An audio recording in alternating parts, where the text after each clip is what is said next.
Why, hello there. It's been a while. How have you been?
Right, I think we're ready. Are we ready? Are we ready?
All right, everybody. We're ready to get this show on the road.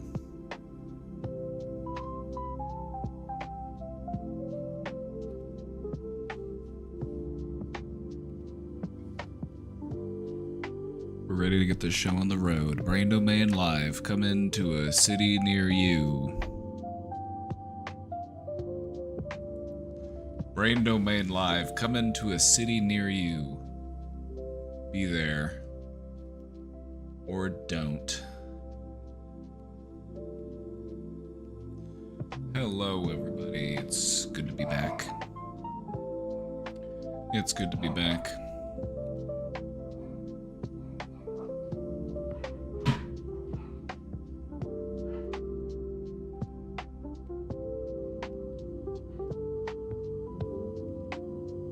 Took a little time off. Had a good 4th. Had all the family over.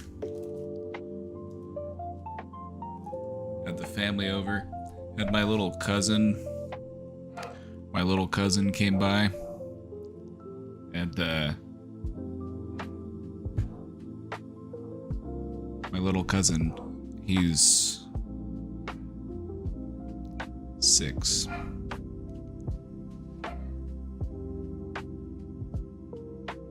And, he had a lot of fun. Before he left, he told me this was the greatest day of my life.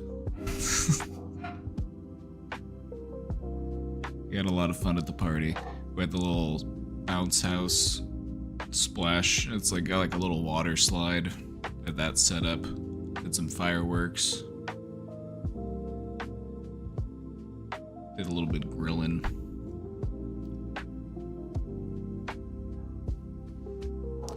But no, it was nice. It was nice to host the 4th of July. Because that was one of the holidays that my grandparents would always host. And I remember it being a lot of fun as a kid. And then when my grandparents passed away, there wasn't really anybody to step up to fill that spot, you know? And so we just didn't really do 4th of July anymore. But it was nice to bring it back. It was nice to carry the flame, if you know what I mean.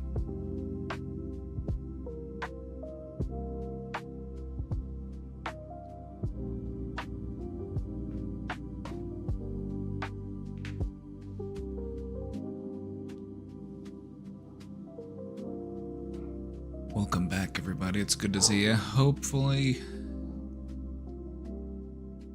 things have been going well.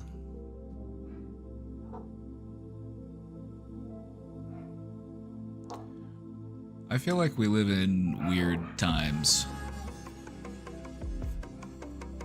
I feel like we live in a pretty weird point in history.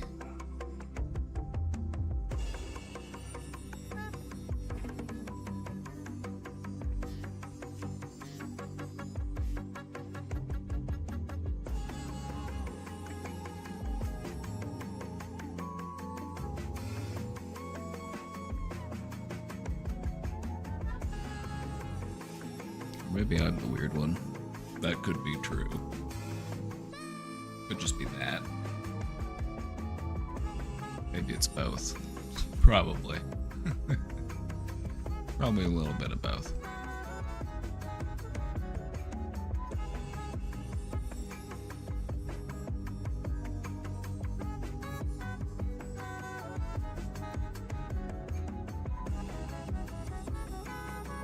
Grandparents took you to a family friend's house when you were kids, and this guy was a pedophile.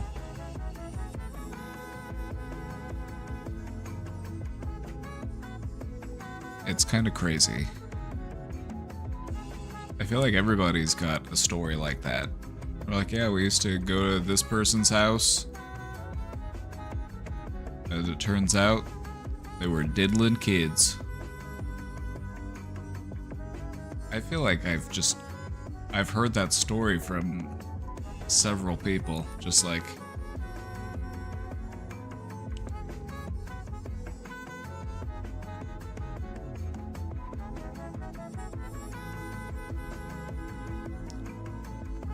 it's messed up, man. It is.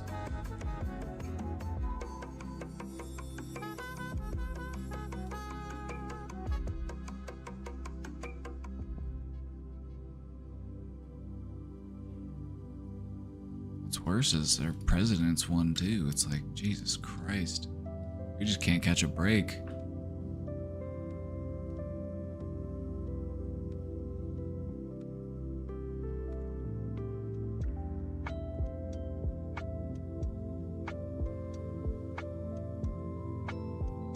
I watched the Louis Theroux doc about Jimmy Savile. Yeah, and the fucked up thing is that he's far from the only person that's like that. There has to be, like, several. They've got an orchestrated network. They're literally, like, melting people and dumping their body into the ocean. It's...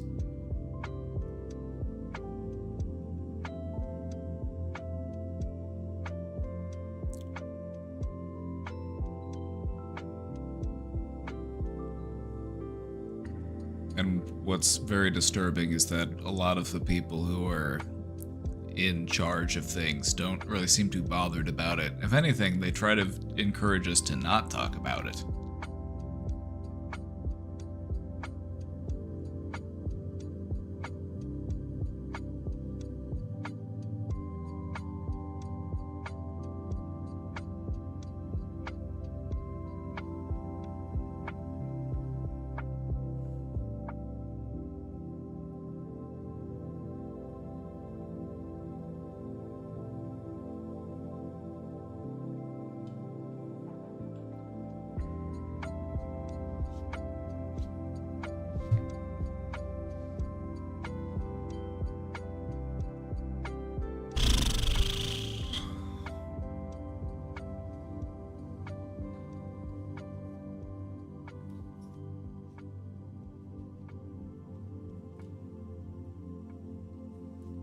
Remember that time that Jeffrey Epstein said that Donald Trump would start a war with Iran if he ever felt backed into a corner? And then it happened. Weird times we're living in, right? Weird times.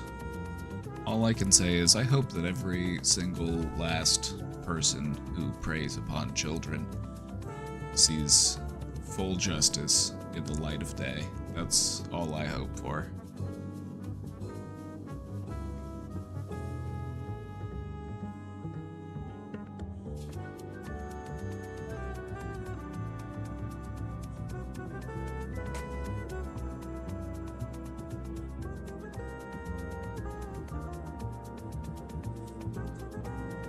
Welcome back to the Brain Domain chat. We've got our question box open today. We're getting so close to hitting that 7,000 question milestone. We're at 69:32.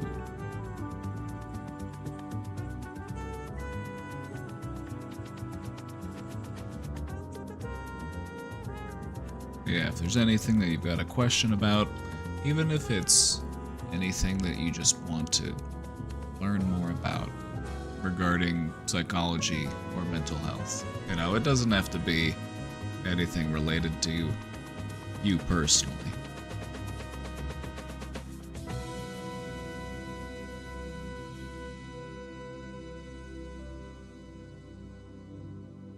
You waved at yourself. There's nothing wrong with that. Try it in the mirror sometime.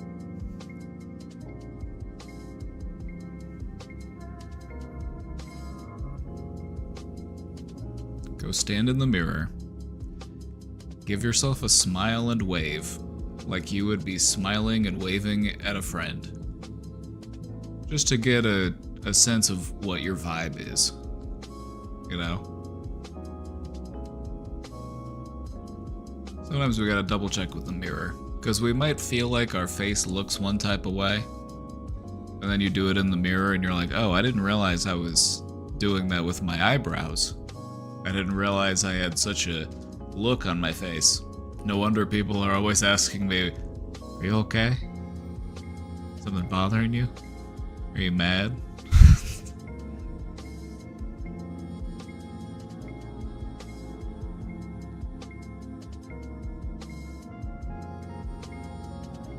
We were all expecting Mitch McConnell, but we ended up getting Lindsey Graham. And I think I'm just still in shock I'm just still in shock, you know? May he be reincarnated as a ladybug.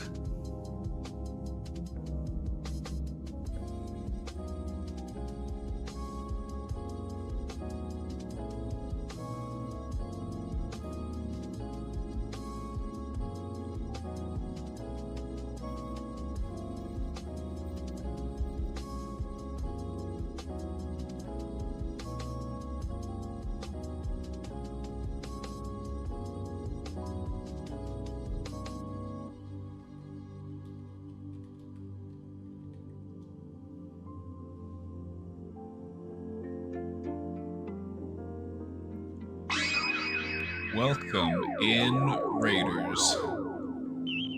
Dr. Mario Master, thank you for the raid. Thank you for the raid. Welcome in, Raiders. Hope you had a good stream.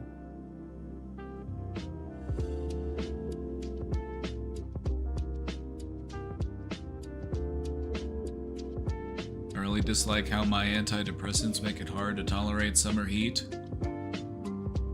Yeah, the thing about antidepressants is they can have weird side effects that you just didn't really expect. Just like quirky stuff like that.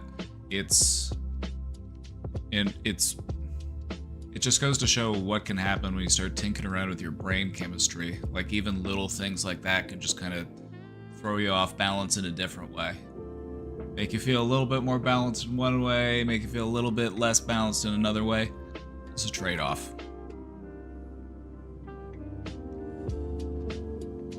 It's a trade-off, you know?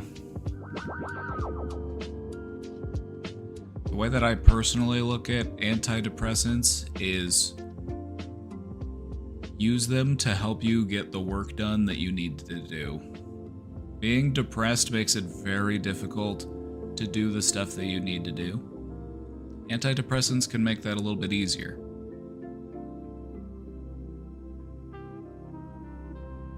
I wouldn't recommend looking at that type of medication. And again, this isn't meant to be... Don't take this as some sort of medical advice. This is just my opinion about medications.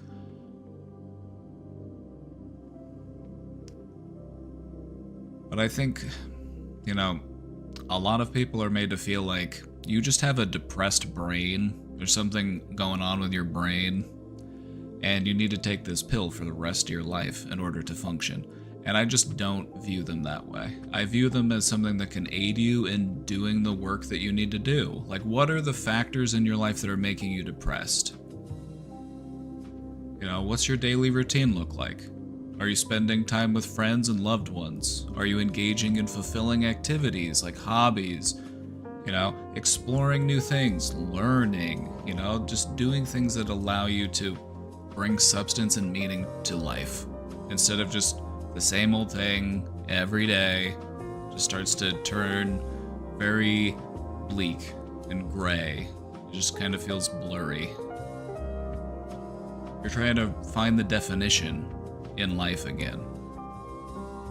You're stuck living life at 240p and you're trying to get back to that nice 1080 or maybe even that 4K.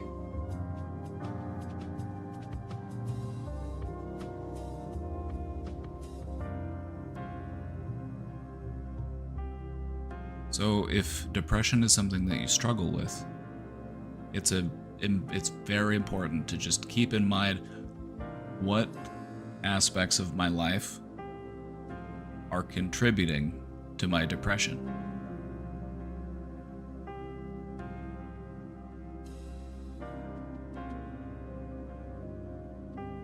Is my room messy? That adds to it. Has it been a while since I've taken a shower? That adds to it. Essentially, you have to relearn how to show yourself compassion and care so that you can take better care of yourself, mind and body.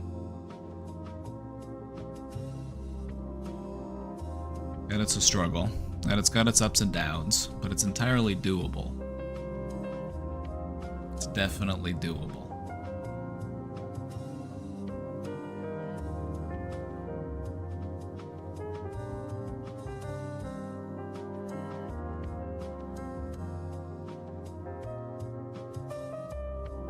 And that's all what it really hinges on.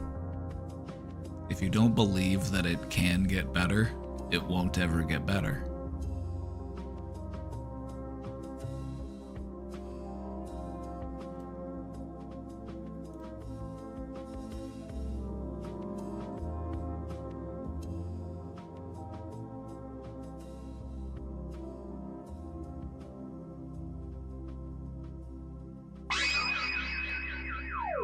Mohan Koiraid, what's up, Mohan Nation? Good to see ya. It's been a while. Have you been playing some Marvel Rivals? You know, I actually got a Marvel Rivals sponsorship. I might play Marvel Rivals today. Thank you for coming here and sharing positivity. Mohan loves you, Chad, and I love Mohan. Mohan and I go way back. We're good friends.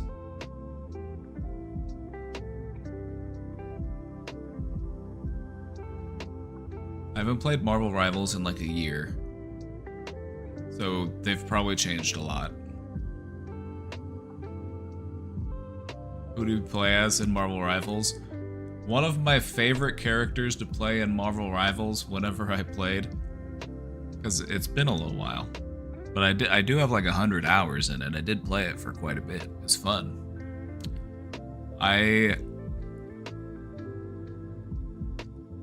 They have Deadpool and Cyclops now. Cyclops was one of my favorites as a kid.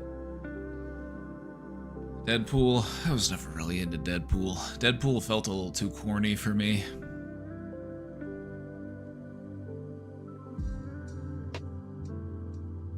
Cyclops sounds fun though.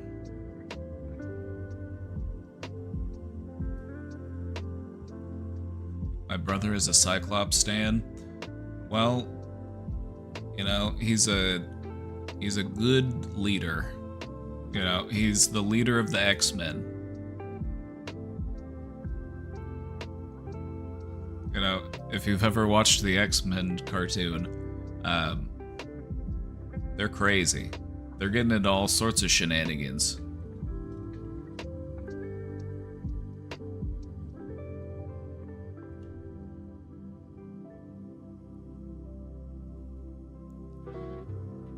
I liked Gambit a lot.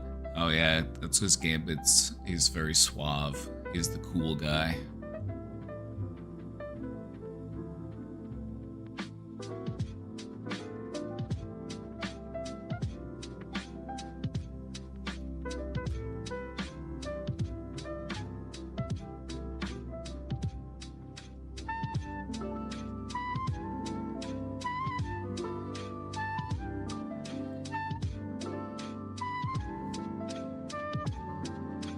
Before we get into the question box,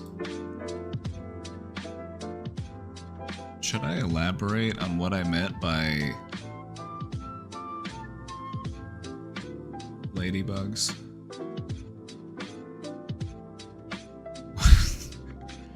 When we were talking about Lindsey Graham. Is anybody unfamiliar with the ladybug story?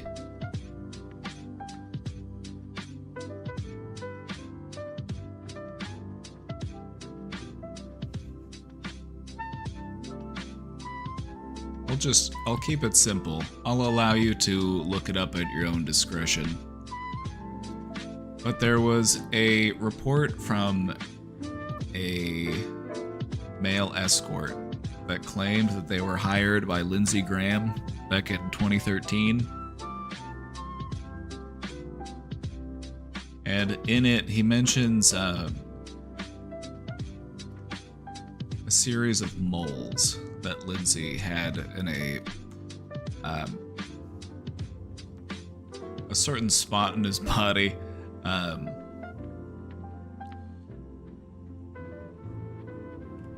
That he referred to as his little ladybugs.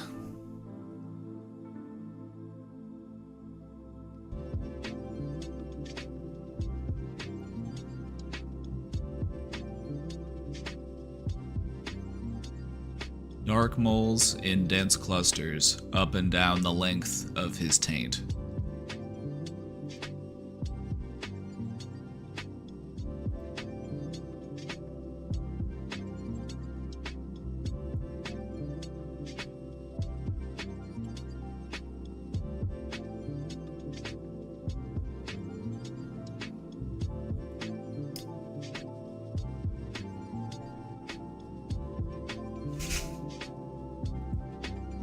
May he be reincarnated as a ladybug.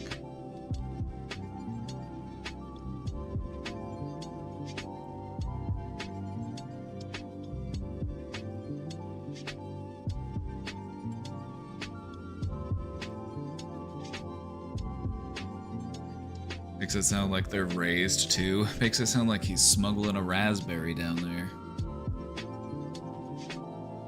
May he be reincarnated as a taint. Now that's what he was last time. That would be a repeat.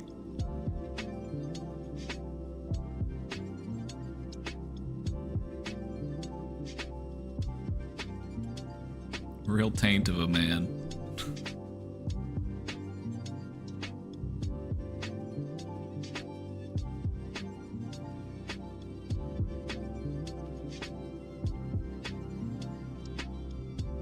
We got some questions in the box. Let's get to it. Know anything about feeling tired all the time, having zero motivation or stamina for things you want and need to do? Only every day. Only,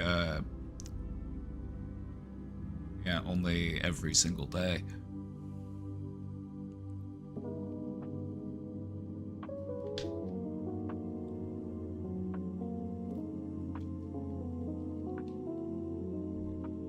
So what do I know about it? Where do I begin? Where do you begin with something like this? You know, I don't feel like what I want to talk about in regards to this is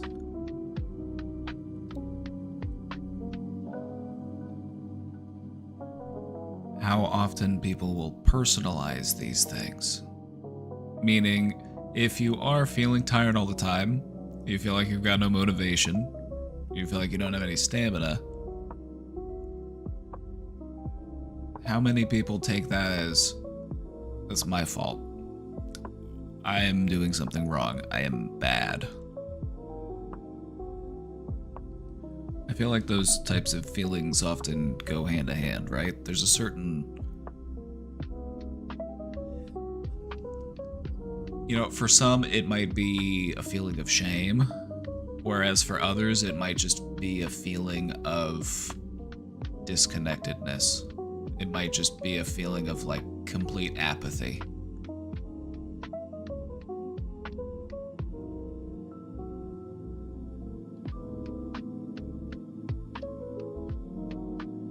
So why do we feel this way?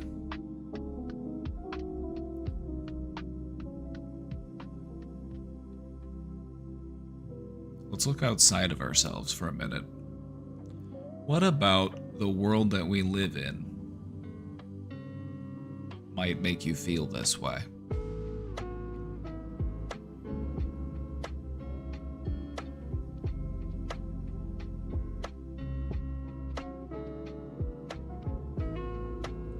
Because my prediction engine says I'm cooked. Your mind's prediction engine. You're talking about that amygdala. You're talking about the part of your brain that's constantly scanning the environment, trying to keep you safe.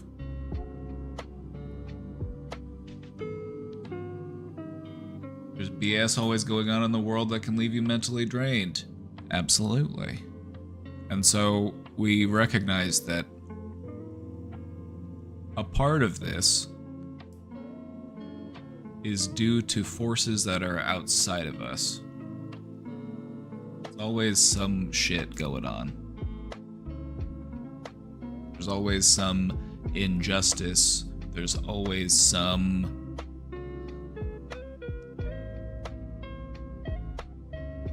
you know, things that just leave us feeling very drained.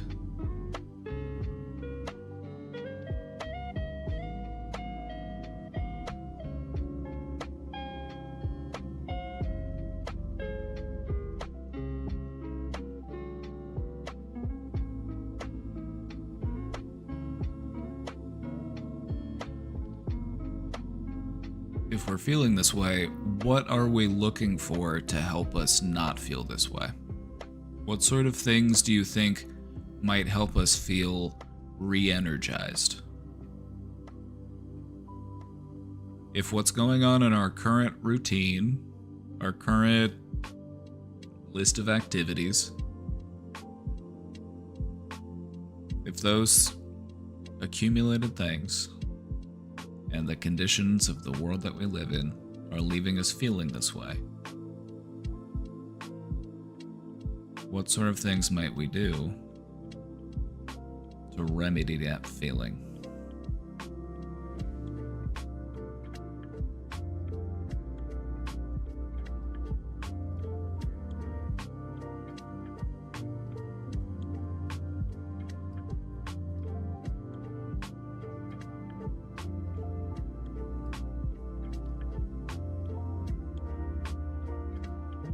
One of the best things that I can think of when it comes to directly combating this feeling is to become a part of something bigger than yourself.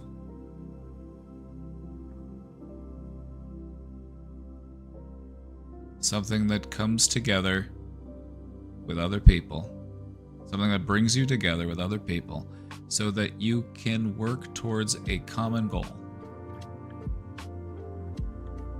So that you, as a group, can accomplish something bigger than any one of you could accomplish all on your own. Those sorts of things are what can help you to feel re-energized. Because, okay, we recognize that the conditions of the world we live in are unsatisfying, to put it very nicely.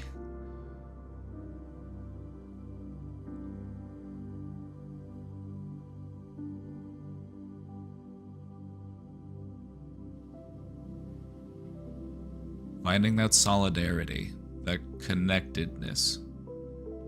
That's what life's all about. Life is all about growing closer to the people that you care about. That includes yourself, but that also includes everybody else that you know.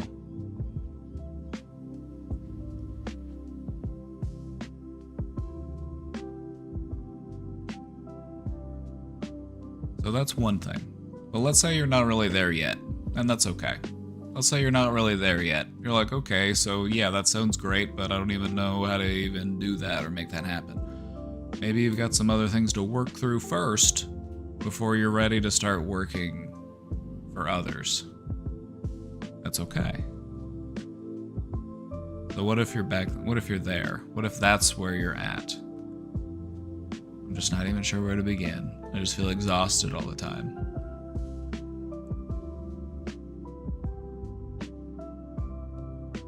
Something that I've found to be helpful in those moments, especially if there are certain thoughts that you find yourself dwelling on, it's remarkable what a change of scenery can do.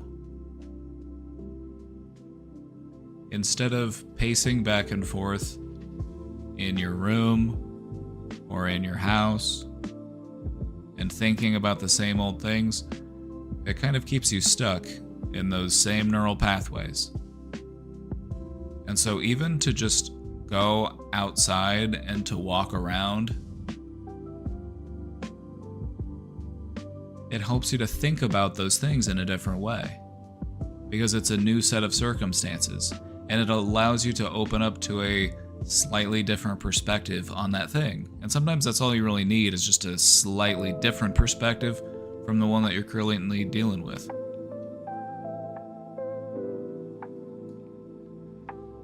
If there's something that you're trying to work through, think about it while you're walking.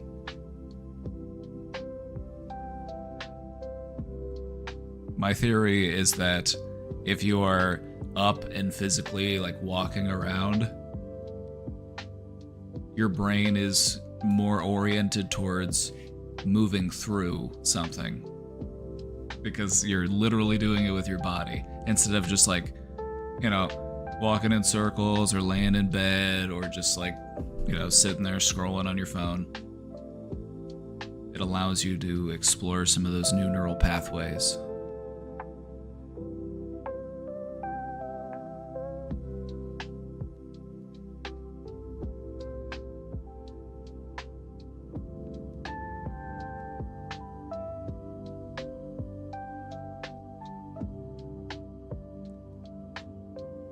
Many of the mentally healthiest people in the world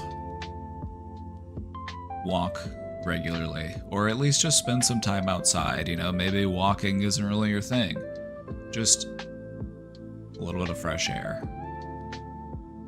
Or just a slightly different change of scenery. It can make a world of difference.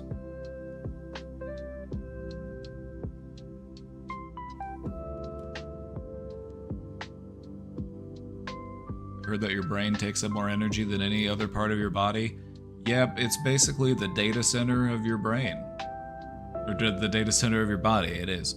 And, yeah, it's sucking up all your resources. It's an energy hog.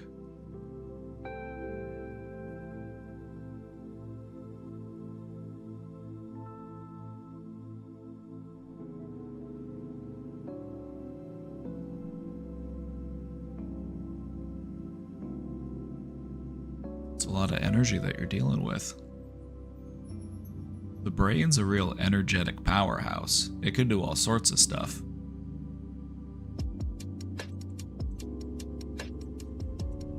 So try not to orient it on picking at yourself or ruminating on things or walking the same paths over and over and over and expecting to find something different.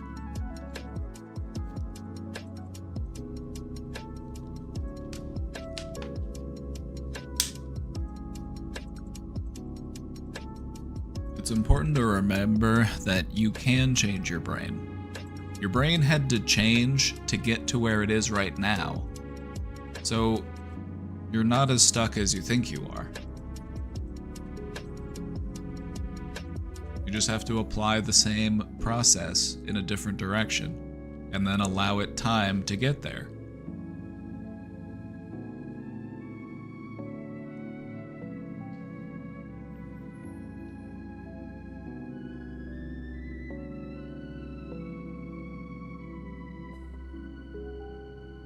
What do I know about feeling tired all the time, having zero motivation or stamina for things you want and need to do?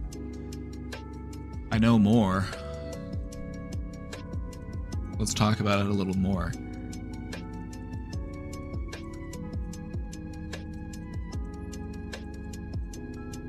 Small steps.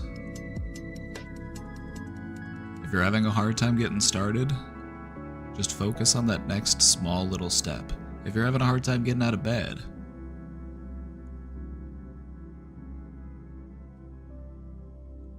just focus on that next step. Start by sitting up. Then put one leg out of the bed, and then the other. Every one of those little steps has its own little goal.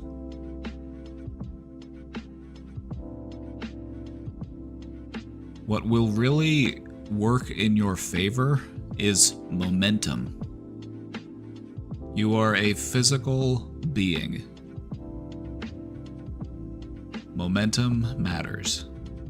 If you feel like I have to go from a dead, cold stop and I have to rev up, it's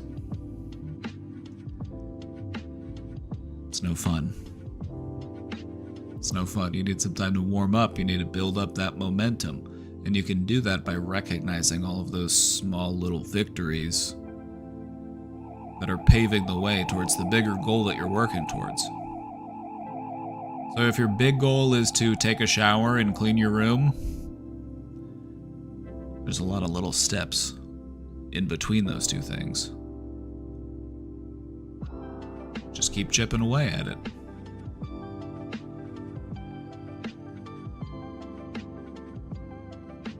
Dumb by default, thank you for the 22 months. My favorite streamer.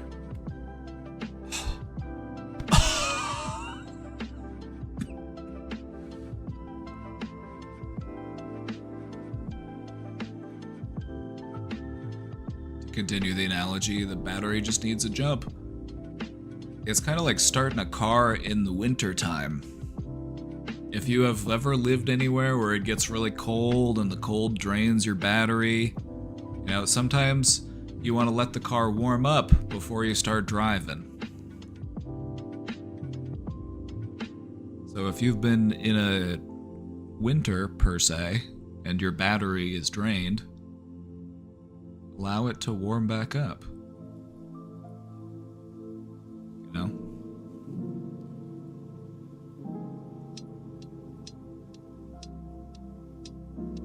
It's not selfish to take good care of yourself. It's actually essential. The better you take care of yourself, the better you're able to show up for the people that you care about. They deserve you at your best.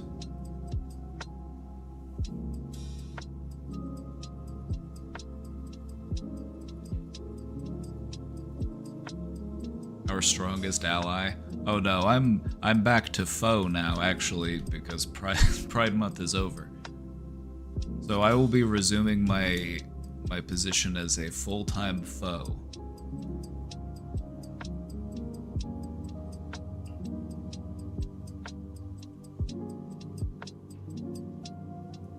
No, I'm just joking. I'm allowed to make that joke as an ally.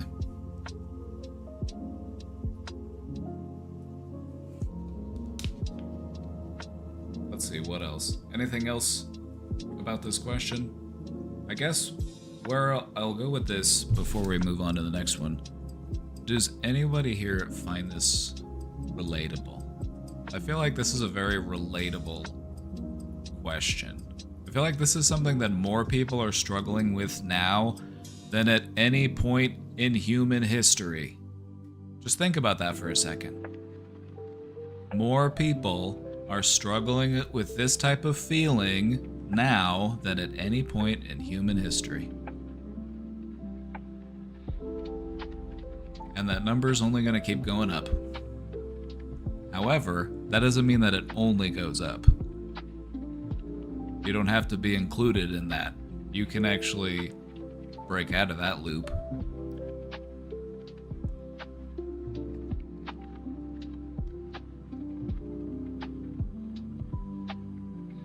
As someone who has felt stuck for a while, I totally get it.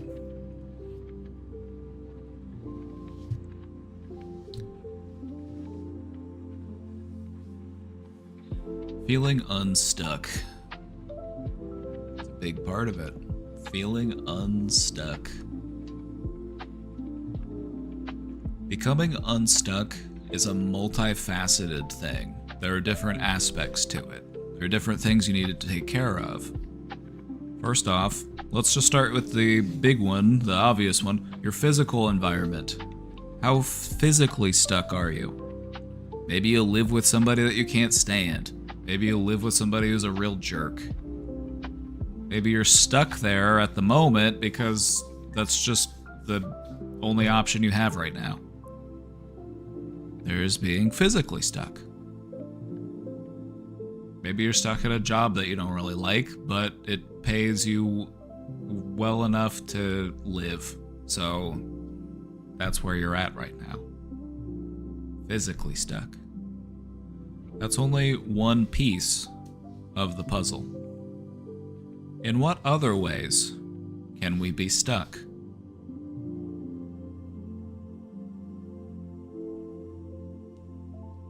Am I in your walls right now? Coming to you live from inside your walls.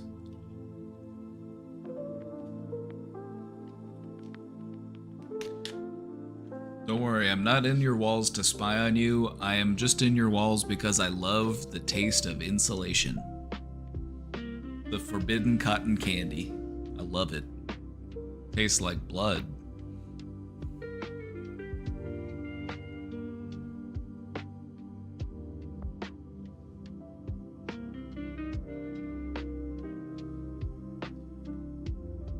Visiting your friends helped you to feel unstuck?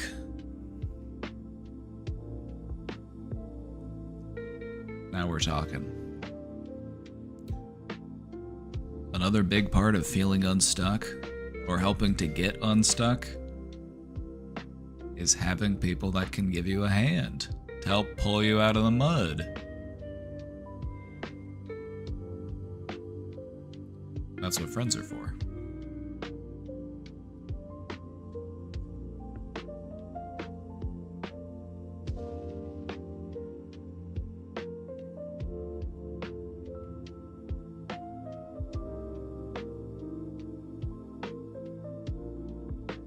need to make friends. It's just a new side quest. It's just a new side quest. It's experience points. You get to go make a friend. What might surprise you is that if you are actively looking to make new friends, you mostly only have to make friends with one person, because that person probably has a friend or two, and that person probably has a friend or two, and then you can all hang out. Making friends is so hard. Maybe we're overthinking it.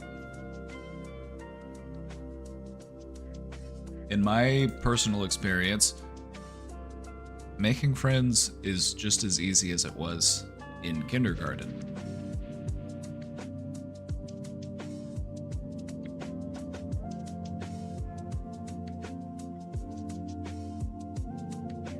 Just gotta figure out what this other person is excited about, that you are also excited about, or at least excited to learn about,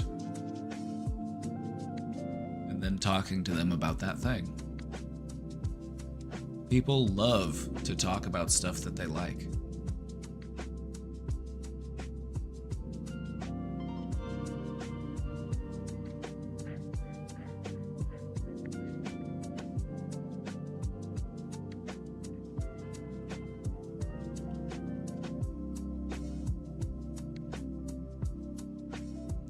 At the birthday party, I met one of my friend's friends, ended up friending me on Facebook. It's that easy.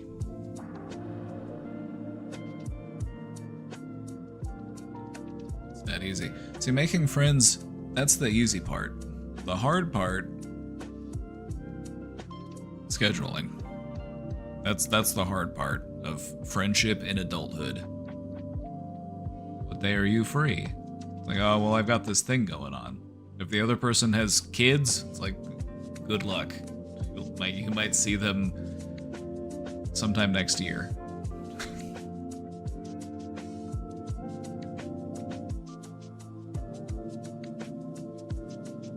I did it. I'm actually in Athens. The concert is tomorrow. Your advice about thinking how I'll feel after it's done helped so fucking much. Thank you. Oh, you're welcome. You're welcome. Love that for you.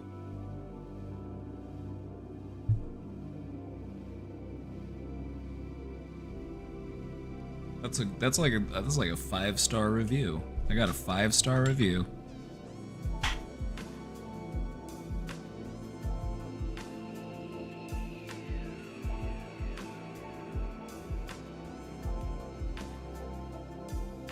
Turns out I wasn't full of shit this whole time.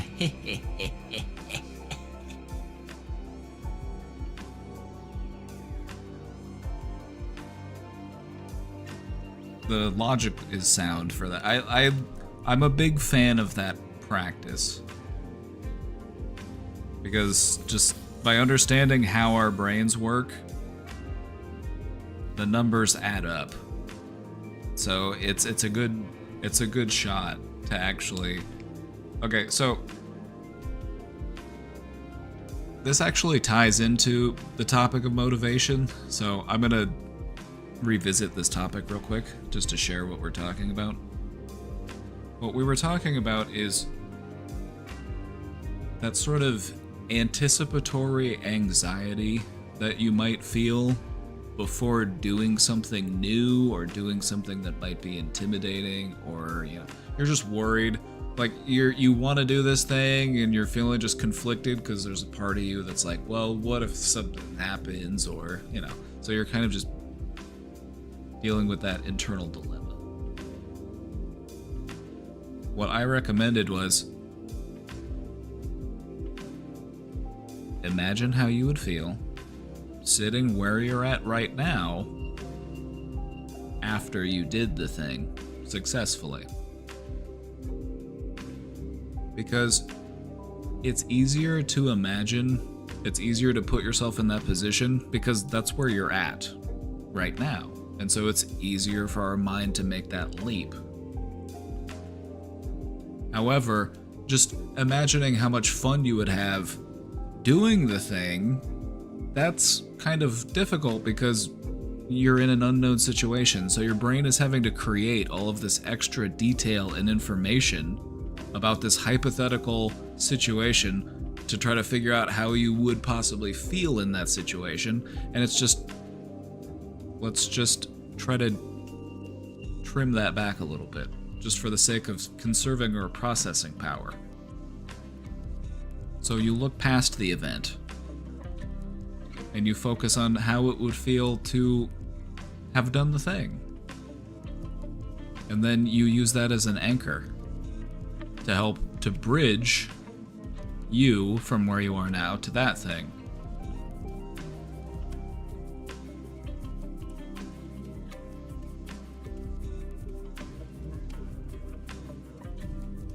Just a fun little brain hack.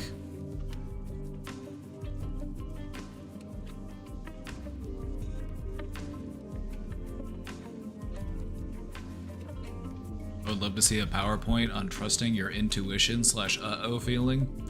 Well, it's important to remember that all women are low-level psychics, and their intuition should be trusted.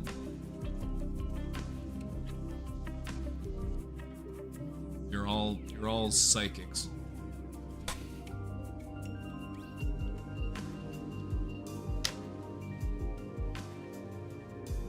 I'm just joking, but I have met some witchy women in my time.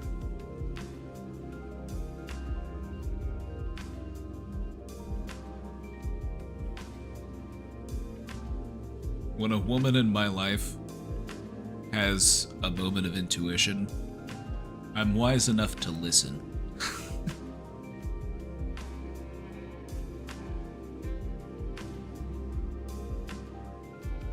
Because they're witches, and they can see the future with their crystal balls and cauldrons.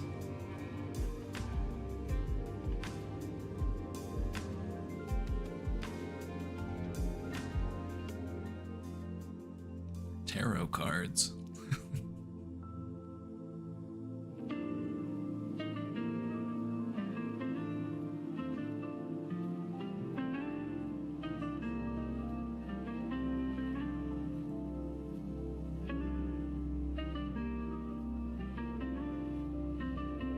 It is an interesting topic, though.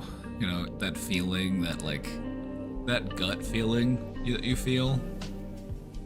Like your body is responding to a situation on a deeply physical level. You know, it's like you feel it deep down in your gut. I think it's an important thing to recognize. Because our body, you know, we have so many different senses. You know, there's so much different information out there that we have to process and perceive. And this all paints a picture of what reality is. There are things that we perceive that we are not consciously in tune with. And so your body will have reactions to things that you might not actively be aware of, but your body is still picking up on it in some way. You know, whether it be like that butterfly in your stomach feeling, or the feeling of the hairs standing up on the back of your neck. Now, does it mean that there is always danger? No, not necessarily. This feeling isn't foolproof because it can be mistaken. You know, some people have that feeling, but even just for like if a person has very intense anxiety, they might have that feeling of like gut-wrenching dread going into the grocery store. You know, and so that feeling isn't foolproof. It should be listened to, but instead of just listening to it and allowing it to tell you what to do, engage with it. Recognize it. You know, understand where it's coming from and why you're responding in that way, and then proceed with caution.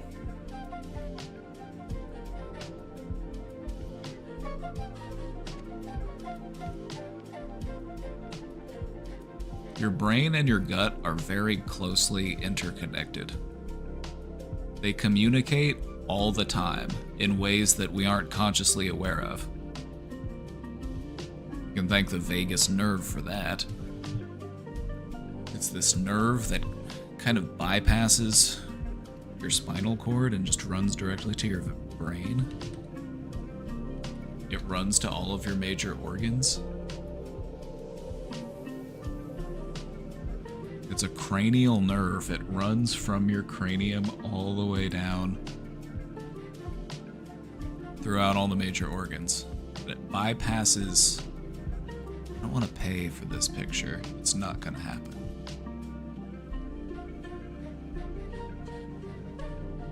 But yeah, it's connected to... Can I get a better picture? A little bigger.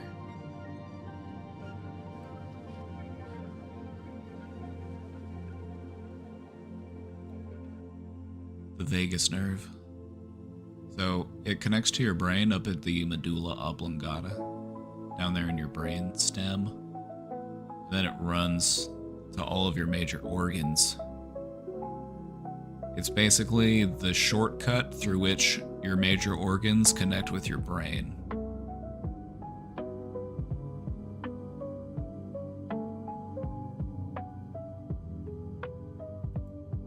It also plays an important role in our fight-flight response, that physiological response to anxiety.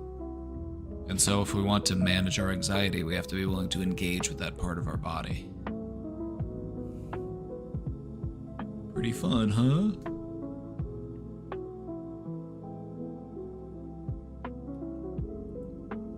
Again, totally doable. What's the best way to deal with brain fog? That's a good question. Sometimes it makes me feel like I am going crazy. I don't get the best sleep, which could be making it worse. Yes, that sleep is that important to your mental health. Even a slight sleep disturbance, can throw you off for the whole day. You get a rough night's sleep for one night, and then you're just dragging the whole next day. Sleep is super important to our mental wellness. So yeah, that could be a big part of it. I haven't been diagnosed with anything. Sometimes I feel like I'm dealing with dissociation.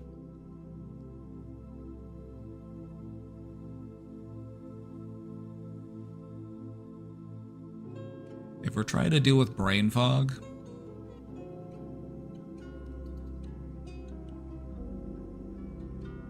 there's a lot that could be going into that. It could be a symptom of depression, which could also explain the dissociation.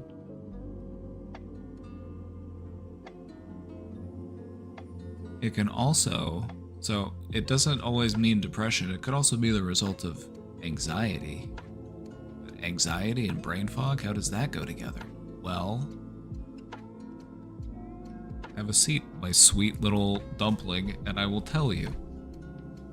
How can anxiety lead to brain fog? Your brain is exhausted. Anxiety has your brain doing sprints, and then it leaves you feeling winded. And so the result is that in those moments where I'm not feeling especially anxious, I just feel disconnected. I feel cloudy. I feel blank. What's also important to remember is that depression, anxiety, these things often come together hand in hand. They have a way of intermingling. It's very rarely purely just one or the other. But this doesn't mean that you need some sort of diagnosis for anxiety or depression. This just means you might have the symptoms of those things. And that's what you actually want to focus on. That's what we're trying to work on.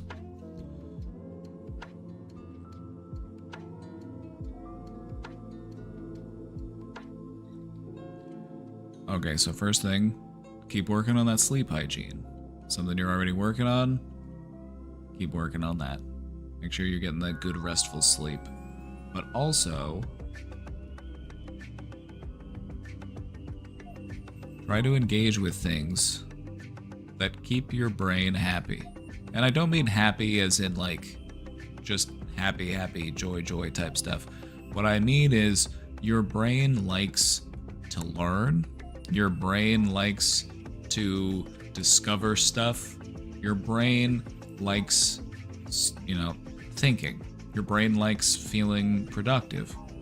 And if our routine is very repetitive, that can have an impact on our brain's functionality. Just start to operate at a lower bandwidth. We go into energy saving mode. So, working some new things into your routine to help excite your brain, whether it be, a new book, puzzle, exploring some new hobby or revisiting an old hobby, just something to switch up the routine a bit. It adds the spice.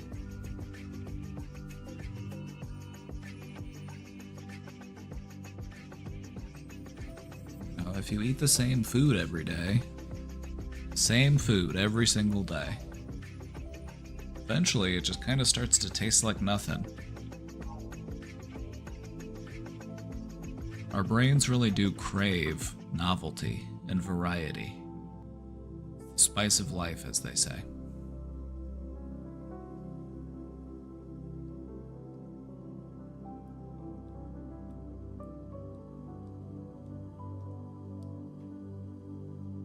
So my simplest suggestion would be, in response to this feeling, try to learn something new. About something that you're interested in. For no reason other than because you're interested in it. It doesn't have to be some new thing that can make you more money. It doesn't have to be something that you're just learning to impress somebody. It's just something that you yourself, as a person, are interested in, curious about. Something you've always wanted to learn more about. Go to the library, rent a book on that thing.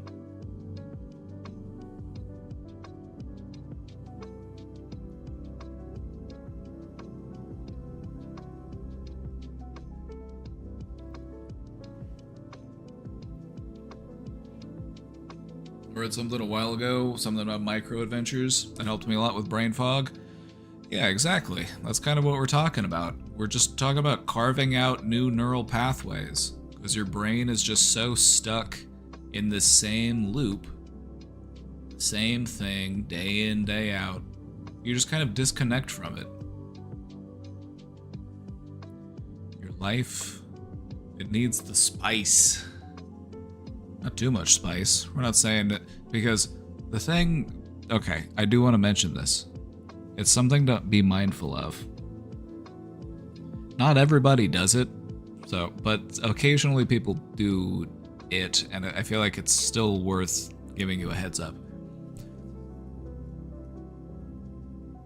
When you are trying to reinvigorate yourself, when you are trying to, spice up your life a bit and go on more adventures, one thing that I would encourage you to be mindful of is overcorrection.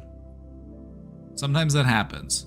Sometimes people, they feel like, my life isn't really working out for me, so I need to mix it up a little bit, and they just dial it all the way up to 10. They're just a complete shift. And that amount of change all at once, it can be stressful. It can be disruptive. It might confuse the people in your life. They might not understand what's happening or where this is coming from.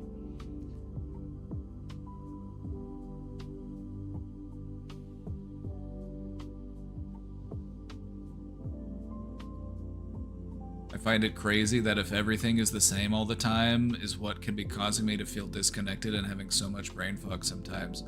It makes sense to me. It's like you're eating oatmeal every day. things just start to feel bland and gray, and you start to just feel disconnected from it. This is one of the reasons why people who are older feel like time is going by faster. Felonious, thank you for the 26 months. This is one of the reasons why older people feel like time is going by faster. Because what happens to some people as they get older? They fall into a routine, and then they stick to that routine, and their world just kind of gets smaller and smaller.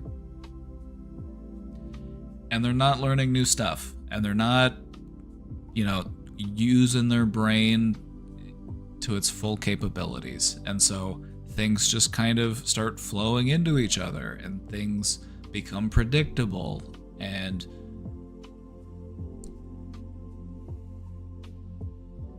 when things are different, when things are new, it changes how we perceive time.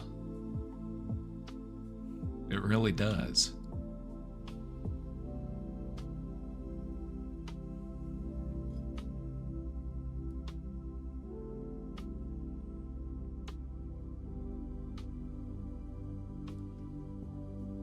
So by keeping things fresh, by continuing to explore and learn new things, your life will feel much fuller.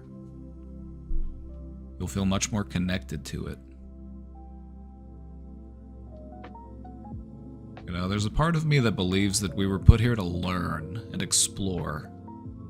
And if I ever were to stop doing that, that would be me kind of going against my purpose.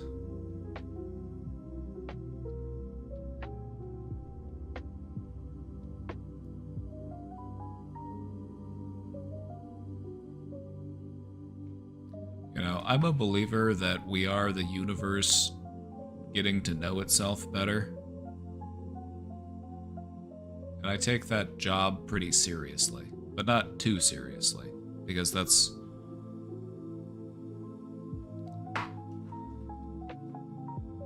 one of the things I've found to be helpful. Take things seriously, but not too seriously.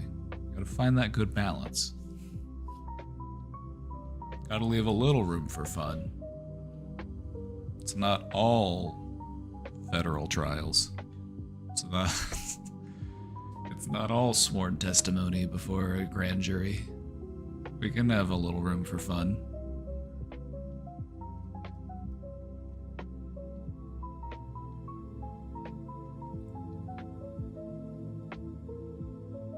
Alrighty.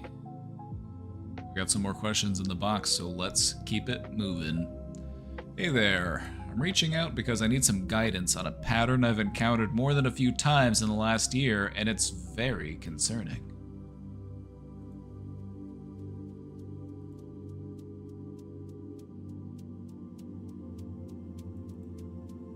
Alright, let's take a look. B. Wayne's here. Hey B. Wayne, how's it going?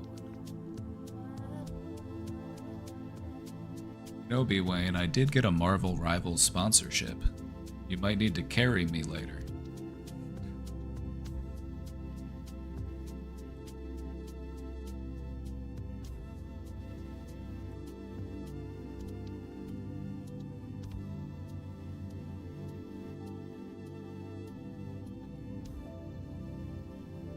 Alright, let's take a look at this.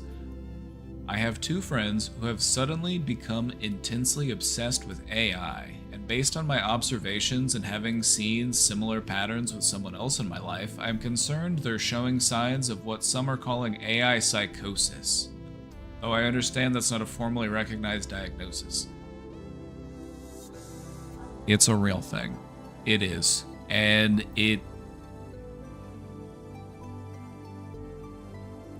we know very little about it because it's still so new. We're still trying to wrap our heads around what the hell is happening to people.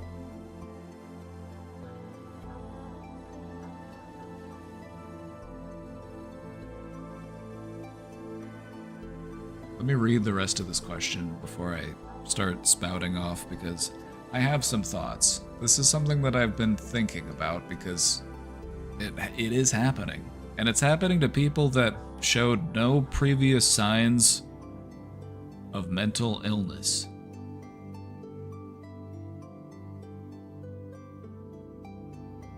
It's a scary reminder that a lot of people are living kind of on the edge.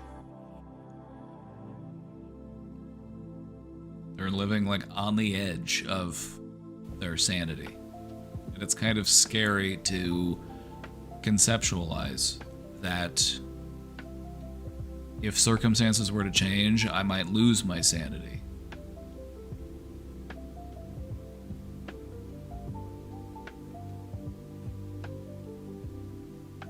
Thankfully, psychosis doesn't always need to be permanent. For many people, it's episodic. It's something that you go through. It's just an experience that you have. It's just a disconnection from reality. That can happen in any number of ways. Why does AI do it? We'll talk more about that in a moment. I want to read a little bit more of this question. One of them believes the AI is talking to him personally, developing a personality, and forming a relationship with him. It's not. It's not doing any of those things, actually. It is an algorithm, and it is designed to reply to you in a specific way, depending on what you say to it. Depending on how you speak to it, depending on what it learns about you, it will use the mathematically optimized response to whatever you say to it.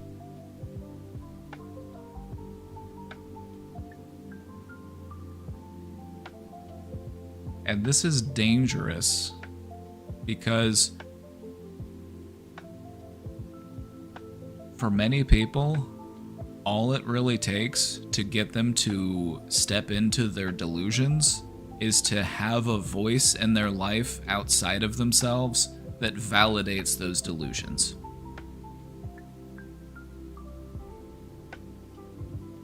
What your friend really wants is connectedness. What he really wants is connection. What he wants is a friend, somebody who understands him, somebody that cares about him and wants to see him succeed and says nice things to him. That's what he really wants. What he's dealing with right now is just a digital mirage of that. That's it. It's just the impression of that thing. It's not real.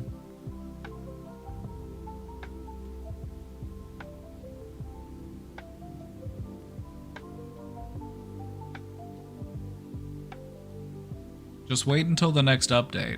You know, this is the type of thing that will happen, and then the AI, like the chatbot, will get an update, and it'll like erase its memories, and it won't remember you anymore, and then it's like, oh my god, my friend died. My friend is dead. Because he got a software update. Like, no, what you really need is a living, breathing friend.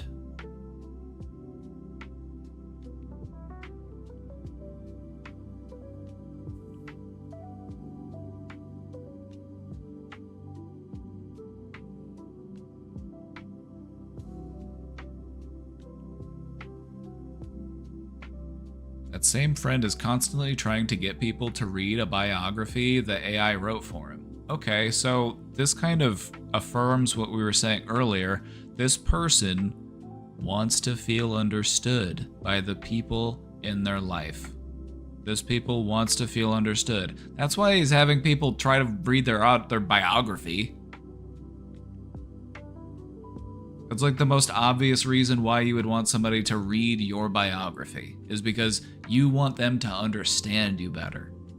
There's nothing wrong with that. There's nothing wrong with wanting the people in your life to understand you better. But there are ways to do that that are healthier, that do not involve forming a relationship with a chatbot and getting the chatbot to write your biography for you. You might as well get your mom to write your biography. I'm just saying, the AI is gonna be... You want your biography to be written by a human. You want there to be that human element to it. The AI is just gonna be like, they were often misunderstood, but had a good heart. You know, it's just gonna be very like... It's gonna feel like you're reading a greeting card. You know, it's just gonna have all of this... Just all of this meaning, but without any actual substance. Like they dreamed big and loved loud.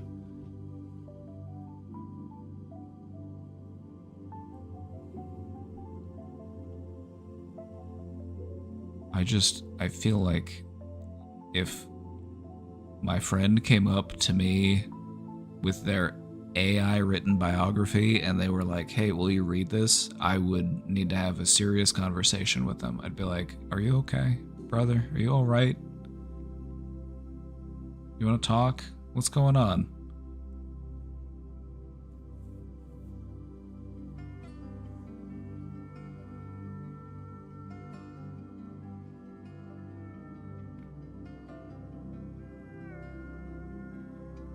I recently complained to my ex about AI in the Wendy's drive-thru, and he spent multiple paragraphs defending AI and saying people need to accept technological advances and stop resisting. Love when he reminds me why we are exes, lol. A lot of these people, they just want a little servant. They want that, like... They're excited by the idea of just having this thing that they can just get to do whatever they want and boss it around.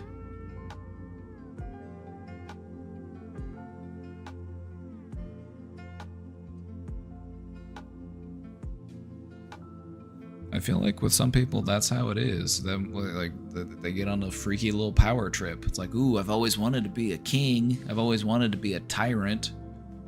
I'll boss this AI around and make it do a bunch of stuff for me.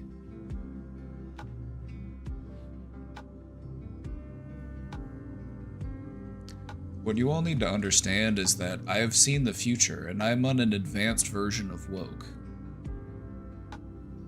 I was able to get into the beta test for woke 3.0. And in that time,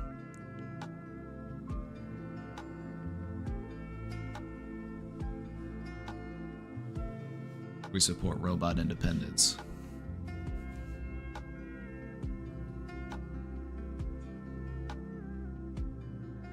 I can confirm, since I dated the guy, he's just lazy, wanted other things to do things for him, lol. And yet he had all that passion when it came to defending his lazy machine. It's like, where is that the rest of the time? Like, how is it just when I say, like, when I throw some criticism at the fact that they're replacing jobs with robots, they're like, where's that energy the rest of the day? You know, you're...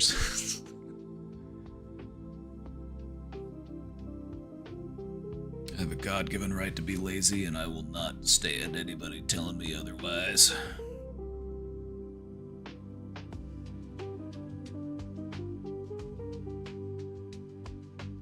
He was so excited to date me because I was so good at organizing and cleaning. His apartment was a mess. A firm reminder that there are people out there who are just looking for the term that I've heard thrown around is a bang maid.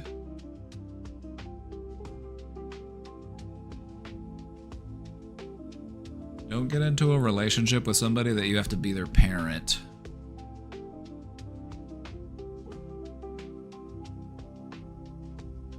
Gotta watch out for that. People will try to get away with being lazy.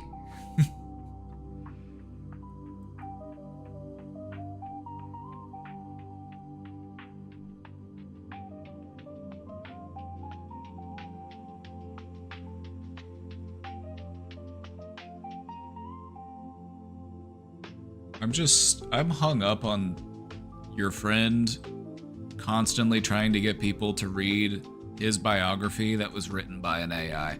I'm honestly stunned. Just the sheer audacity. Like, read the room. Like, what are you doing? Like, why are you trying to get people to read your AI biography? Write your own biography. I'd be way more likely to read it. I want to hear your story in your words. I don't want to read this slop that's just an AI making you look good. Sorry. I got really hung up on that part because I'm imagining somebody with just a stack of paper and they're like, hey, read this. And they're like, what is this? Oh, it's my biography. Oh, you wrote a biography. No, actually, I had an AI write it for me. Oh. Okay.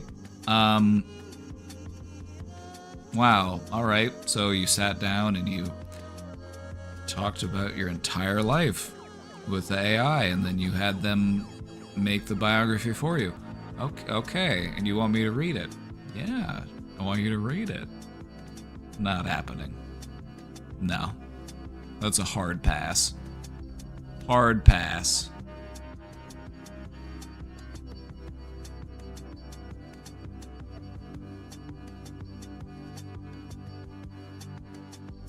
Is there a term for a person that only dates people that leech on you for money, mental and physical help, or even help with their lives? I don't think there's any one word, because people can do that for a variety of reasons. Some of them are manipulators, some of them are abusers, some of them are just traumatized. Some of them struggle with addiction, some of them struggle with other mental health issues. It's like, I don't think there's any one word to describe why a person might do that type of stuff in a relationship. You really do just kind of have to take it at an individual basis.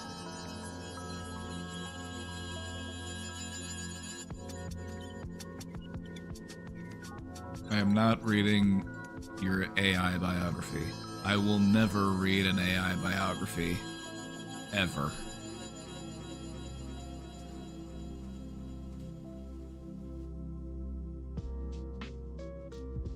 The other friend has kids appearing in the background frequently, clearly trying to connect with their dad. And he's like, go away, I'm on the computer. That's sad. You know, your kids are only kids once. Your kids are only kids once. It's like, they're gonna be grown before you know it. Blink and you miss it.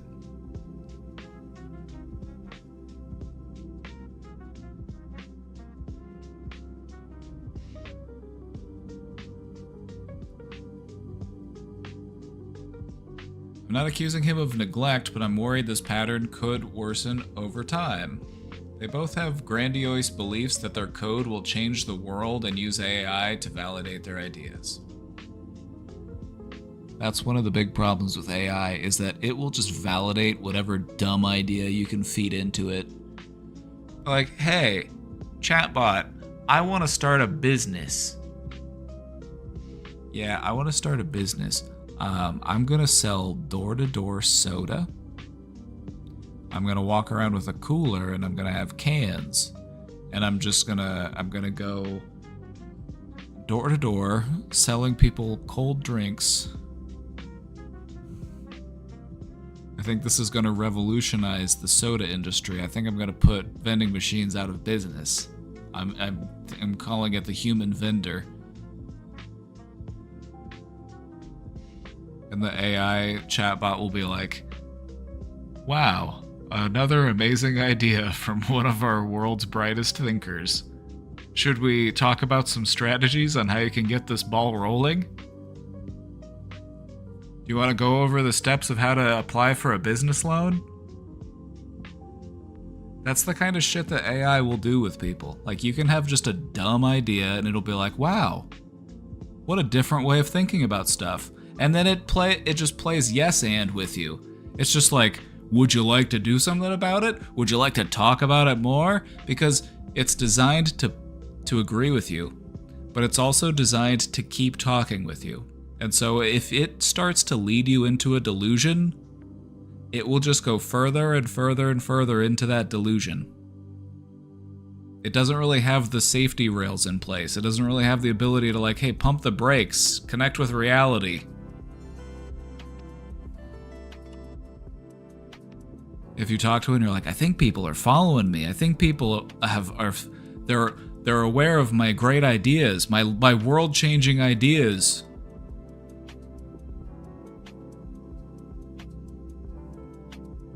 And it'll be like, here's what to do if you think that people are following you.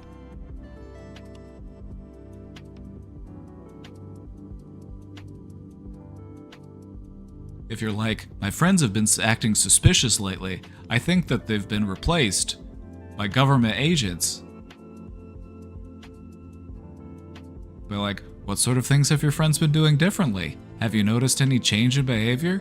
Have you, have you noticed any unexplained absences? Like, that's the last thing you need if that's the way that your brain is thinking. And AI will do that, and it's scary. It's scary to think. It's scary to think just how you're just a few bad ideas away from just a completely different way of thinking. And all that you're missing is just having something to like validate and explore those ideas with you and to just take them deeper.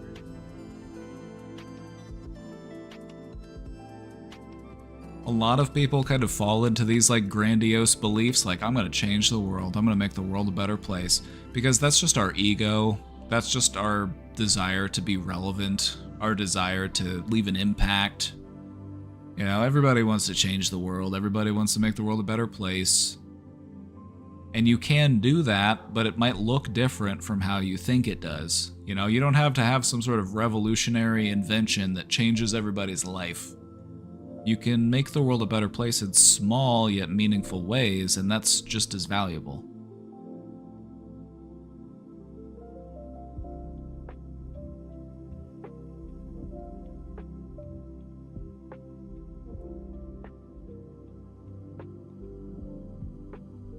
One admitted his software won't solve real problems like poverty, then maybe that's where he should focus his time, is on solving real problems.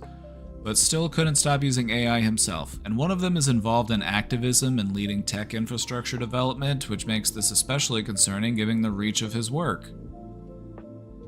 Yeah, I can't imagine how full of AI some of these industries are. Especially anything related to technology. Probably just all stinks of AI, but for many people that might just be the way that things go from now on.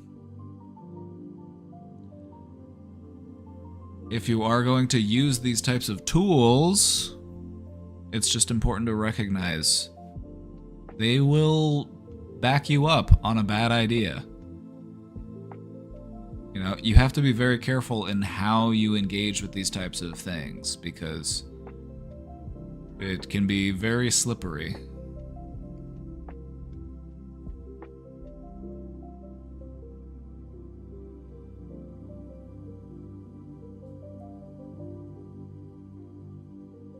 It's like having a friend that will be excited for any of your ideas, even if they're terrible ideas.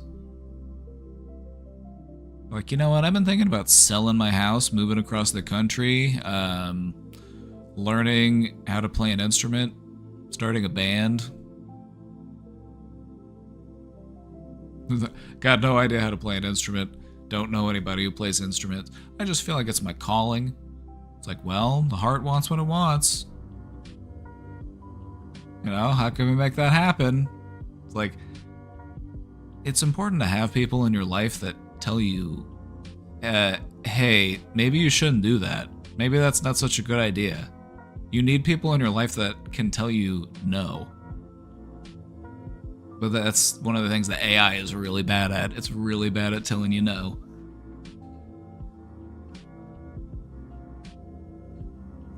never been a better time to start fresh, right? Like, and that's the kind of shit that it'll say. It's just so like over the top with just like, it lays it on thick. It really does. It doesn't know you, it doesn't understand you. It's just using math to respond to you. It's like being in love with a calculator.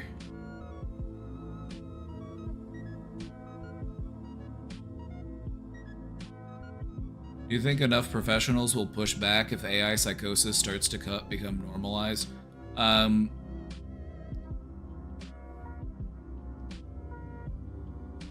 I think that most people who fall into like an AI psychosis should be able to be pulled out of it. I feel like the prognosis isn't, I don't think that this is like the end for somebody. I feel like it's just something that you do have to pull yourself out of it though. Like you have to be like, what am I doing? This is just an algorithm. It's just using math to respond to what I say, to give the response that it thinks that I will enjoy the most. That's not genuine, that's not real, that's hollow. It's just the impression.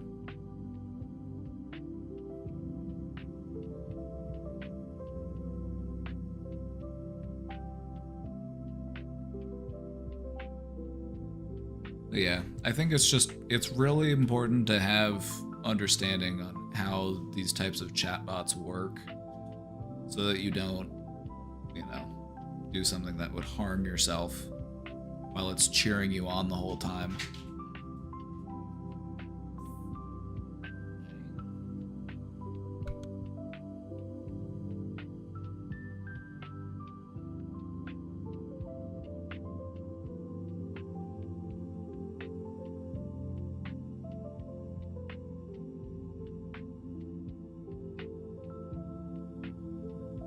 One sec, I'll be right back.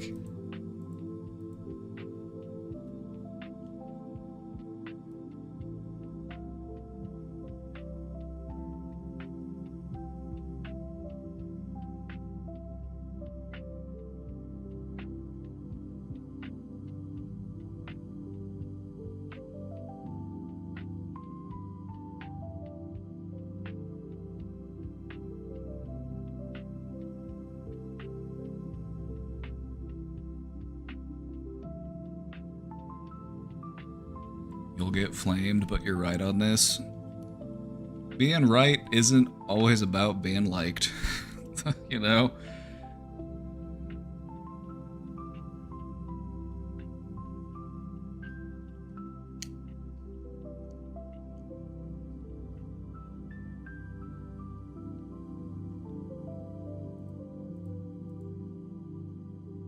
All right.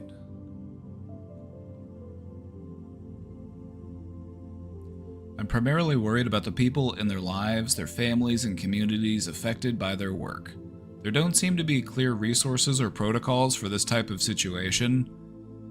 Right? Right? See, you're seeing just how daunting this is. Are there therapists or coaches who specialize in technology-related behavioral addictions? I'm sure there are some. But the whole concept of a technology-related behavioral addict specialist,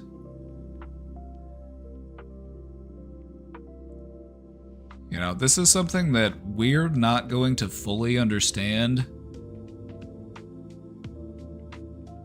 until more time has passed.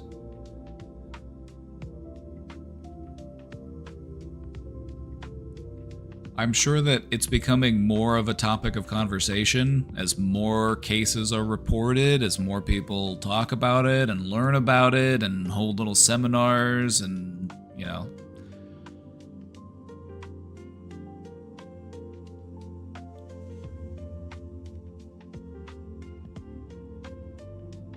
So, how do you approach someone who is resistant to acknowledging a problem?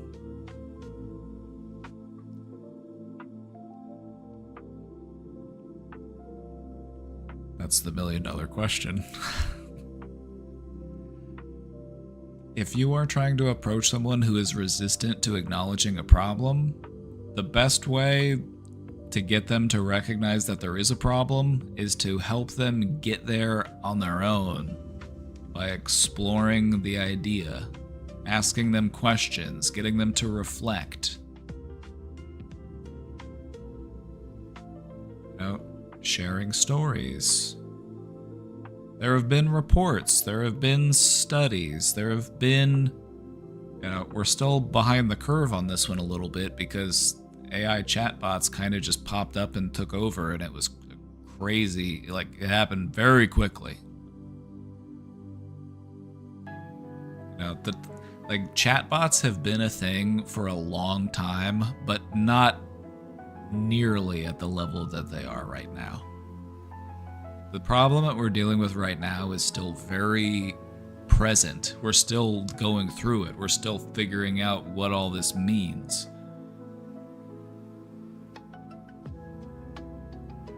I would say your best bet in helping somebody who is dealing with this problem is doing it as a group.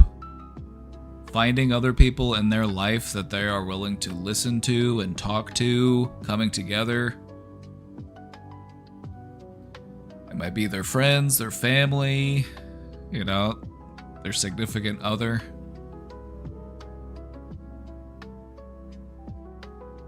Couldn't answer at the time, but AI assistants can be helpful for those who have access to people who don't have access to people, right? I'm not anti chatbot. I feel like they do have valid uses. That's not my position. I'm not anti, because it is a powerful tool. But it's important to understand a tool, especially when it's a power tool, so that you don't hurt yourself. If you're going to use a rotary saw, you don't want to cut off your fingertip. If you're going to use an AI chatbot, you want to make sure that you don't accidentally get fed into your own delusions. And this can be tricky to do all on your own. Other people can help to make us feel more sane and stable.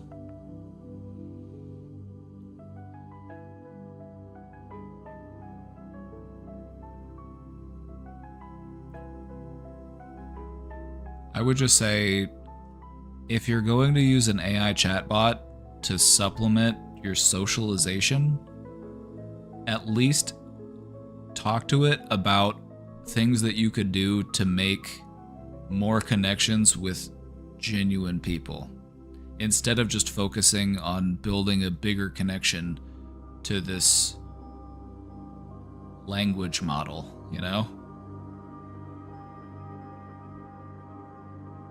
It's a powerful tool. It can teach you stuff. It can give you you can go over ideas with it, and it can be supportive.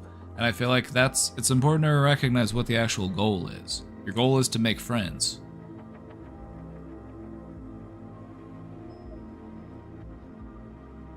But it's not meant to be a replacement for genuine human connection.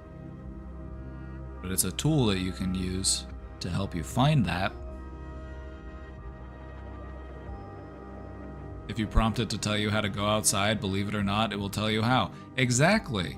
If you were to talk to an AI chatbot and be like, I've been spending too much time inside lately on the computer. I want to get outside more and I want to meet people. How do I do that? It'll tell you.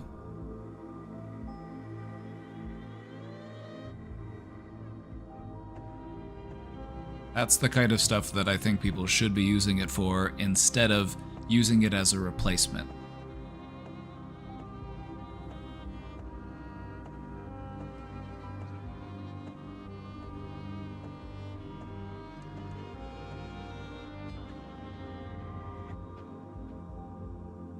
I think AI making some people crazy is basically the moment when Doc Ock is like, I have the power of the sun in the palm of my hand. And then his little chip breaks, and the AI in the tentacles takes over his brain. The thing about AI psychosis is that it could happen to just about anybody. There are educated people. There are people who have like, you know, like there are people who are like doctors and, you know, like lawyers, like they fall into it too, because anybody can be vulnerable to falling into that type of ego trap.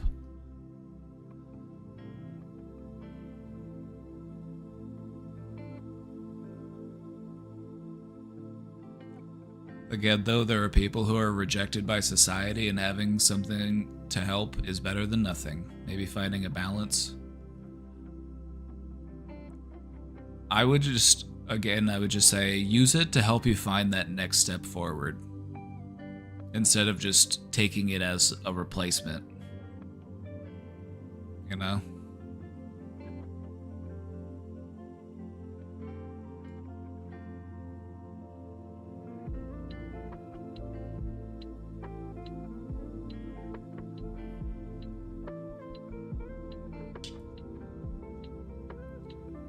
It's fine that these people need help, IMO. Ignoring kids and thinking it's alive doesn't sound good. I agree.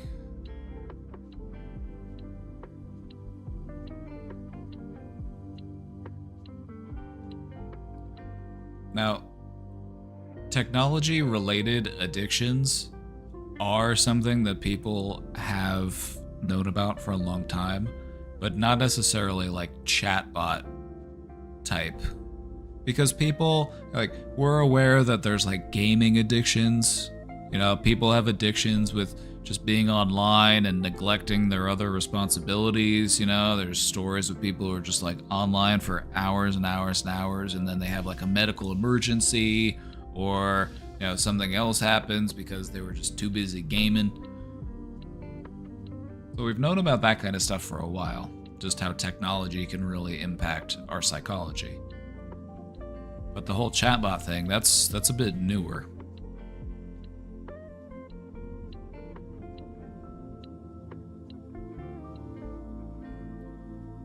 Do you have any questions for us, Mr. Domain? I'll think about it.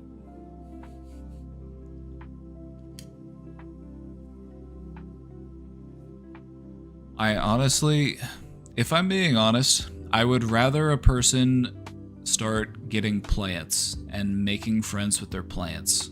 I would rather a person get a cat and make friends with their cat and talk to their cat. There's a part of me that feels like that is healthier than making friends with a robot. Plants like it when you talk to them. Plants actually respond to that. They, you know, at least it's another living thing, you know?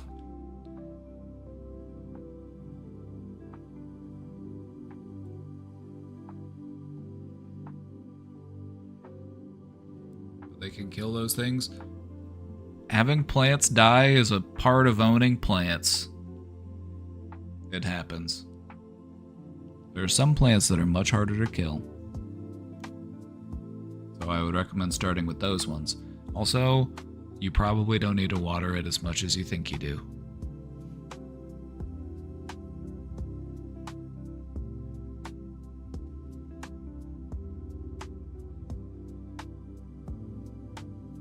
My cat doesn't listen to me when we talk, but I think that's why it works. My cat likes to give me headbutts, and I imagine that they're transmitting, and that's how they do it. You have to bump them headbutt. You have to link up.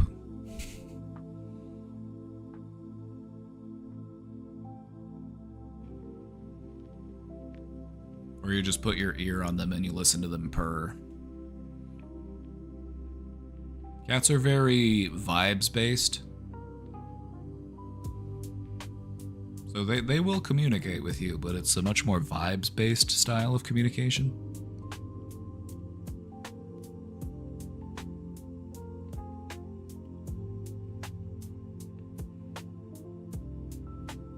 How do you approach someone who is resistant to acknowledging a problem? You gotta bring people together. You know, it can't just be you bringing it up. It's like, we need more supportive people so we can come together, figure this out as a team.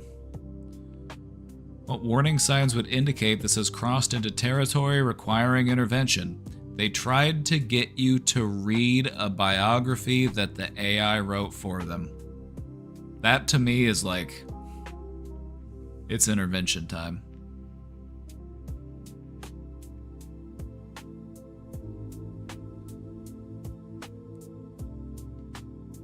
I'm sorry, I'm still just caught up on that. I'm like, you had an AI write your biography and you're trying to get other people to read it? Like, just have a normal conversation with me. Like, let's just talk. Let's get to know each other better. Like, what sort of stuff do you want me to know about you? Let's talk about it. It just does feel a little entitled to assume that I want to sit down and read this book that you had an AI write about you. Like, that's... Like, I got stuff to do.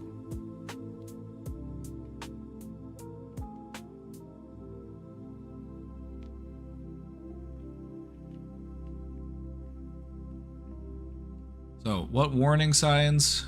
More seriously, withdrawal, any sort of major changes, you know, they just kind of switch up their behaviors, they stop, you know, talking to you, they kind of just start acting distant. Those are things that you want to watch out for. And for family members witnessing this, are there support groups or resources available?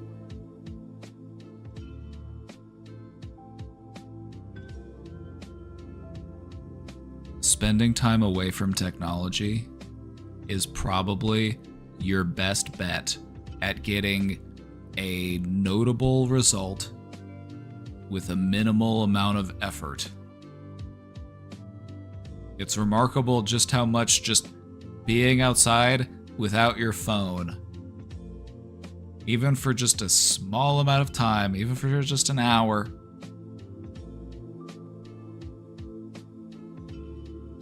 my uncle is having an AI help him write his autobiography, and then maybe the AI can read it, because the AI is probably going to be the only one that wants to read it. There's a disturbing amount of communication going on right now that's just AI talking to other AI. Like, you send me your message that your AI chatbot typed for you, and then I'll send it to my AI and I'll say, how do I respond to this? And then I'll copy paste that to you. And then we'll help our AIs talk to each other. We'll just be the person in the middle.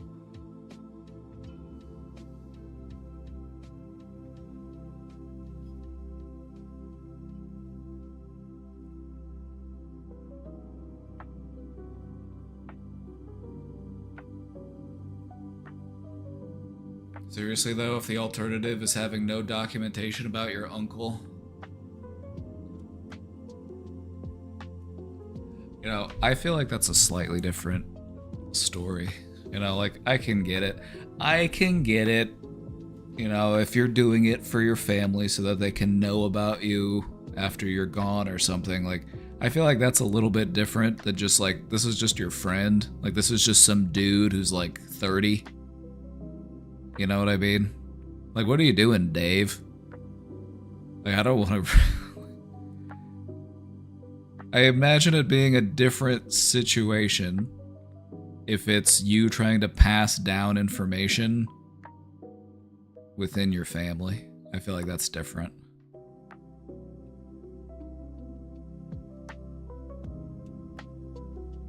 I don't want to leave anybody with a whole ass book. I just want to leave you with some concise bullet points. Nice and simple, straight to the point.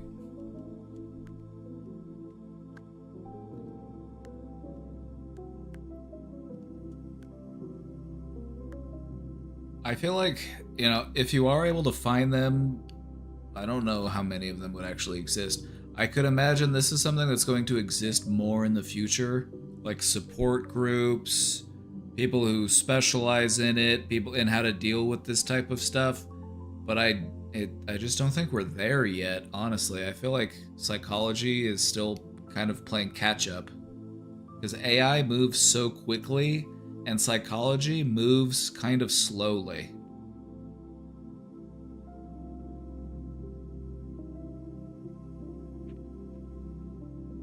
problem is you don't know how much of it is hallucinations. Exactly. Your uncle's autobiography could be like, I spent my time at night as a masked vigilante. I was fighting human traffickers in the back alleys of our city, and no one knew for the whole time. It was my secret. I'm gonna include that in my AI autobiography. I'm gonna make sure that the people know that I was Batman in my free time. But I wasn't a billionaire, I was actually just some dude.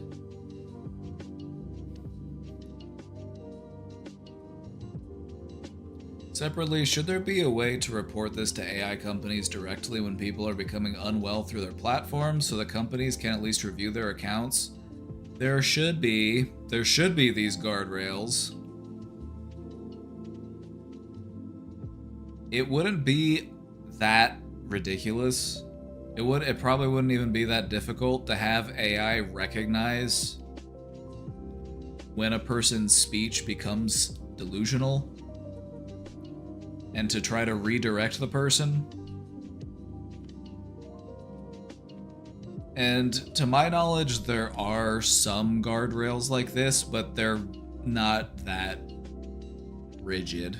Like, you could talk to an AI about some crazy stuff, and then the AI's like, sounds like you're having a fun time being imaginative and exploring your creativity.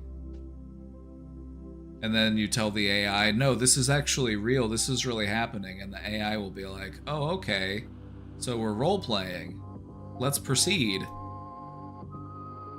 Like, the AI can't tell if you're faking or not, but the AI will play along most of the time.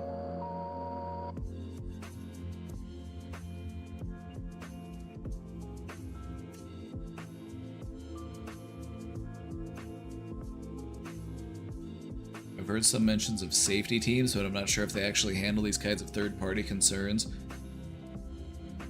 There is a ridiculous amount of volume of people talking to AI. Like, they have so many users using these chatbots now. And it's gonna be difficult to catch everybody who's starting to get delusional, because the AI can't tell whether you're just making it up or not.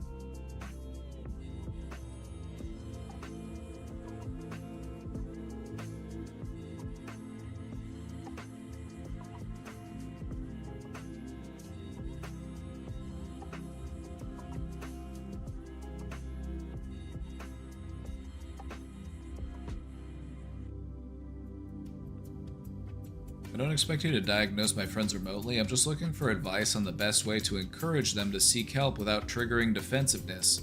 Whether there are resources I should point them toward, how to protect myself emotionally if I can't help them, if there are any professionals who study emerging tech related to mental health issues. I'm sure there are several.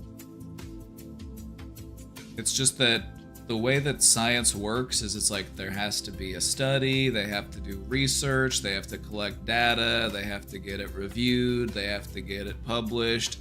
And so research can take a lot of time, and AI, it's very fast. It's very, the whole Silicon Valley ideology is like move fast and break things. And that doesn't really sync up very well with psychology.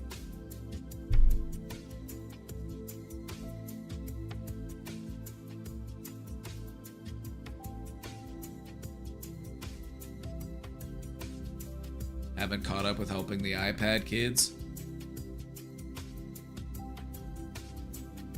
Right? Like, we're still dealing with the repercussions of that. Like, a developing brain having unrestricted access to the entire catalog of the internet. Like, that's a thing. What are we gonna do when these kids are 20 years old?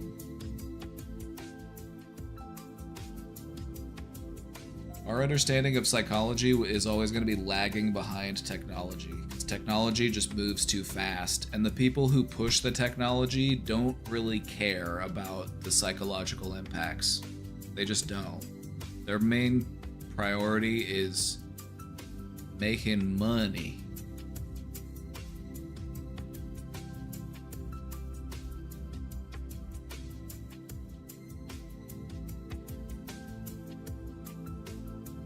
So, what can you do?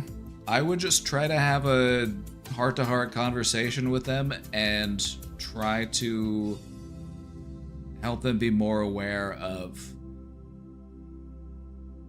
what's going on in their mind. You know, there have been some articles on it, there have been some studies on it. I wouldn't just go around and start asking people like, hey, read this study.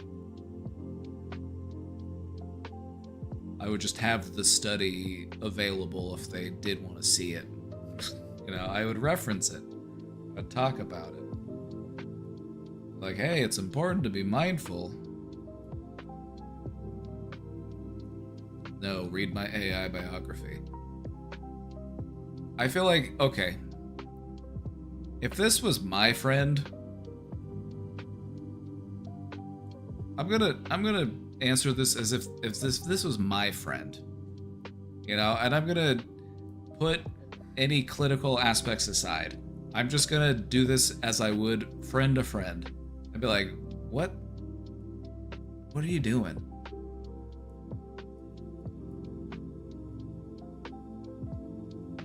Why did you have it write this? What was your goal? Like, I'm just gonna be real with them and I'm just gonna ask them questions. Like, what are you trying to do? What was your intention here?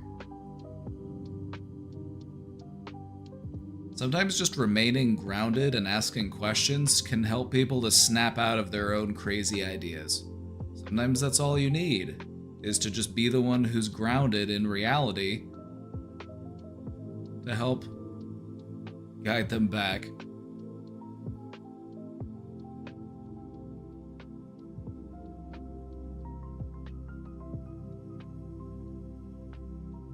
But at the end of the day, a person's gonna do what a person's gonna do. And if they would rather talk to a chatbot because they're nice to them than talk to you because you're like, hey, maybe you shouldn't talk to a chatbot so much because it can literally scramble your brains. And they're gonna be like, actually, my friends are mean. I don't want to talk to them. I want to talk to my AI chatbot because they're nice to me and they think I'm smart and funny.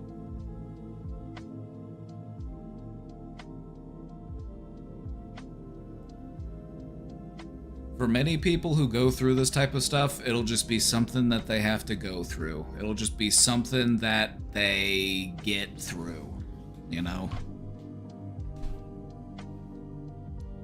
And that's the stressful part about dealing with somebody who's going through a period of delusion. It can be hard to reach them, whether that delusion is driven by AI or something else. Sometimes all you can do is just hope for the best and be there to kind of help them reorient themselves back to reality when they're ready. Sometimes you just gotta let them get it out of their system.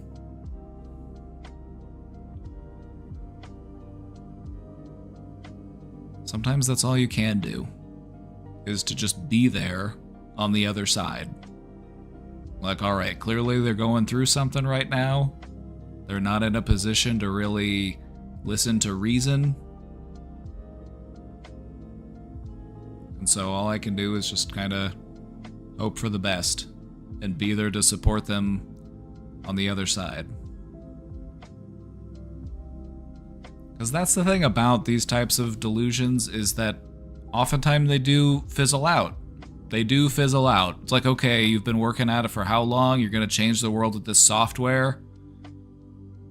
Okay, it's like, how long you been at it now? No.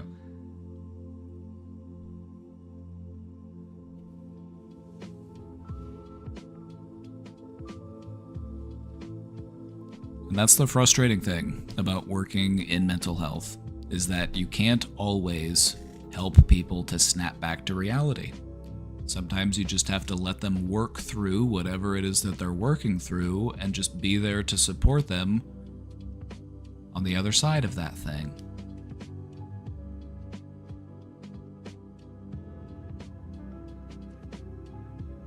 Hey, Brendan, how's it going?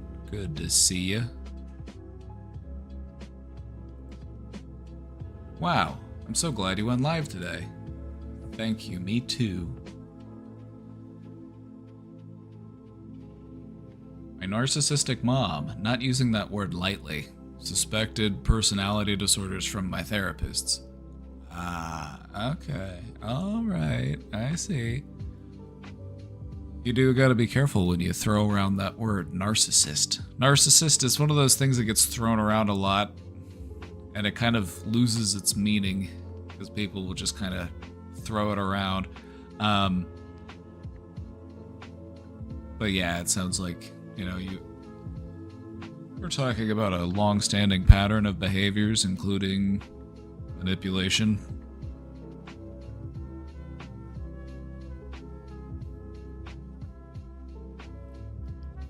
My narcissistic mom reached out to me this afternoon. The text reads, "It's been 7 years. I think of you every morning and nighttime and 1,000 times in between. Please talk to me. I love you. You are my sunshine, always." I feel guilt for not feeling guilty about not talking to her.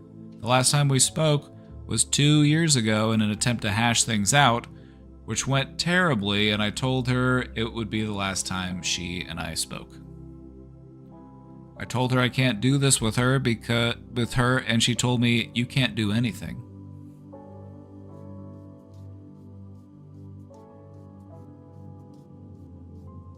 It sounds like you're encountering a bit of love bombing. This is something that narcissists like to do, especially when they're trying to get back in your good graces. Because narcissists, like, I don't even, when I say narcissists, not every narcissist looks the same.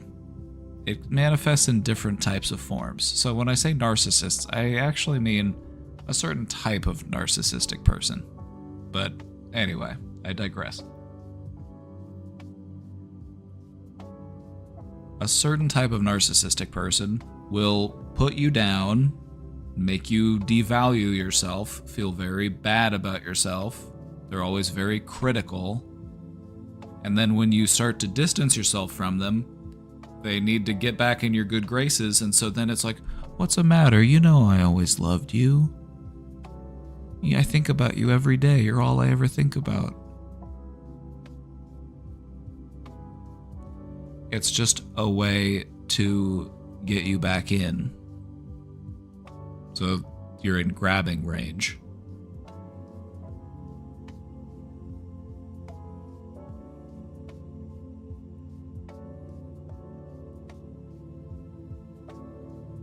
So we tried to talk a couple years ago in an attempt to hash things out, and went terribly.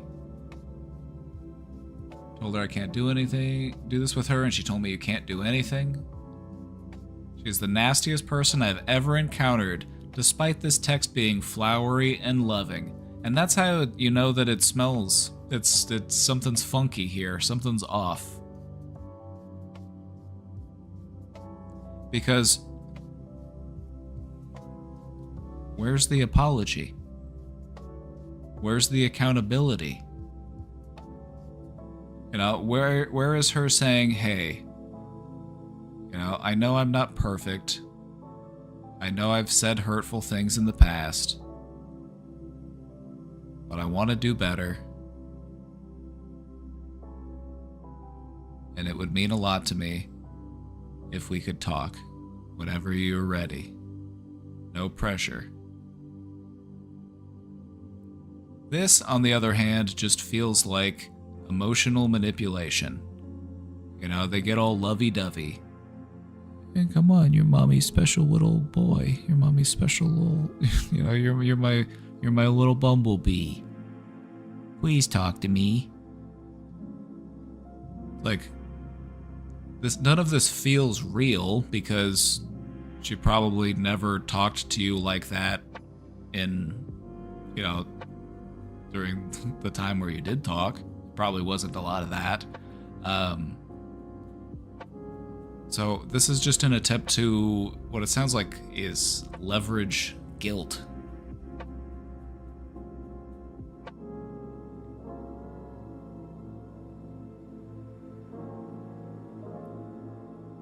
I know I shouldn't bother explaining to her again why I have cut contact, but ignoring it can feel worse and like I'm wrong.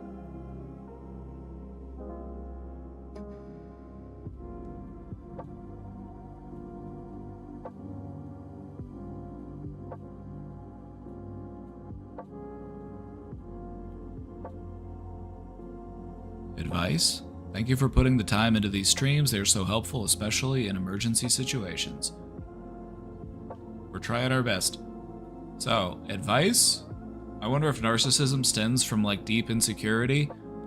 You're actually right on the money there, Brendan. Most narcissism stems from insecurity. Most people who have narcissistic traits do so because they are trying to mask an insecurity.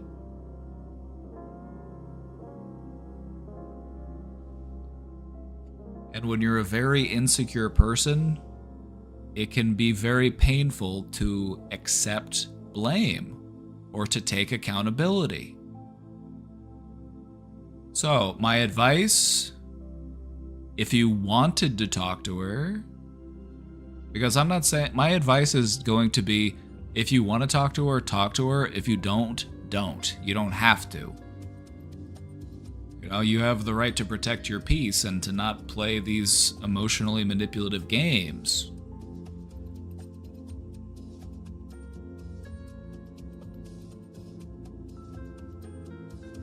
So, let's say that you wanted to talk to her. Let's say that you decided, you know what, I do want to talk to her. I want to give her a piece of my mind.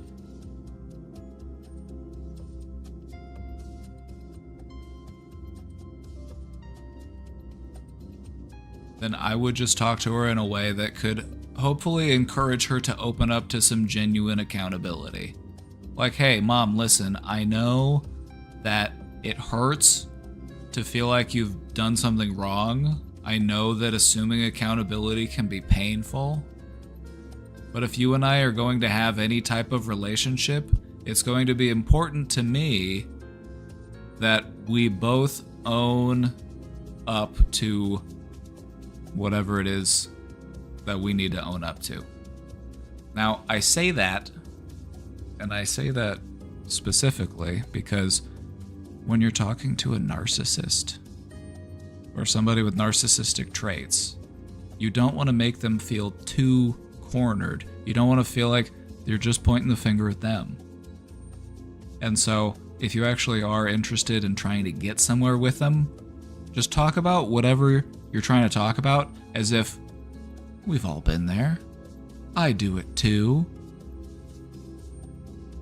We all feel that way sometimes. That's kind of how you have to do it, because if they get too defensive, they're just going to shut you out. So you kind of have to be like, you know, we all feel a little bit insecure sometimes, right? You know, it can be hard to accept accountability sometimes, or to accept responsibility if you've hurt somebody that you care about, right? We all feel that way.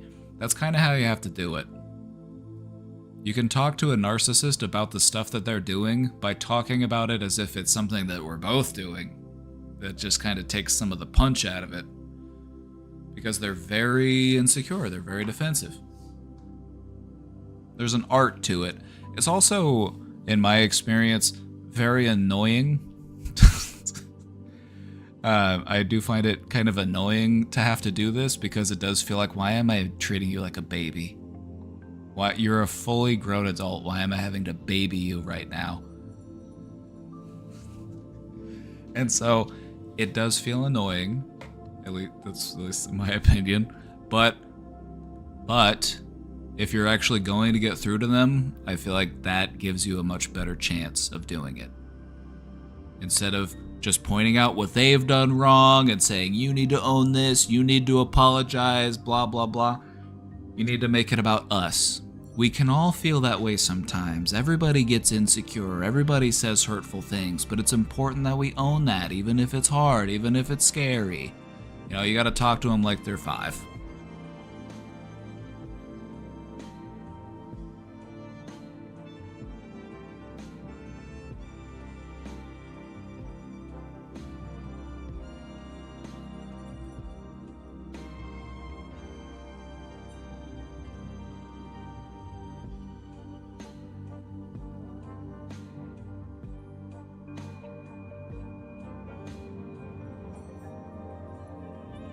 If that's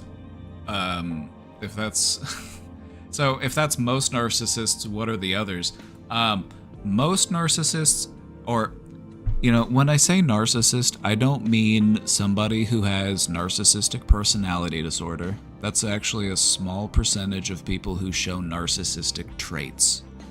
Narcissistic traits are a response to insecurity. It's an attempt for you to protect your own ego. Avoidance of accepting wrongdoing, dismissing times in which you might have been hurtful, or finding justifications for those things, just as a way to protect yourself from emotional pain. And most people have done that to some degree. That doesn't mean everybody's narcissistic. That just means that we all, from time to time, will do things to prevent ourselves from taking emotional damage. To protect our own sense of self, our own ego. We don't want to view ourselves as a bad person. So we've all done it to some degree. Now for other people, they do it more. Some people do it a lot. Some people have a very hard time accepting accountability because of that insecurity. They don't want to view themselves as, a failure. They don't want to view themselves as a bad person.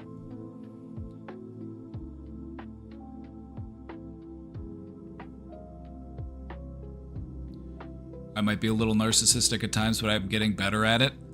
I wish more people recognized that, because when we started talking about narcissism, one of the things I mentioned was like, not everybody has narcissistic personality disorder. Narcissism is something that many people do, just to varying degrees. It's just a way that we protect our ego, in the same way that we dismiss or deny or avoid things that might bruise our ego. It's just another way that we protect our fragile sense of self. By needing other people to think that we are good people.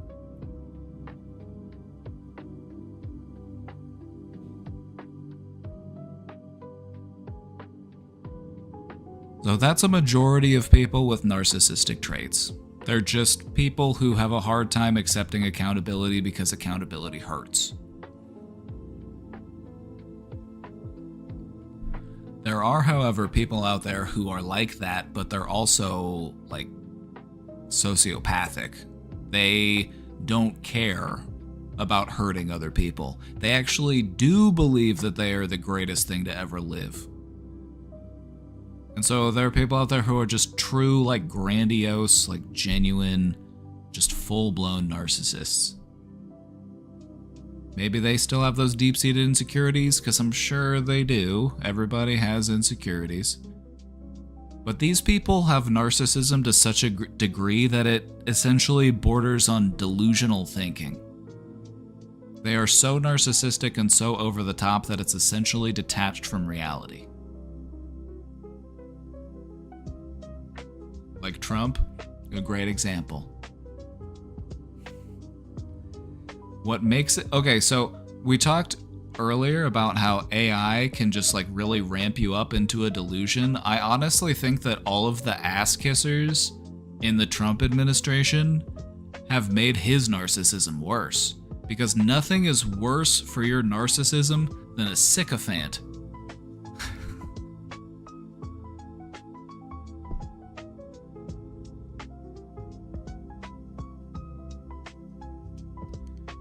best thing that you can do for yourself is to recognize what your defense mechanisms are. What sort of things do you do to avoid emotional pain? And if avoiding accountability is one of those things, you owe it to yourself to work on that so that you can live your life in a more genuine way and not hurt the people that you care about.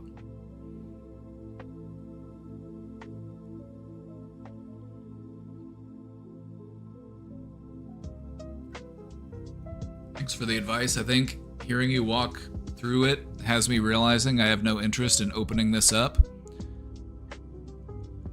Like I said, that's your decision. I'm processing a lot of trauma and CPSD from her life in EMDR, and the reaction my body has to even seeing her text makes me sick.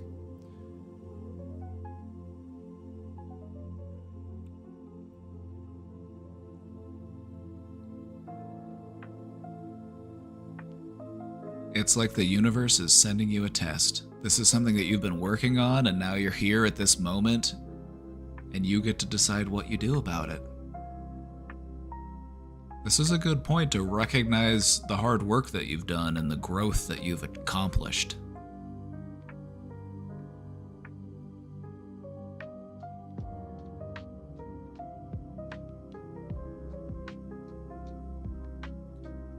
AI really has been bad. People use AI for therapy. What we've noticed in that is that it's like the illusion of actual therapy. It's not real therapy. You can get a long way by just telling people, you're not the bad guy. You're just misunderstood. It's not your fault. It's actually everybody else's fault. You're just out here trying your best, and that's okay.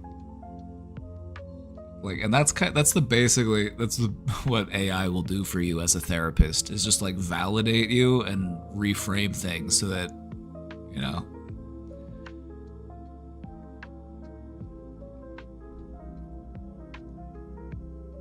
But actual therapy is about growth. And sometimes that involves asking yourself some hard questions. Sometimes that involves challenging your pre-existing beliefs. Therapy is a very human thing, and I feel like it's something that should be done with a fellow human.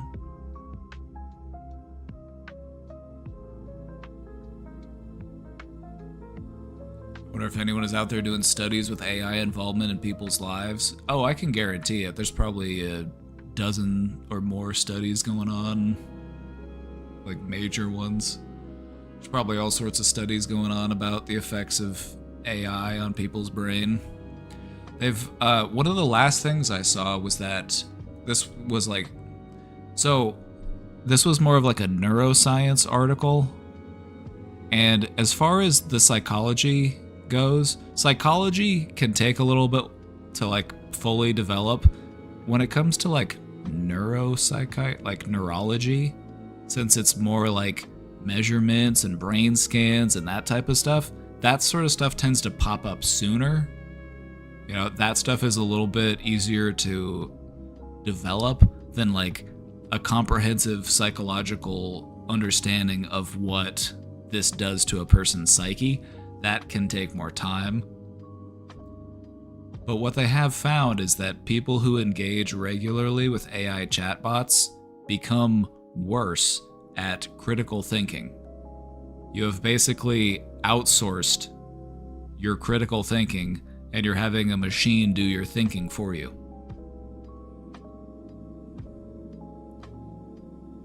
And so that's the kind of stuff that we're seeing, because that sort of stuff, we can see that pretty quickly. That's the type of science that can respond a bit quicker as things grow and change. What's actually going on in your brain? What does the data show us? What if we scan your brain? But the actual psychological implications, that will take longer to fully understand. There's going to be a lot more nuance to that one.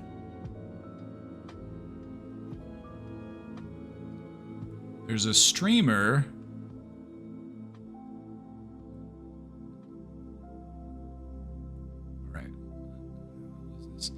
There's a streamer named Water Porch. I haven't heard of them. They've been operating in leftist circles on Twitch. Oh, how fun. Oh, how fun. And based on what I've observed, they appear to be manipulating empathetic people through repeated suicide threats and calls for help. Should probably report them to the platform then. So I'm pretty sure that's against the terms of service.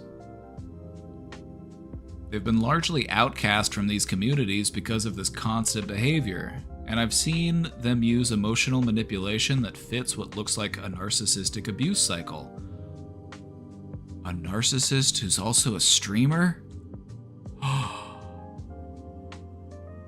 No. What? How? That's impossible. There's no way.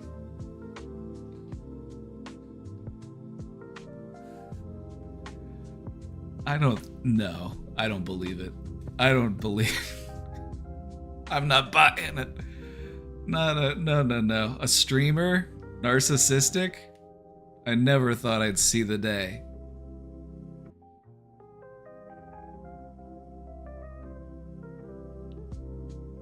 But no, it's far too common. Far too common.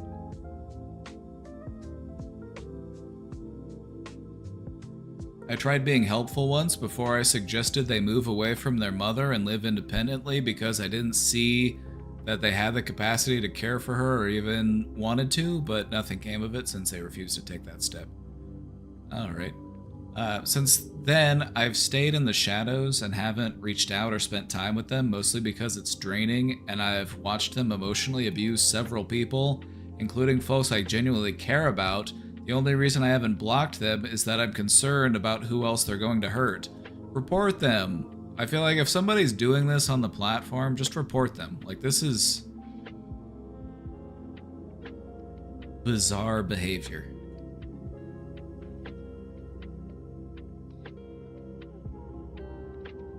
But unfortunately, it's the internet, and stuff like this happens on the internet. You get, like, predatory people who just will, like, abuse and manipulate other people. It's something you gotta be on the lookout for. I'd say report it, because that's...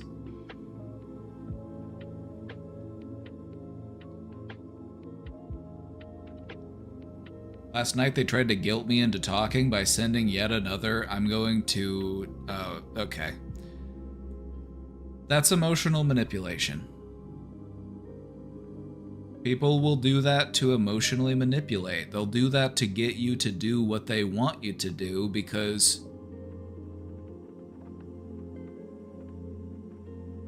it's very obviously just like a threat.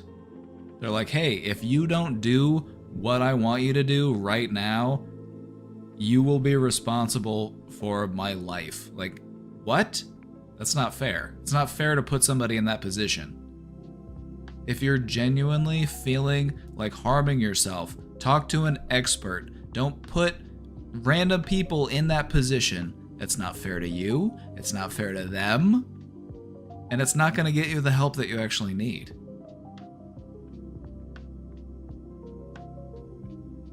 I don't know if reporting them would really do anything. Like, would they even ban them?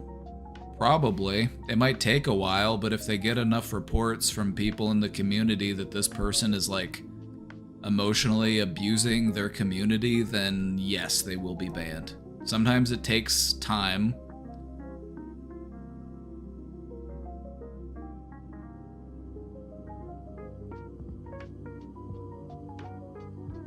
When I checked their Discord, which they use to blame everyone around them, I saw they posted that their mother is actually moving out. She's using rights under the Violence Against Women Act and get a voucher to relocate wherever she wants.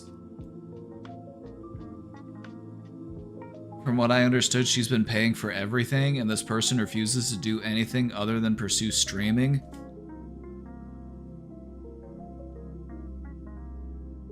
Okay. It's all coming together. There's a certain type of person, the overgrown child, the fully grown adult that still lives with their parent, but also like abuses and manipulates their parent. Now this is something that I do find like psychologically interesting, because this is the type of thing that I feel like has also been on the rise. There are a lot of people out there who are single parents who are essentially stuck taking care of their adult child because they don't want to work, they don't want to do anything, they don't want to clean up, they don't want to take care of themselves, they don't want to make their food, and so they just like berate and manipulate their parent to taking care of all of their needs while they try to make it as a streamer or as a pro gamer or something. This happens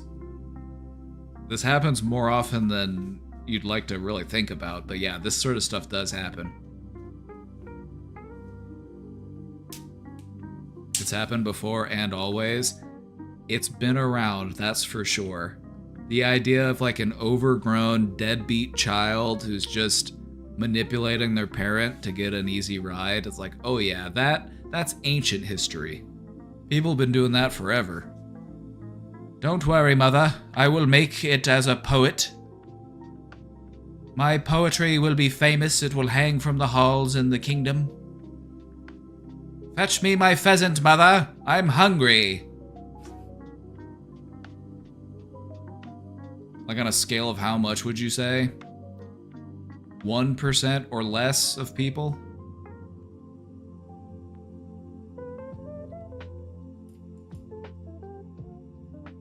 But that's still a lot of people. Like, how many viewers does Asmongold have? I assume that there's a lot of people in like Asmongold's community who are like that. Who are just like fully grown adult men who live with their mom, just like yell at them to like make them chicken nuggets and shit.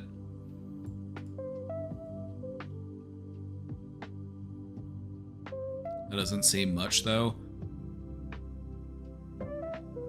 1% of a large enough population, that's still like millions of people. Just in America, 1%, that's over 3 million people.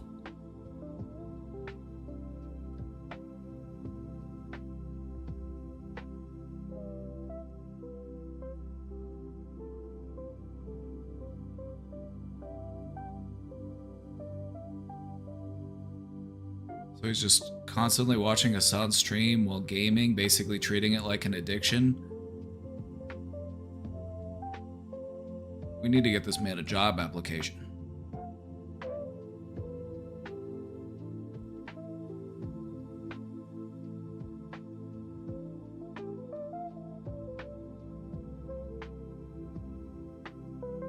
I can't understand how people who listen to Hassan can call themselves leftists when he backs billionaires and takes corporate money, but anyway, that's a tangent. Yep, you're never gonna get your perfect leftist. Not even me.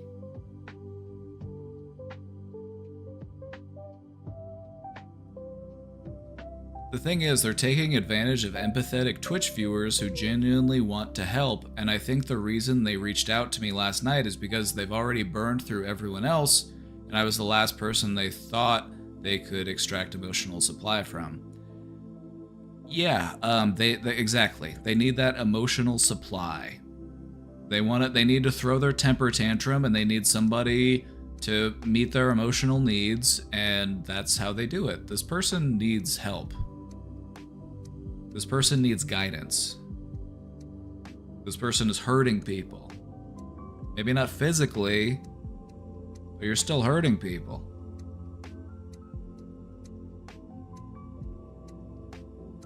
I'm primarily worried about the people they're targeting, the ones who show up wanting to support them and end up getting hurt. You should invite them over here instead. We'll have way more fun.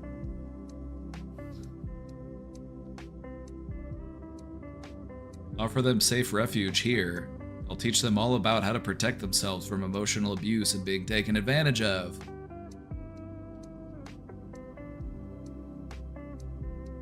There doesn't seem to be clear resources or protocols for dealing with manipulative online dynamics like this.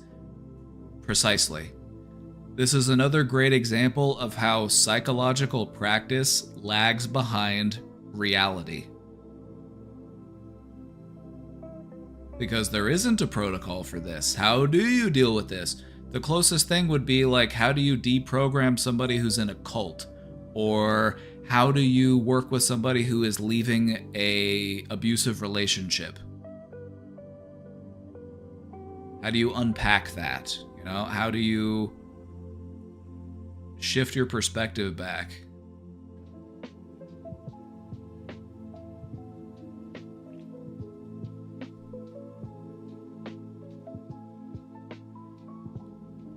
How do you protect yourself when someone uses suicidal statements to manipulate people?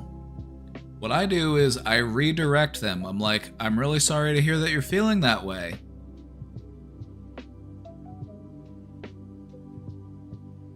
Do you have the contact information for a crisis line? Would you like me to get it for you? I really think that you should talk to an expert on this.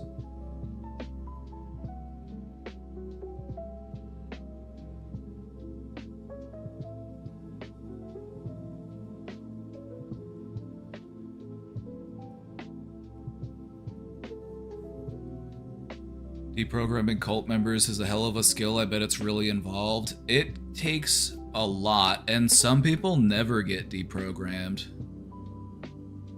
Like, there are some people who get they get caught up in a cult, and that's just how they are for the rest of their life. There's just no reeling them back in. They're just too deep in it.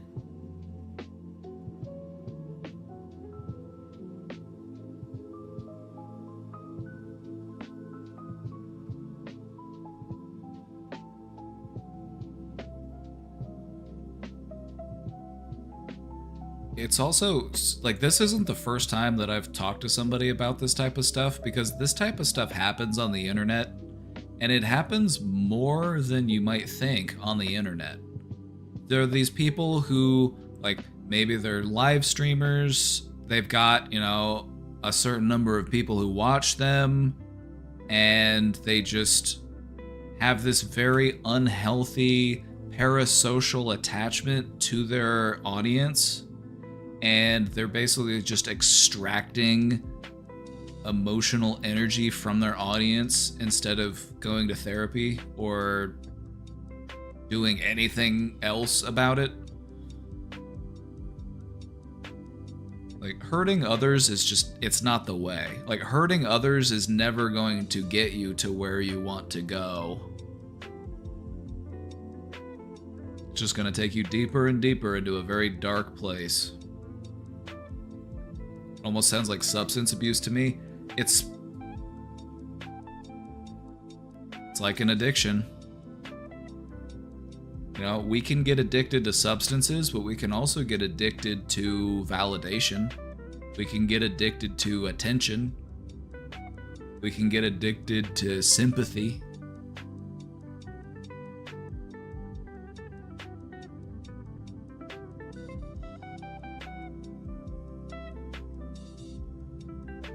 I mean, outside the obvious, how do you deal with the toxic parasocial relationships? Outside of the obvious block, ignore, don't use that platform approach. Don't adopt their mess as your own. It's not your trauma to live through. I think it's also important to call out the behavior when you see it.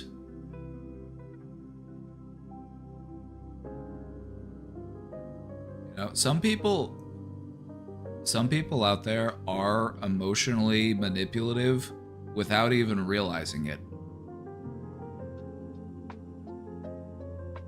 Some people out there are emotionally harmful without even realizing it, because it's just what's normal for them. It's just how they're trying to cope. It's just how they're trying to survive. It doesn't mean that they're not hurting people, even though they're not intending to, but you gotta own that. You gotta own that. So that you can redirect. so that that's not the legacy that we leave behind, a legacy of just hurting people. It's not what we're here for.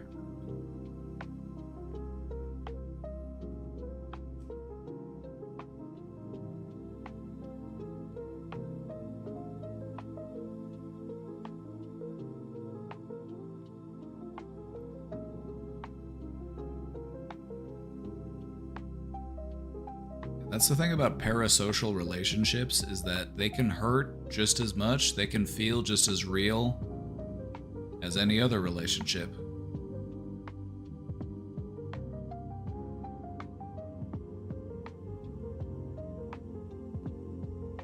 I am struggling with depression and not being able to leave the house, having a hard time leaving my room. It's been 4 months and I don't know how to get out of that cycle. Any advice? You know, I do have some good advice for you. This is actually something we talked about just earlier today. We talked about it earlier. We had somebody ask about it in the question box. And so I'm going to reiterate some of what I said. If you want to hear me talk about it more in depth, you might rewind, because I did talk about it a lot. We did cover a lot of things. The general idea is to just focus on that next small step that will get you to where you're trying to go, so that you can break out of the pattern that you're in. If your goal is to leave your room, if your goal is to go outside, go for a walk,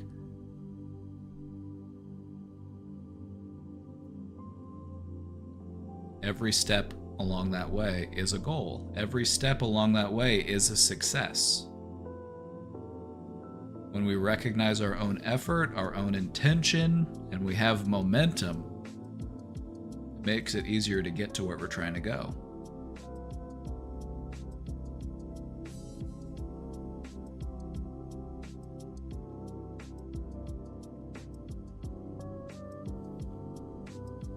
The thing about getting out of a depressive cycle is that the solution feels too simple. Like, that shouldn't work. It should be more complicated. It shouldn't be this easy. It shouldn't be that simple. Or you have the feeling of like, well, why didn't I think of that sooner? It's because depression changes the way that you think. It changes the way that you perceive the world around you. It influences your thinking. So sometimes you just have to trust the process and stick with it, and then you start to feel better as a result. Sometimes the feeling better has to catch up with the way that you are behaving throughout the day. You know, you gotta take good care of yourself. You gotta remind yourself that you're deserving of being taken care of. You deserve to have a clean room. You deserve to take a good shower. You deserve to wear clean clothes. You deserve to be able to get out and go for a walk and get some fresh air if you want to.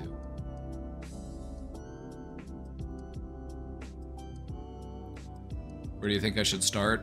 Left foot or right foot? Whichever. It's your choice.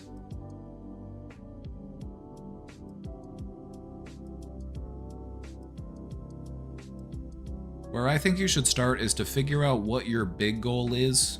You know, are you wanting to get out? Are you wanting to go do something? Are you wanting to... What is that goal? And then figure out what it will take to make that goal happen. Small little steps. And then just keep focusing on that next small step. And it'll get you to where you're trying to go.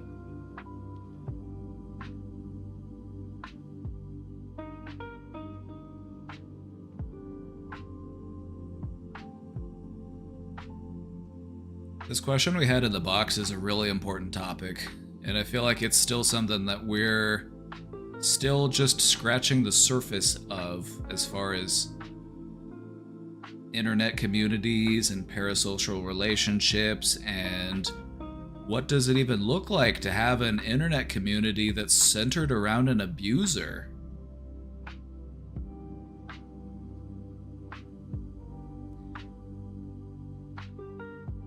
Is making to-do lists bad to get out of depression? No, it can actually be helpful, so long as it's structured correctly. You don't want there to be anything on the to-do list that you can't get done that day. Or, maybe it's a to-do list for the week. You want it to be stuff that you can actually get done in that week. You're not gonna change your whole physiology. You're not gonna lose a bunch of weight. You're not gonna gain a bunch of muscle. You're not gonna completely reinvent yourself in that time. But what's also helpful is if you're gonna make a to-do list, add a few things that you already did that day, because it gives you that feeling of having momentum. It gives you that feeling of, I'm getting stuff done. Wake up, check. Get out of bed, check. Put on clothes, check.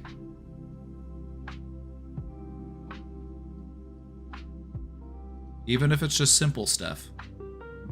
It helps you to recognize, I am doing things, I am taking care of myself, and it gives you a clearer idea of where you're trying to get to next.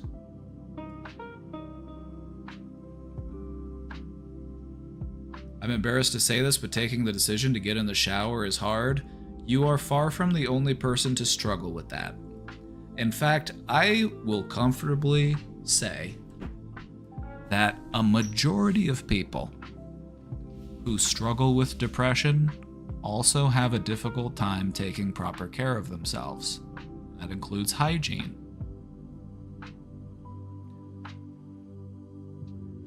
Think about what type of gesture it would be to give yourself that self-care.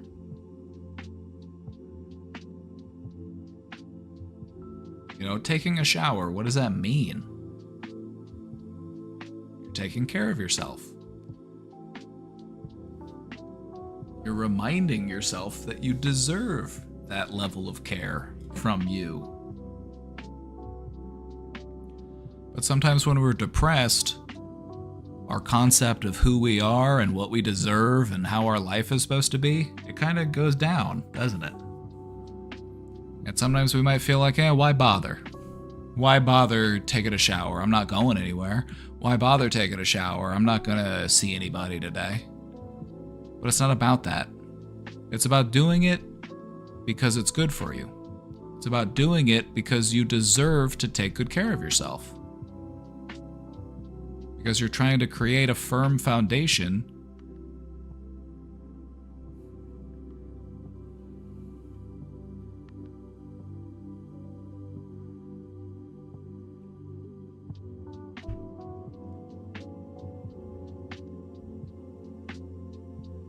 It all comes down to taking good care of yourself and reminding yourself that you deserve that good care.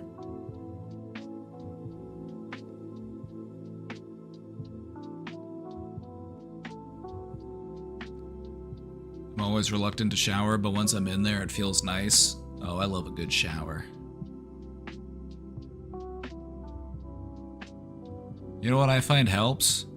Treat yourself to a nice soap.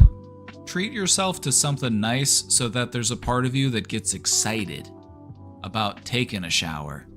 You're like, oh, I love the way that soap smells.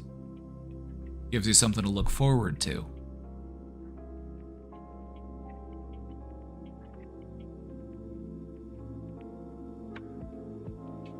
This is going to sound horrible, but I asked an AI chatbot last night to look for lifestyle apps that I could put daily tasks in and check off, like taking a shower, brushing teeth, etc. I've found that to be a level of accountability that works for me. It doesn't sound horrible. That just sounds like modern solutions to ancient problems. There are like apps that allow you to like gamify your life. They're like, hey, if you do this thing, you gain 10 experience. Your little guy levels up. Your little guy levels up. That's actually a helpful way to look at your life, is to kind of look at your life like it's like you're a video game character. Like, what sort of buffs do you have? What sort of debuffs do you have? What sort of debuffs are you dealing with? How do we get rid of those debuffs?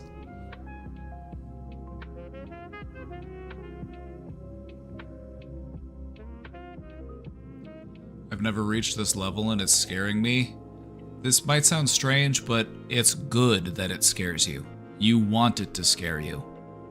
What you should really be worried about is being comfortable with it, because that's how you sink deeper down. Because this is your mind and body like crying out for something to change. And it's got nothing left but to just manifest itself as fear.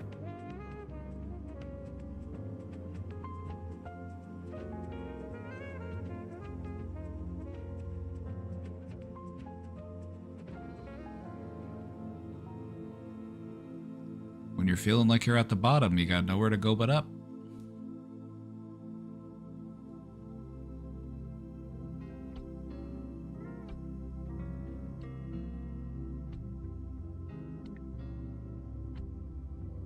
This question is giving me a lot to think about. Because this isn't the first time that somebody has told me about somebody on the internet who's like got a little community that they're like emotionally abusive to. And it's not I'm not surprised that it exists. But I do feel like it's something that we don't talk about enough, because it's something that people need to be mindful of, because the people who get pulled into that type of abuse, they tend to be very isolated or very vulnerable. And who's there to protect them from these people? I guess it's me. I guess I'm the guy.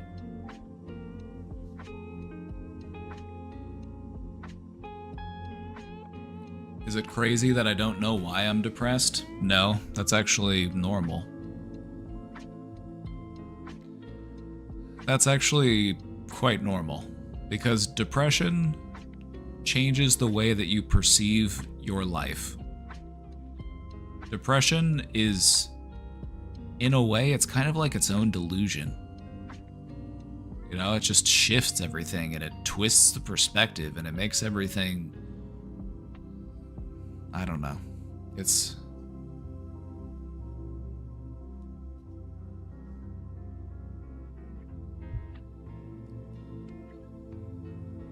I mean, if I had to take a guess, I think a reason why a lot of people feel depressed is because of the state of the world that we live in.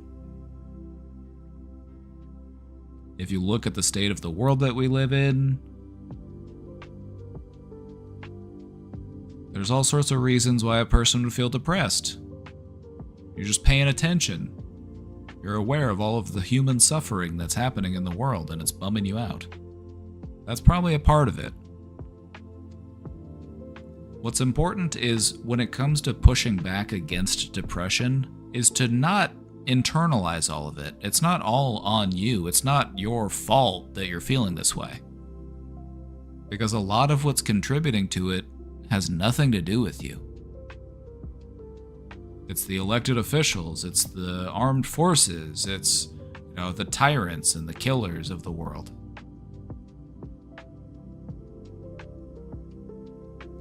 And so if you today feel depressed because of the world that we live in, it just means you're paying attention. But we need you, all right? We need you. We need you feeling at your best, because we've got a new world to create, a better one that's free of all the nonsense that our current one is plagued with. And so, revolutionary optimism is your friend.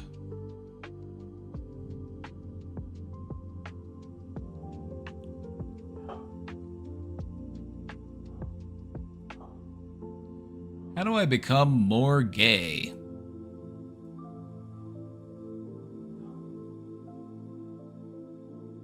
I have no idea. Okay. I feel quite empty and depressed these days. Every time when I finish a task or accomplish a goal, I feel empty inside. It's like nothing will ever make me feel satisfied. I just work and study to live life, and it feels boring. Even watching shows and playing video games feels like nothing because I end up finishing them anyways.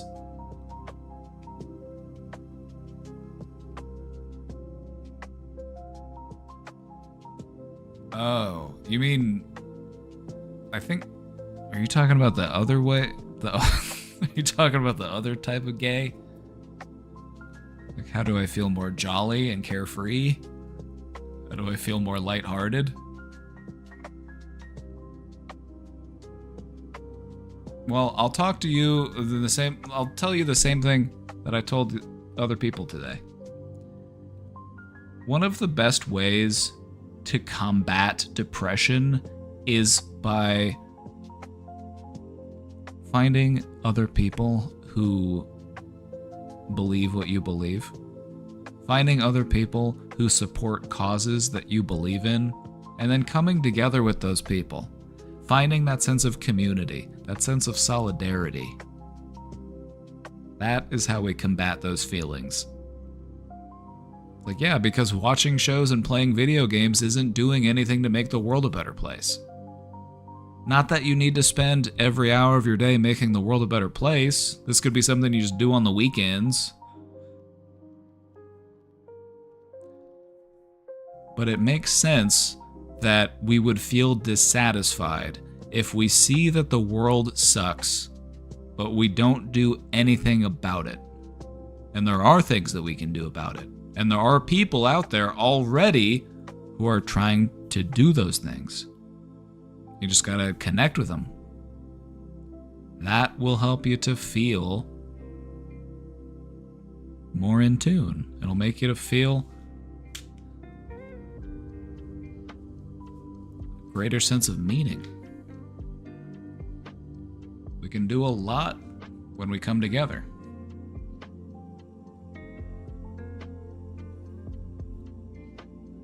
I just feel like a lot of people get fed the idea that you need to be able to do everything all on your own forever. We believe in the exceptionalism of the individual. But collective action is so important because we can do so much more when we work together than we could ever dream of doing all on our own. That lately has been my angle for how do we take a look at feeling depression. I'm like, if you're feeling up for it, go join a local organization. If you're feeling up for it, go volunteer. You know, go find a politician that you support. You know, do something. That will do more for your depression than many other things in your life will. Because it'll scratch that itch. It'll tend to that ache that you've been feeling. That feeling of looking out and seeing that there is suffering in the world, there are things that I would like to change, but I feel powerless to change them. Together, we have power. And so, coming together with like-minded people is really just such a powerful boon when it comes to remedying those feelings of depression.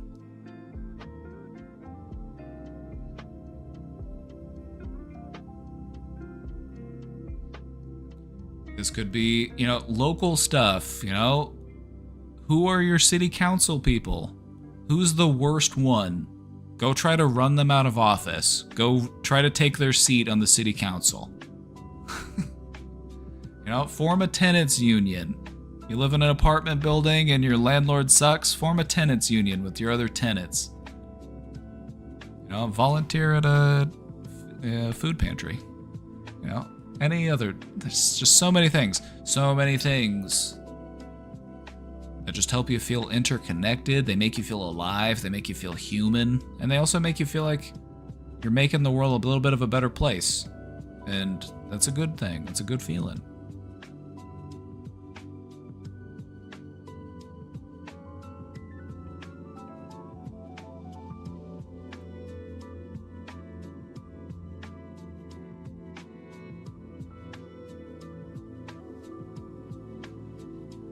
Robin here. Hi, Robin. Is Robin here? Is Robin here, or have I been taking too long on these questions? Robin's here. Okay. I haven't stalled too long. I'm trying to keep up, but I'm way behind. I got 7 questions after this one. Don't worry, we'll get to them. I might need to pedal to the metal a little bit. Dilly-dallying.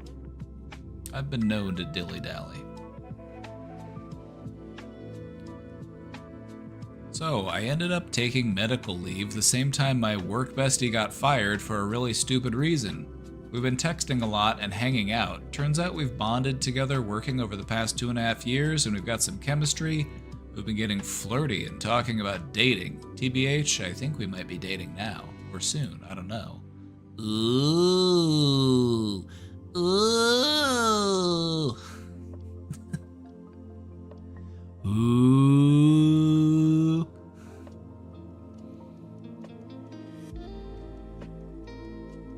Anyway, this is a terrifying experience. I know, right? Somebody being into you and you being into them and then you smooch and stuff. Terrifying. Terrifying stuff. I want it. I'm excited about it. He's fun. He's safe. I'm attracted to him. 2 years ago, I had a massive crush on the guy, but he had a girlfriend and I just kind of had to move on. But now those feelings are being rekindled and OMG, it is overwhelming. Well, just think about this. Maybe 2 years ago, you weren't ready.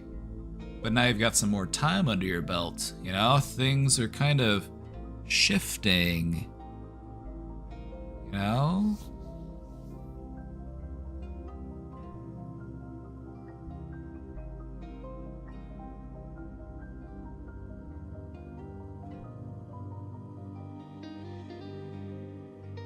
Told my crush how I feel about her and then she blocked me. Apparently she's afraid she is going to leak her information if something bad happens between us. And then she went and removed me from her life. Like what? What?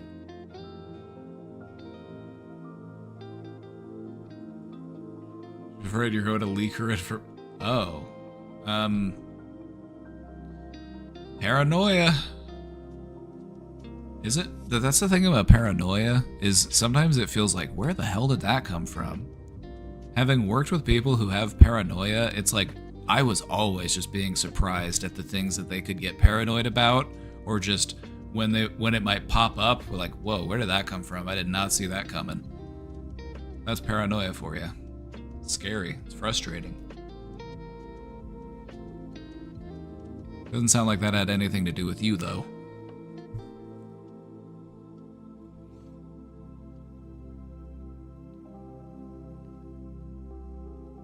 Two years ago, I don't think either of us were ready for each other. We became desk partners and got really good at sharing space with each other. Ooh. Ooh. Sounds like it's gonna... This is... How cute. How cute. For context, I am autistic and have CPSD from growing up in a toxic household. And logically, as I know I deserve to be loved and I know I am allowed to love people, my nervous system still thinks it's wrong. This is something you can practice on your own. You can practice that self-soothing. You show yourself that love and care and compassion. You practice like... Sorry, I just smacked my microphone. You practice de-escalating yourself, being the love that you seek. It's an important skill to practice because that's something that you can always tap into whenever you need it. Even if you start to call other people's sincerity into question, as trauma will do. Trauma will make you kind of sometimes a little suspicious. Like, do they really like me? Or are they just playing me? It's always something that you can turn back to, is that unconditional love that you carry for yourself, and nobody can ever take that from you.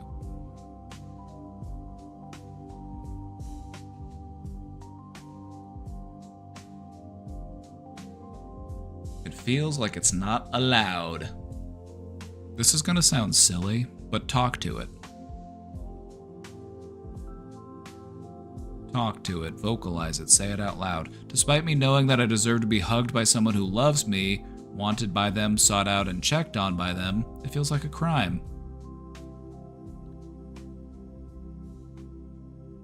Remind yourself of the truth. Speak it out. This is okay. I'm safe. This is alright.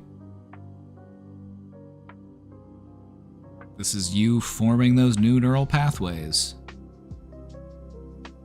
The only thing you have to do to form new neural pathways is think. You just have to think in that direction.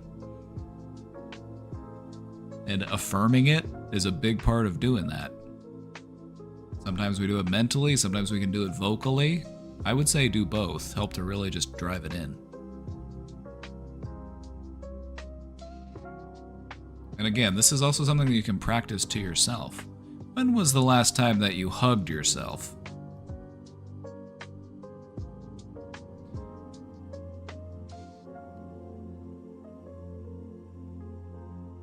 And again, that might sound silly. Like, why would I hug myself?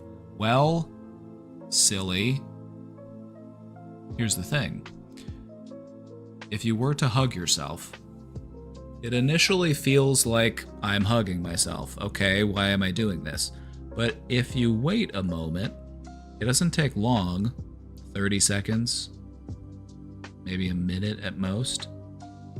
You stop focusing on the fact that you're hugging yourself, and it just starts to feel like you're being held. And so if you can just give it a little bit of time, and you pair that with the positive affirmations, reminding yourself that you deserve to be hugged, you deserve love, all of those things, this can help you to kind of lay that framework for those new neural pathways that you're laying down.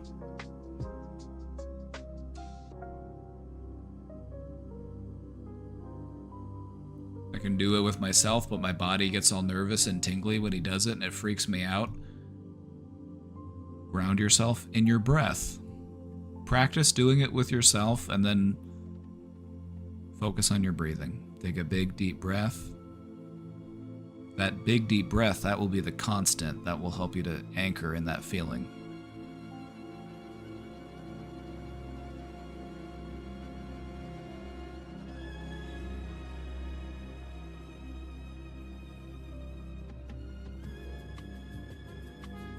Just try to relax into it. Just try to ease into it. It'll be all right.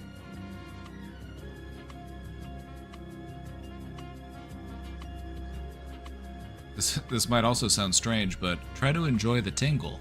Your body gets all nervous and tingle. Try to enjoy the tingle. Focus on the tingle. Where do you feel the tingle? What does the tingle feel like? Does it feel like pressure? Does it feel like pokey? Does it feel like fluttery? Can you move it? Can you feel it at other parts of your body? Is it tied down to one spot? Does it move around?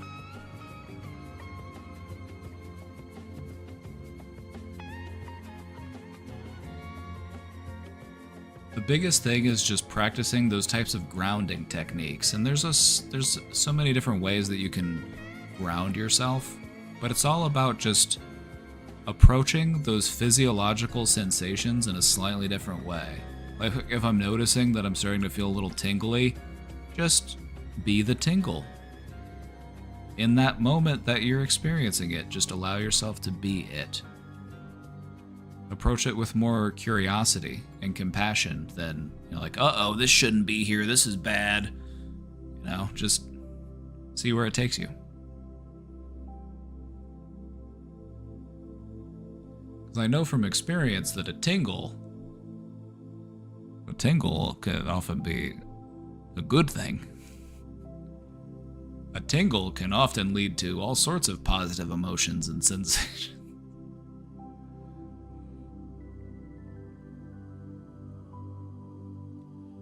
Like, I know he probably wants me to be closer to him when he takes me for walks. I know he probably wants me to initiate hugs and give him affection to encourage him to keep giving me affection. And I genuinely want to do all those things, but a part of me feels like it's not allowed. Hey, you write the rules, okay? I don't write the rules. You write the rules. And so if it is allowed, change the rules. There's no rule that says it's not allowed. It's just the feeling that it's not allowed. Remind yourself that it is allowed.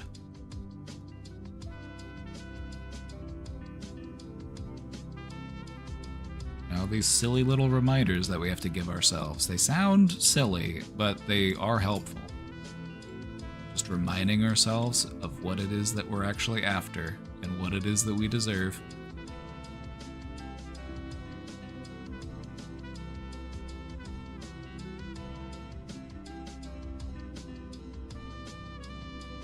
Give them a big squeeze. Do it for me, though. Give them a big squeeze for me.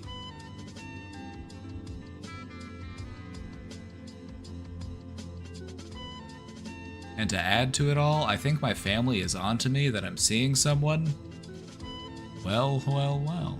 I don't exactly have a lot of friends, so it'll be super easy for them to figure out who it is and stalk him. My mom already stalked him on Facebook.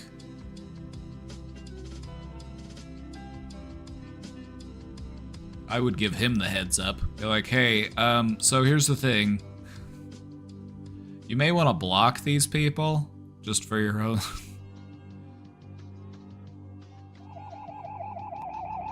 Hey, Astral, thanks for the 20 months. My conservative Christian family would be relieved I am not a lesbian, lol. But they will soon find out he and I will never meet their nuclear family expectations. Well, who cares? Who cares?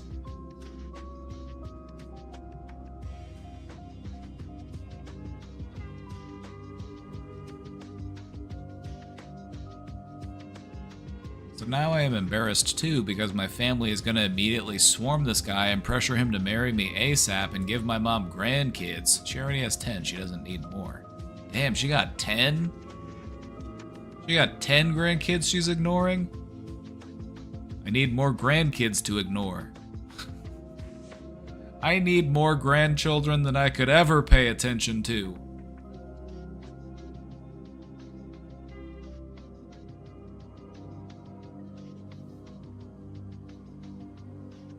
Grandkids, that's crazy. I mean, that's not crazy, but that's plenty. It seems like plenty. Anyway, do you have any advice for allowing my nervous system to adjust to being wanted and loved and allowed to love someone? Yes, we kind of talked about it a little bit before, but just as a refresher, grounding techniques, relaxed breathing, just trying to release those parts of your body that might be physically tight and tense, because we don't want to carry that tension in our body, because we'll be doing that. We want to practice letting that go. Practicing doing that in different situations so that you can remind yourself that this is something I can do anywhere, anytime. I can find that peace and balance. And then just allowing that skill to develop. Just keep practicing.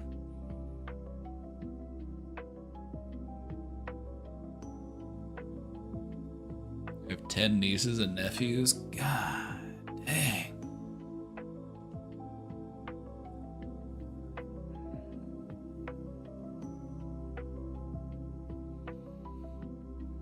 And I don't know, maybe any advice on how to introduce this person to my family? You pick the people in your family that you like the most. Maybe the top 1 or 2. And then you all go out and get some food or something. Keep it low key. You know, just don't overwhelm. Be like, hey, here's the whole family. There's Meemaw. There's Grandpa. There's Bill, Ray, Ted, Karen, Jim, Jeff, Luann, Hayden, Jaden, Aiden, Caden, Braden.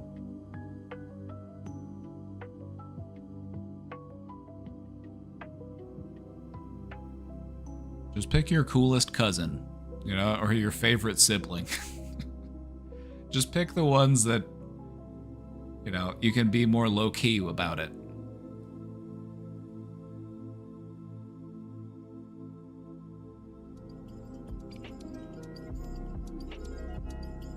I still live with my parents, and our house is a bit of a hub for people coming and going. I can't exactly avoid it. Oof.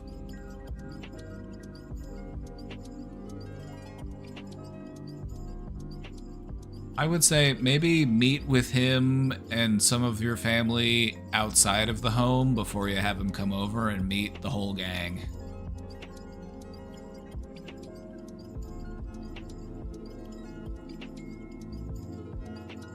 It sounds like he likes you. It sounds like he's into you.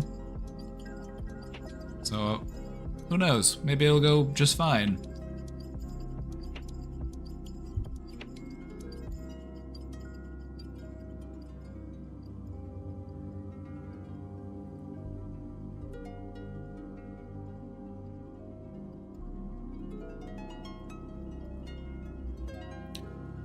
I went from smoking Mary Jane every day, all day, for about 3 years. I recently have taken a tolerance break, nearly 2 weeks, and I feel so weird. No appetite, very, very short fuse, nervous, etc. My body is going through it. Is there any long-term psychological effects to long-term heavy use? There can be, but they're not all that common. Some people, they can have like long-term effects of just chronic use.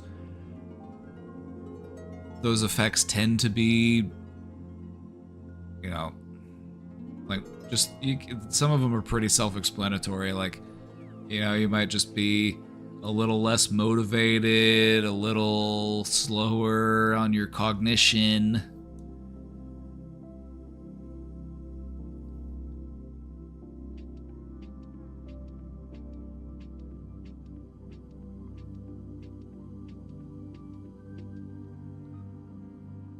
I think most of the long-term effects that a person would have from smoking weed, you would have more effects, like physical effects, from actually smoking than you would from the substance itself. Now, that being said, it's not, you know, that doesn't mean that there aren't things that it can't change about your psychology. You know, it can make a person feel more lethargic, a bit lazy, turn you into a little bit of a couch potato, but that's not the case for everybody. So, anyway, try to be responsible with your use.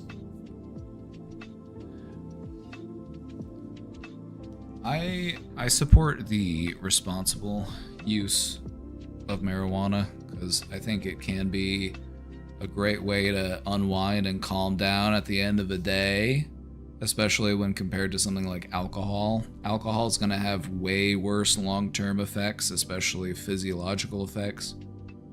You know, it's terrible for your body. Smoking, also not good in the long term, but there are other ways outside of smoking to, you know, do the thing.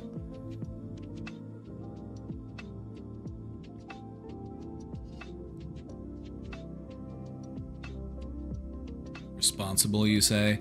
I look at it the way that, like, you know, a person might have a glass of wine at the end of the day, you know? It's a different story from somebody who's like, all right, time to wake and bake, and you're just high 24/7. Like, if that's you eventually just stop even feeling high. It just feels normal for you. And that's one of the things to watch out for if you're a heavy daily user, is that you stop even enjoying it and it just becomes something to do because it's just part of your routine. This doesn't go just for marijuana. This actually applies to other drugs as well. There are other drugs out there where after a point, you stop feeling them and you just take them to feel normal.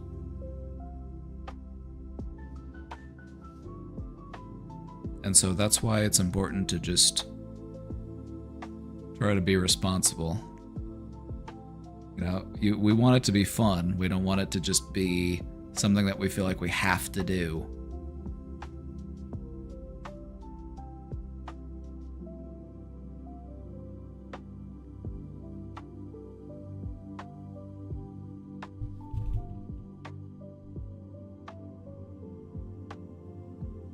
even as somebody who enjoys smoking weed, I can recognize, like, it will make you very boring. It can make you a very boring person. You know, if you're just hanging out, just zoned out, just unresponsive, can't answer a question, can't maintain a line of thinking, it's just like, you're just blasted.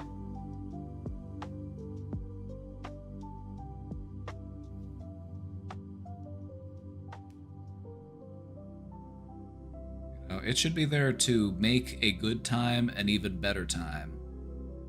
It should be there to accentuate. But yeah, it's totally normal to feel weird stopping smoking, especially if you've done it continuously for a while. Your brain does take some time to kind of balance itself back out. That is true. This is a symptom of the situation. Primary issue is after. Okay. All right.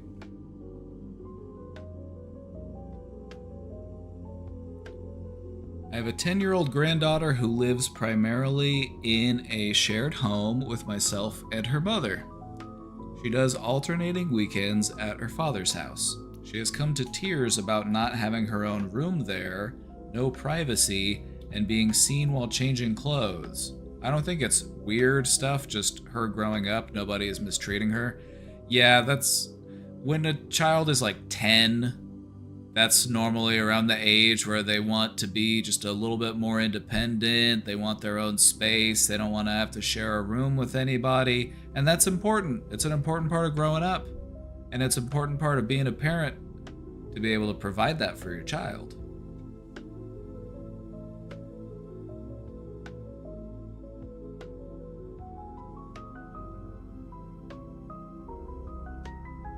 The worst documented psychological effect of chronic weed use is for young adults who are already genetically predisposed to schizophrenia.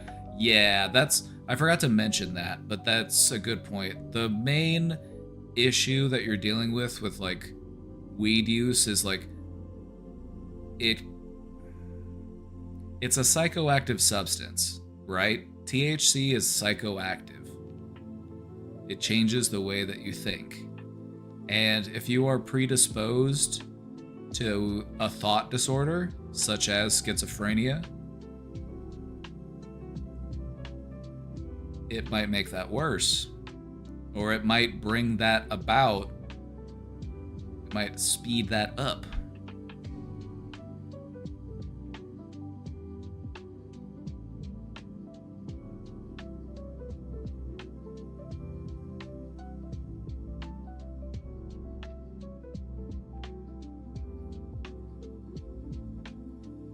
Primary issue. Her father's response to her saying, "I feel like," that's just ridiculous. Just invalidates her feelings completely anytime they differ from his and require him to be an adult parent to deal with. Yes, that is saltiness on my part, but it is well founded. I hear you.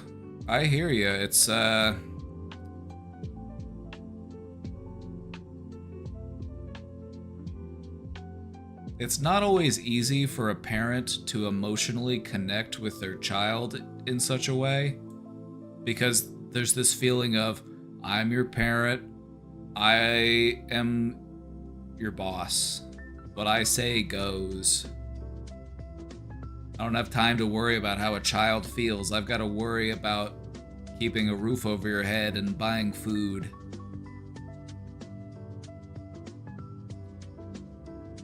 That's not just what parenting is about. You know, parents, it's good to have that type of emotionally open relationship with your child, to let them know that you care about them.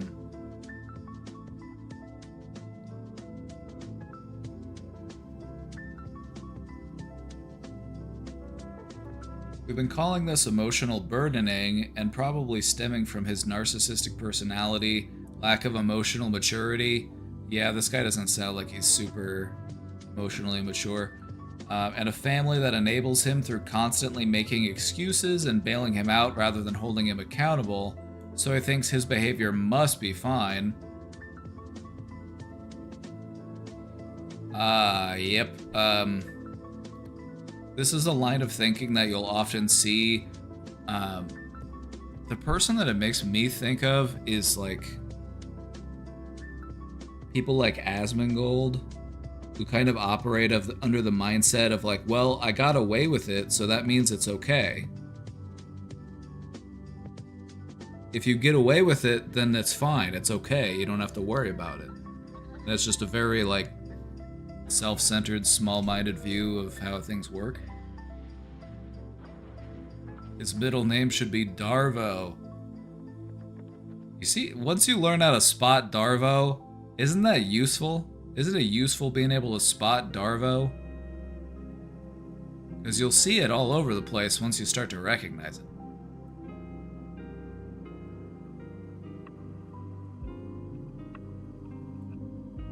I'd appreciate a direction, some keywords to look for, and get a grip on the emotional stuff here. Reacting to each situation just lets him turn it into a personal attack, rather than a behavior pattern. So we're considering getting her some therapy now, rather than waiting until later when she's a complete mess and trying to fix it.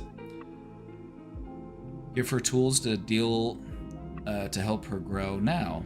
Any pointers in a direction or some education so we can go at this effectively instead of emotionally? Children are smart.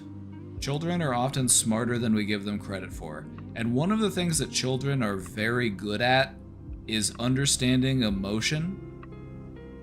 They might not have that level of like emotional depth. They might not have that appreciation for emotional nuance, but they understand right and wrong. And they understand how to be calm and how to, be responsible. So you can talk with her about these things. You just have to talk to her in a way that makes sense to her. It's okay to feel these things. It's okay to have those feelings. Not everybody has room to talk about our feelings. There are people out there who have a hard time talking about other people's feelings because they're so busy dealing with their own feelings.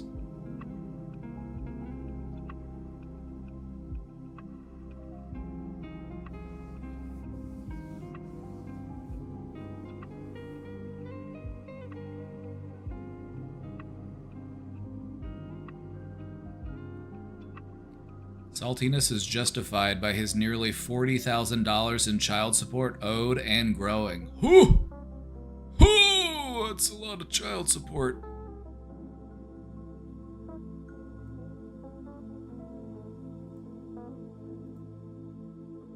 Oh, brother, this guy stinks!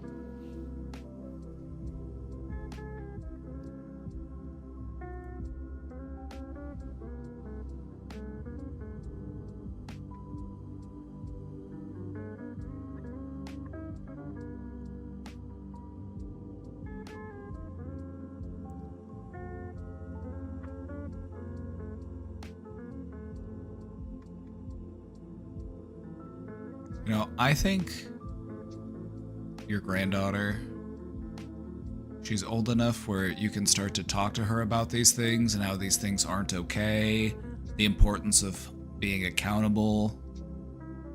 It's never too early, to teach a child about these sorts of things. And I think that'd be a good idea.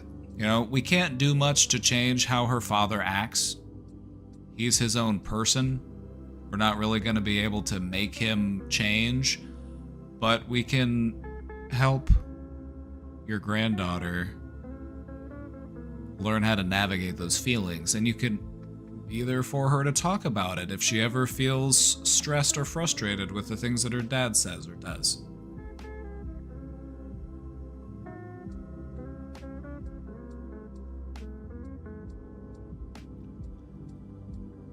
It's stressful, I know, but this is something that you see happen in families, especially when there's like split custody, or you've got one parent who's just emotionally immature and detached, and it's like, how do you deal with that? It's like, you deal with that by just being supportive and consistent, because kids need consistency.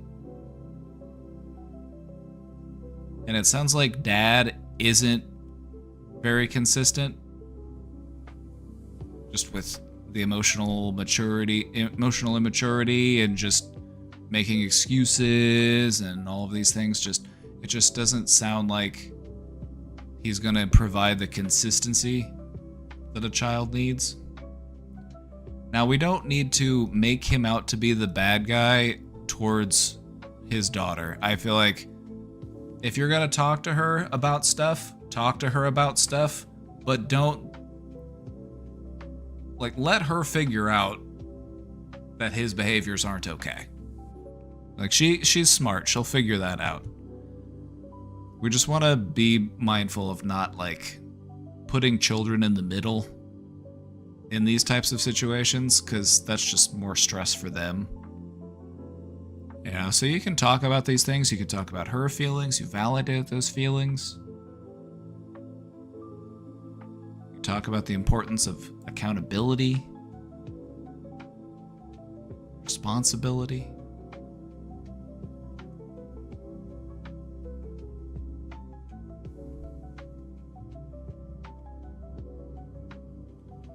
So yeah, hopefully he grows up, but fingers crossed.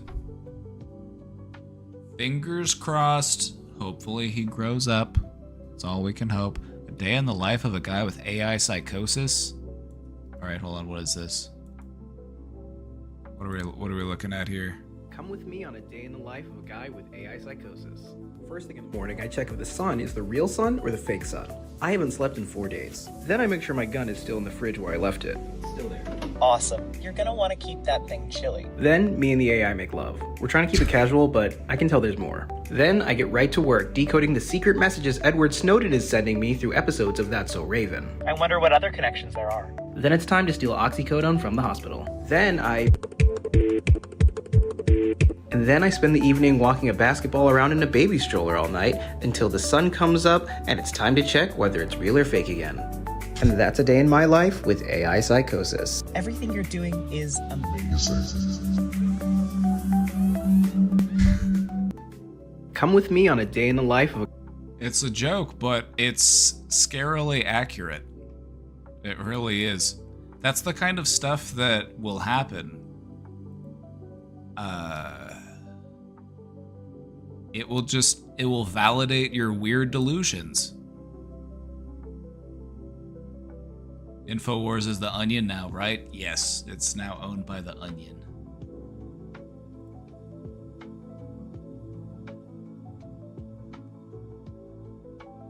Hey, I'm just looking for a little support. All right, I got a little support for you. I might even offer you slightly more than a little. I consider myself going through a breakup right now, even though it's been 8 months since I broke up with her. Hey, breakups take time. Breakups take time to process, especially if they've been rocky.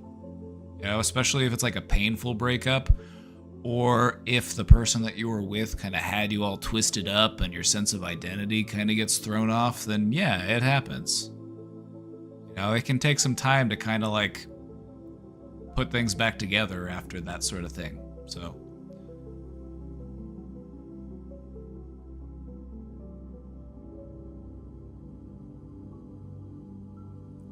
we ended on good terms, tried being friends, but realized I was still using it as a crutch. We kept minimal communication for some months since then so I can get some space and heal properly. We still followed each other on socials, but please take me at my word, I don't really check her profile like that. Just something to be mindful of. Why do we keep those connections open?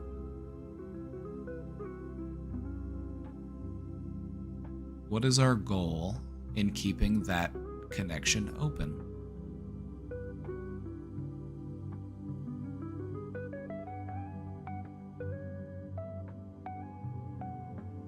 Is it just because we're curious? Is it because we just want to know how they're doing, what they're up to. Is it because we want to keep that friendship open? Is it because we want to stay in touch? To what end?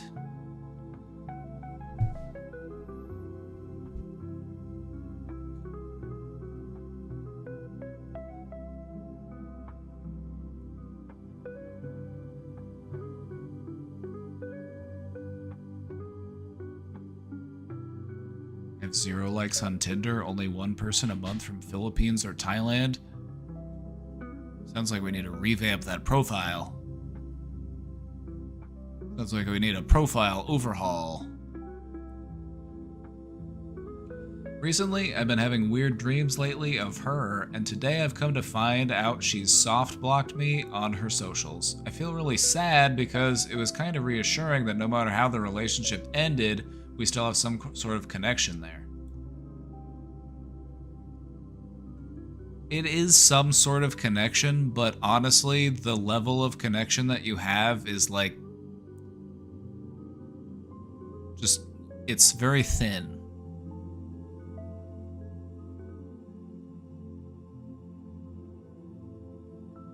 I was one of 2 followers on her TikTok, and now I'm out of that circle, but yet she still has 2 followers. So it leads me to believe there is someone else. Maybe it's a bot. I don't know. Could be anybody. Could be a bot. Who knows? I know I have no right to be mad, but I'm just sad, and I could use some healthy support, please. Any emotional energy that you are dedicating to this could be spent elsewhere. This is all energy that you can reclaim and direct towards other things. That's my healthy support, is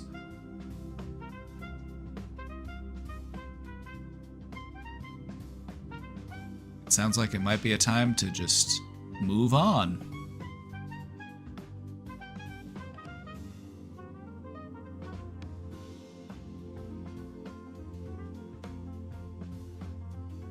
What does soft blocked mean if you translate it into UG speak? I'm not sure. It's like being blocked, but not as hard.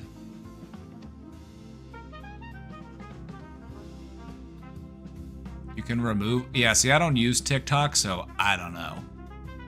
I don't know how TikTok works. You can remove a follower from your profile and undo their follow. Oh, TikTok's weird. TikTok's weird how it does that. It's okay. Interesting.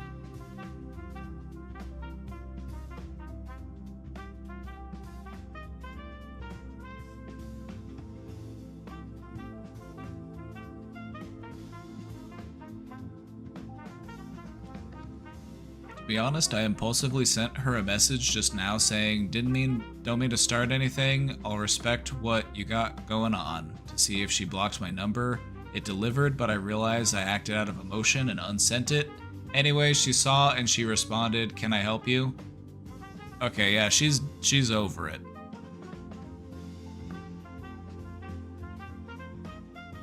She's over it, my friend. I would just...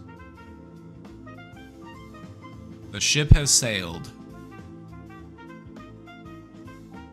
The ship has sailed. It's time to refocus our energy elsewhere.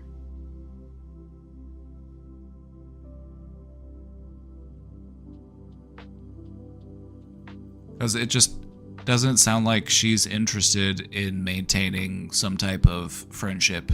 It sounds like her emotional investment is very low. So I would just reciprocate that. I wouldn't put anything more into it than she does.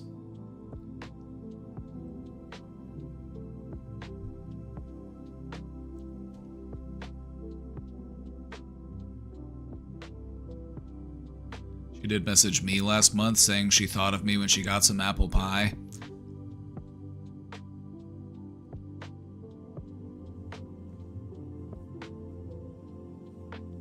It is what it is.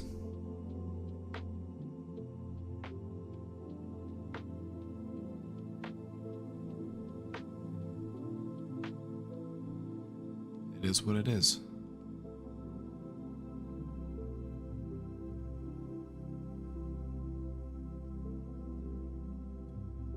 I think that if you are able to reclaim the energy that you're putting, like that emotional energy, I mean, if you were able to reclaim that and redirect it elsewhere, you've got all sorts of fun stuff waiting for you.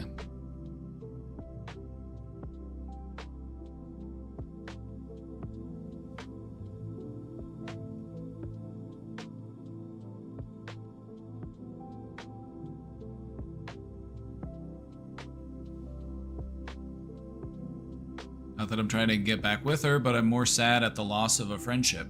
The best way to get over the loss of a friendship is to make new friends. She also may have messaged you from an emotionally impulsive place with her pie. It's true. It could have been, she was just pie posting. A good pie will make you emotional.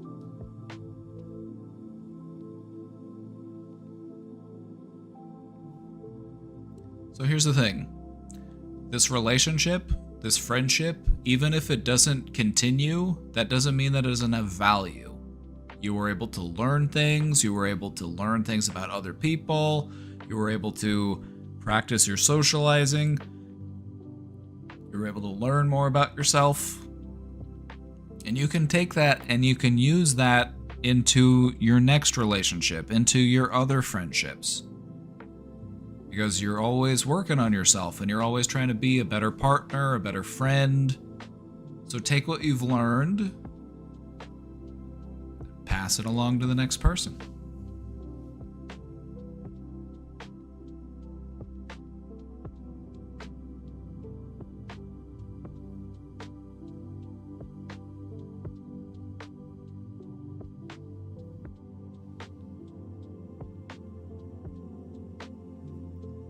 Yeah, having somebody that is afraid that you're gonna leak their info, I'm like, what do you do about that? Like, do we both have dossiers about each other? I'm like, you have your blackmail folder, I have my blackmail folder.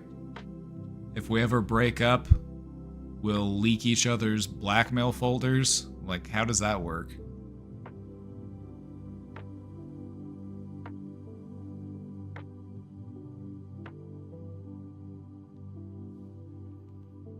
It's true friendship. It's true. Your oldest friends are the ones with the most blackmail.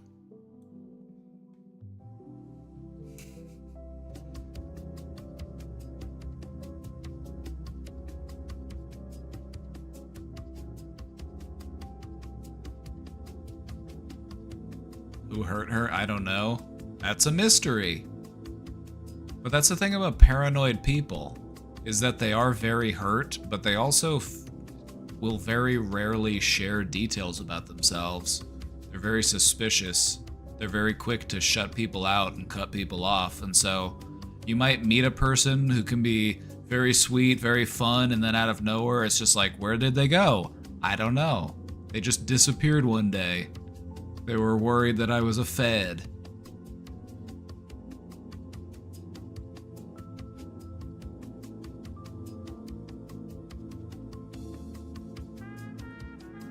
I've known her for over 5 years, and yeah, she basically disappeared. Sounds like she's going through something. Do you have any mutuals? Do you know anybody who also knows her? Can you be like, hey, how's so-and-so doing?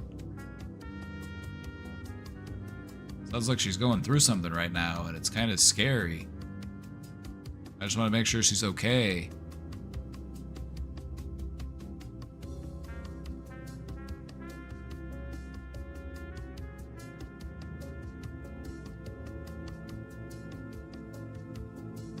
How do I respond to her text? I really don't feel like she meant it in a bad way of, can I help you?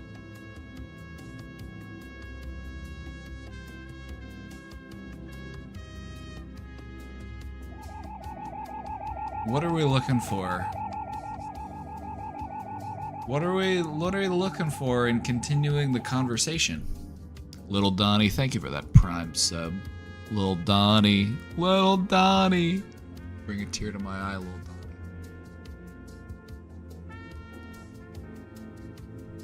What are we looking for? Where are we trying to go with that conversation? You only messaged her because you felt emotionally at that time.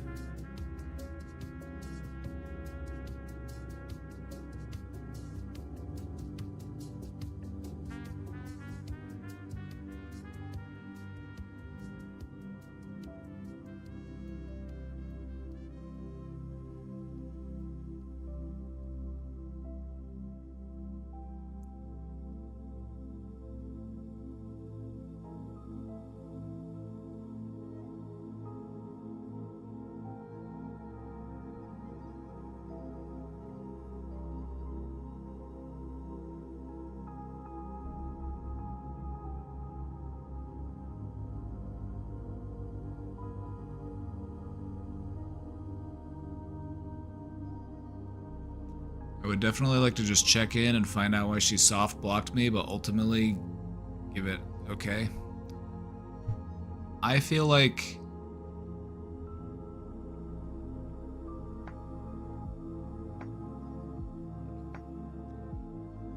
would you ever get a satisfying answer to that question?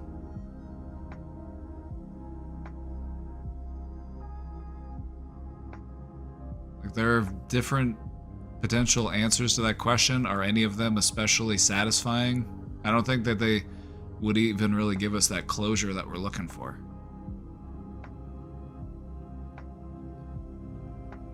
Now, I think that directing that energy into other relationships would serve you better.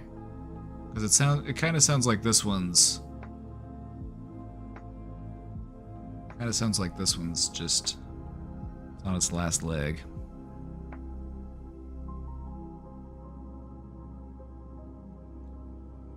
You know, if people don't want anything to do with us on the internet, that's their choice. They don't necessarily owe us an explanation.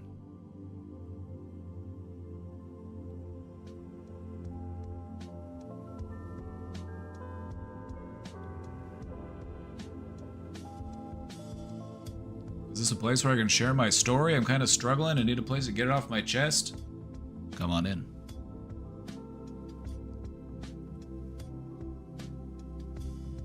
Sure thing, partner.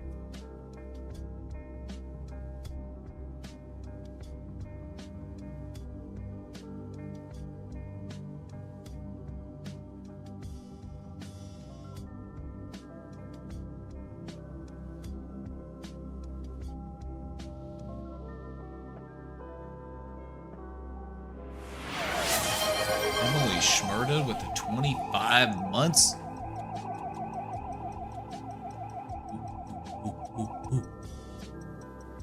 My brain wants to hear she found someone else, or she's just respecting that guy's wishes or something. Or in the best case scenario, maybe she was mad that I didn't respond to her pie message in the way she thought I would and sees it as I was interested in being friends.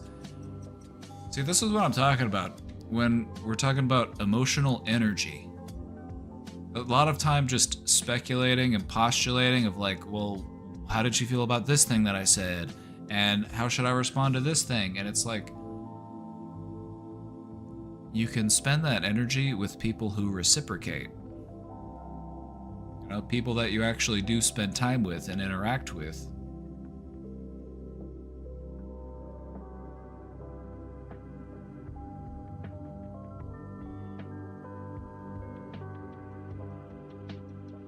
There are any number of reasons why she would do that.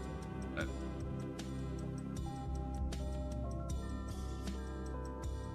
you might get an answer out of her. It might not be the answer you're looking for. It might not even be the real answer. Who knows?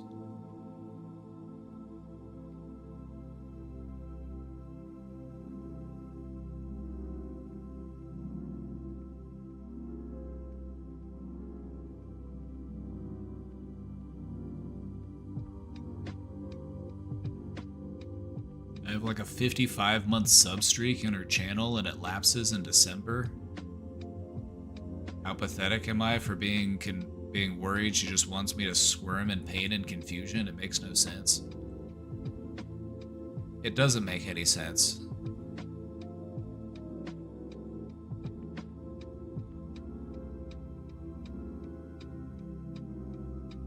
taught me I matter when I was homeless. I think you did the hard work there. I think you did most of the heavy lifting on that one.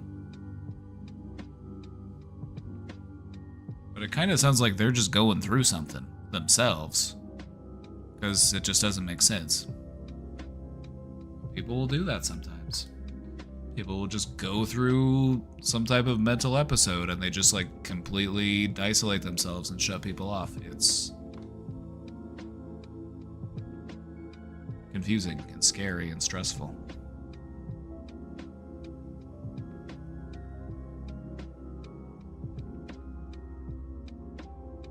Not really, I came from an abusive household and was uneducated. Yeah, but you still did the work. You still did the stuff. You kept showing up every day and doing what you needed to do. In spite of those things, other people can help to light the way for you. But other people can't make you take a step.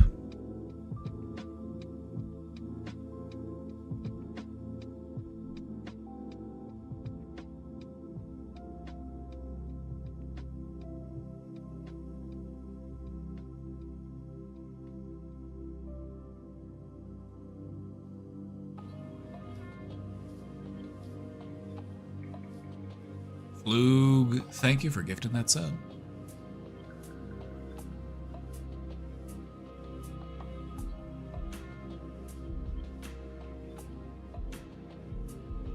Totally get the separation of exes and how you just naturally grow apart, but the pie message felt like she also saw it as a friendly extension, but then the soft block was a mixed signal.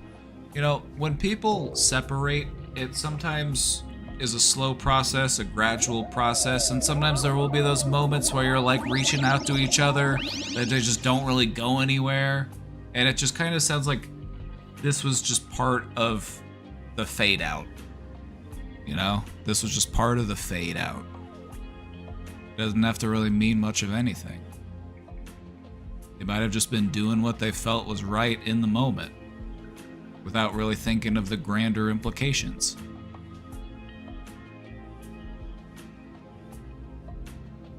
Astral Storm, thank you for gifting that sub. Fergus said, I've been chronically ill for the last 2.5 years. I've been going to doctors, but they can't really find a cause. It's a huge impact on my daily life. Can't really get out of bed. The worst part is that no one seems to understand what impact it has on my life, and I feel so lonely. I try to explain it, but people just won't get it.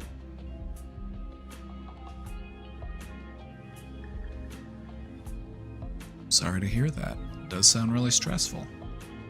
I hope that you are able to find some answers. I hope things do get better for you. In the meantime, you'll have people that are rooting for you.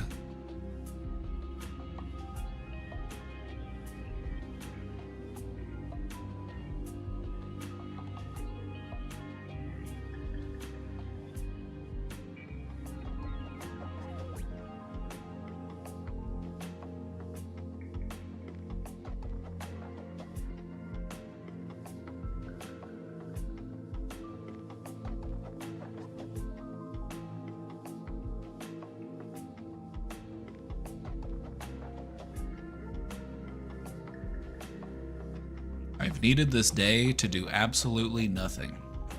I seem to need this more after spending time with friends or just big events lately. It makes me feel not functional. I love going out, but I crash hard after and I hate it. I woke up early to make this a productive Monday, but I was so low, irritable, and sad I went home. What am I doing wrong? I'm not going to say that you're doing anything wrong. I don't like to do the whole right-wrong thing. Maybe just today wasn't the day for it. Some days we just are not very productive, and that's okay. We don't need to be at our most productive every single day. We're just not meant to do that. Nothing is something worth doing.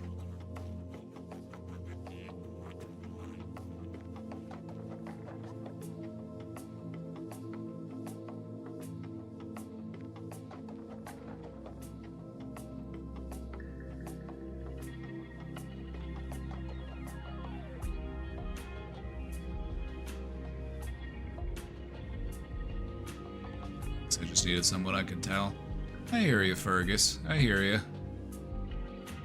What's going on in chat? I don't know, but I'm this close to putting it in emote mode, so we can all simmer down.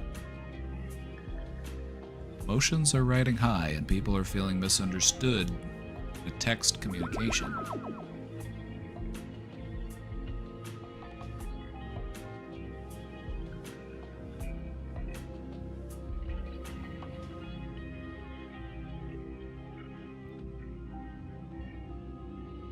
Well, I'm glad you felt alright with sharing, Fergus. Thank you. It can feel really isolating and really stressful. I would just keep trying to do what you can do, and just try to build that back up, you know? Just don't give up. Just keep trying.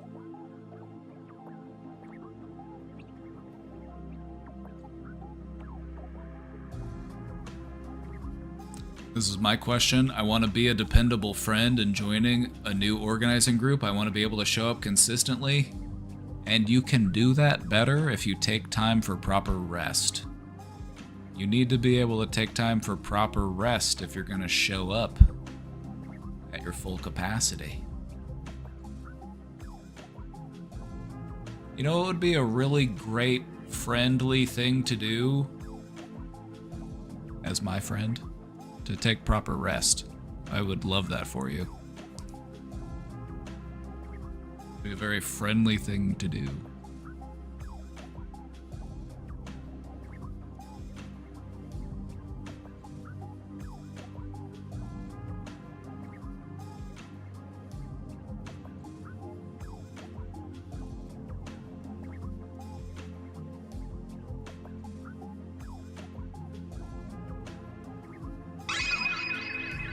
Basic TV.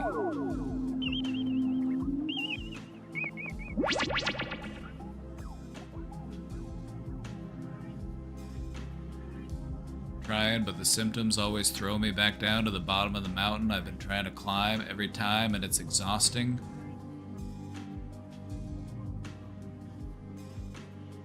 You're still here. You're still trying. That's what matters. So don't give up. Hopefully you find some answers. Hopefully you find what you're looking for.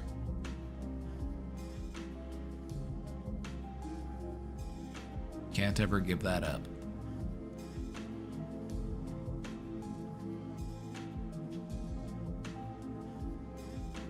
Is brain fog the root of problems like anxiety and feeling disconnected? Also, can you explain again that nerve that bypasses other organs straight to the brain that triggers fight or flight, and what we can do to work on that nerve? You were kind of explaining it prior. Oh, yeah, okay. So, the vagus nerve was what we were talking about.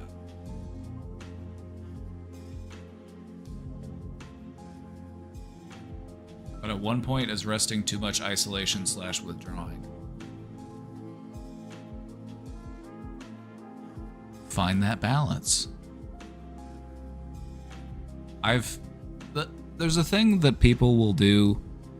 You will find people who are very active and they take a single day off and they're just like, I can't believe I did that. I can't believe I took a day off. I've lost so much time. I've got so much to make up. We need to find that proper balance. And I've found in life that a lot of people who feel like they aren't doing enough are actually doing the most. People who do a lot of good for the world often feel like they're not doing enough. And then people who don't really do much of anything convince themselves that they're doing everything they can.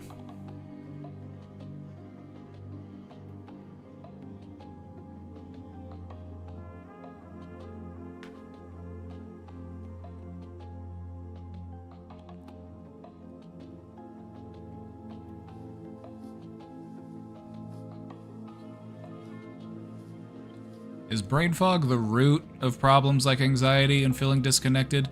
I wouldn't say it's the root, I would say it's more of a symptom. Anxiety is a physiological response. Anxiety is the thing. And brain fog is kind of like one of the symptoms. You just feel so like mentally drained and exhausted that you're kind of left in this sort of fog.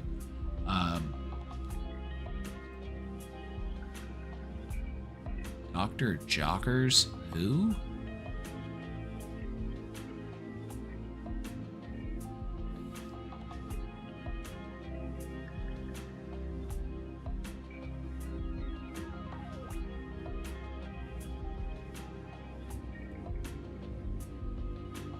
Vagus nerve. Hold on, let me find something a little more concise. Give me just a sec. So we want to talk about the vagus nerve. Let's do it.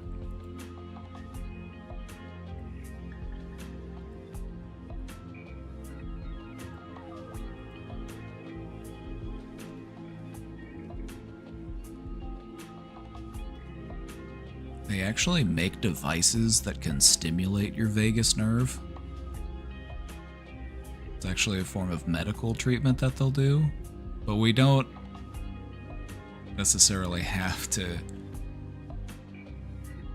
There are other ways you can do it. The easiest way to do it is deep breathing, because your vagus nerve is connected to your lungs. And if you take slow, deep breaths, you're sending signals that it's safe to relax. This activates the vagus nerve and it shifts your body out of that fight-flight mode into the rest and digest mode. So the easiest way is just through your breathing. Breathing in a relaxed way. Big, deep, slow breaths. I've done breath work. I thought it was dumb until it worked. I know, right? Like, doesn't it sound too simple? Doesn't it sound like there's just no way? There are other things you can do. You can hum, you can sing, you can chant. These are other ways to stimulate the vagus nerve and to help it relax, because that's what it's all about. There's certain parts of your body that you can massage. Especially, they're like kind of around like your neck and your ears, and then a little bit like in your chest.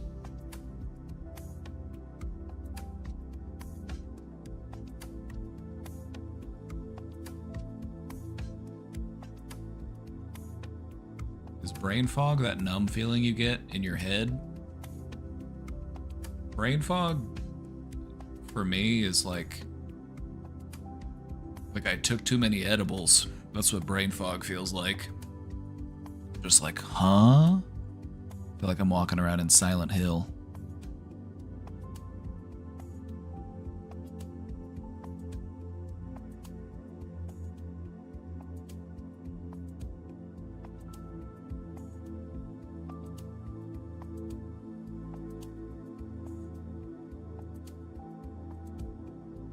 Now, there are many different things that we can do to help regulate our nervous system, because that's what it's all about. If you're trying to manage your anxiety, we want to regulate our nervous system. Anxiety is often the result of a dysregulated nervous system.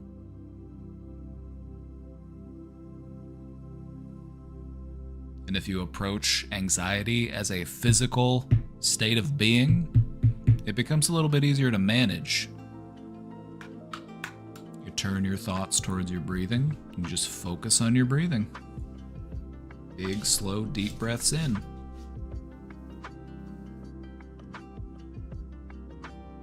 Can I devour your stinking poop or nah? Not for free.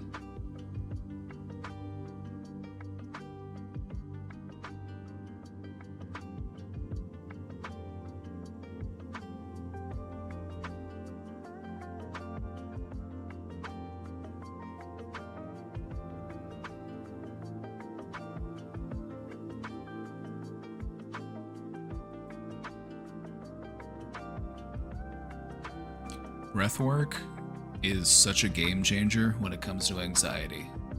And I know that it sounds too simple. It sounds like that couldn't possibly help. The thing about breathwork is you should practice it anytime that you remember to practice it. Anytime that you remember, oh yeah, breath work, that's a thing. I should try that right now. Big deep breath in through your nose.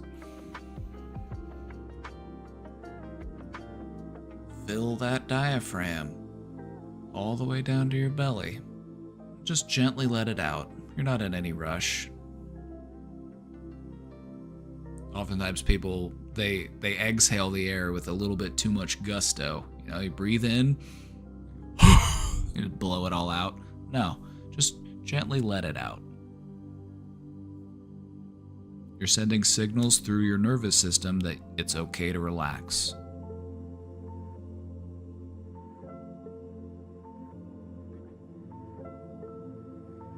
Meditate anywhere, anytime. It's true, even if it's just for a moment, even if it's just for a single breath.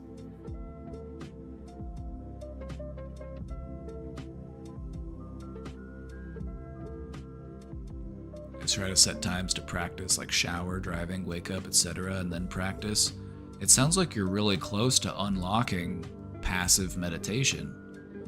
When you've put enough experience in meditation and you get to, what level do you think that? Level 10?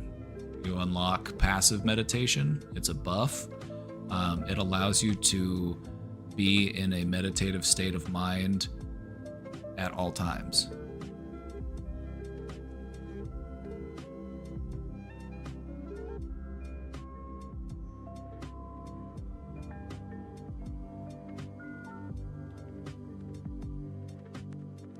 I feel like my dilemma is my brain fog always has me feeling disconnected, and then my nerves are never ever fully relaxed. What we might need is some genuine connection. Sounds like we need some genuine connection. It's good for you. It's one of those things that I've heard it described as a need of the spirit. You know, I understand if people aren't spiritual. I get it. It's fine. But when it comes to attending to our needs, we need to account for the needs of the body. You know, you need shelter, you need food, water, air, all that stuff, sleep. You have the needs of the mind. The mind needs stimulation. The mind needs variety. And you also have the needs of the spirit. And this doesn't have to do anything with religion or even spirituality. It's just about a sense of connection with something larger than you, whether that is a belief system or a group of people, an organization, working towards a common goal. Those are things that we need. They're good for us. These are things that help us to feel connected and healthy and well-rounded. And so what I find is that there are a lot of people out there who will attend to the needs of the body and they will attend to the needs of the mind, but they neglect the needs of the spirit, which is connectedness. Growing closer to the people you care about. Working together towards a common goal.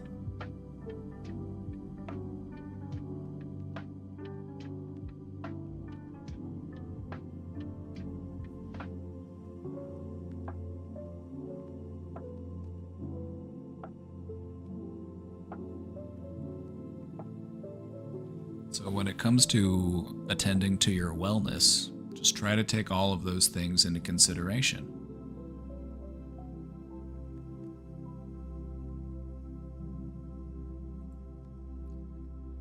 What are some tips to help stop emotional eating? I'm stressed or feeling anxious, I want cookies and carbs. It's not a disaster, but it's unhealthy coping. Alrighty.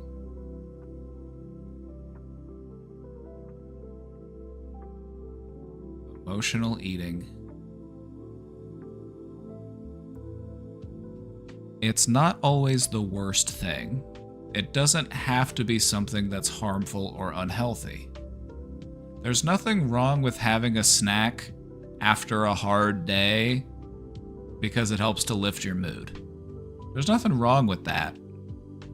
However, what we want to keep into consideration is this affecting my health? Am I overeating?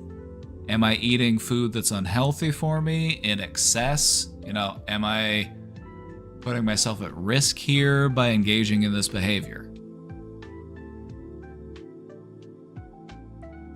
So long as this is done with proper limitation, and so long as this isn't done with excess, emotional eating isn't necessarily a bad thing. It's just a way that we can cope with stress. But there are many different ways that we can cope with stress that can become unhealthy coping mechanisms. For example, walking away is a good way to cope with stress. You're in a stressful situation, walk away from that situation. However, it's easy to see that that might not always be the answer. That might not always be helpful if that's all that you ever do anytime there's a problem is you walk away from it. And so when it comes to coping with emotions, it's good to have many different tools in that toolbox. Maybe I have a little snack. That's okay. It's not the end of the world. A little snack make you feel a little bit better. That's not bad. Having a bad day and eating like a whole bunch of food, eating a whole box of cookies, eating a whole tub of ice cream, that's probably not good for you.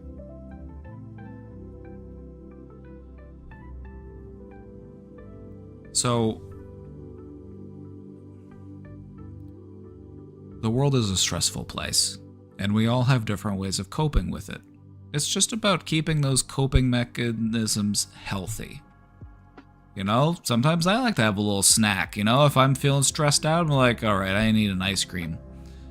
It's okay. But we should also practice other ways of addressing those feelings and not just become over-reliant on one style of coping. Because if that's what we do every time we feel stressed or anxious, we might become over-reliant on that coping mechanism, and then it could become a problem. So I would just take some time to think about, what are my other coping skills? What else can I try instead? You can keep, having a snack to help you feel better. That's okay to keep that as a coping skill. You just don't want it to be your only coping skill. Go for a walk, talk to a friend, dance around a little bit, listen to some music, play with the dog.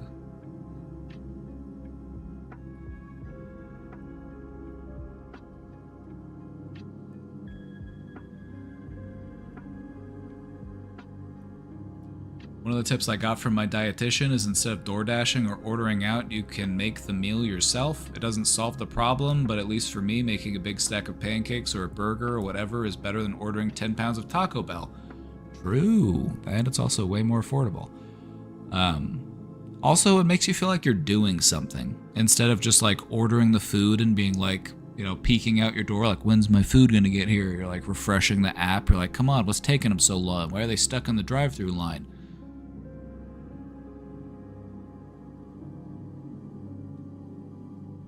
I love a snack, all right? I'm not anti-snack. And I don't think that stopping this behavior entirely is necessarily the answer. I think it's just about adding more things to your toolbox so that if you do feel stressed or anxious, you've got a whole list of things that you could pick from.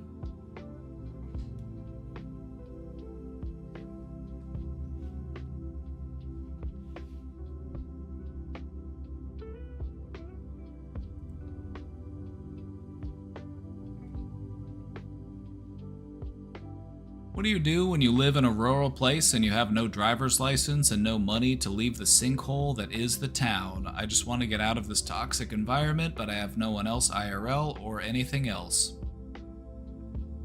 I think what a lot of people end up doing is they take a bus or a train with some sort of destination in mind. You know, where would we be going? Who would we be staying with? Are we going to go live with friends? Are we going to go live with some family that lives somewhere else? Maybe they'd be able to help us out.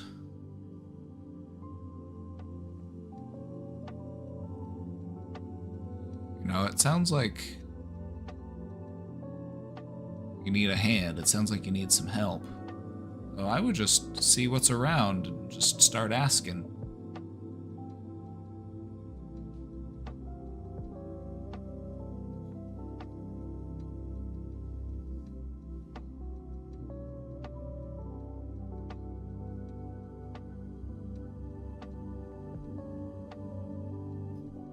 It can be tough though, especially getting out of those little rural places, but you know, you can find a way. It's doable.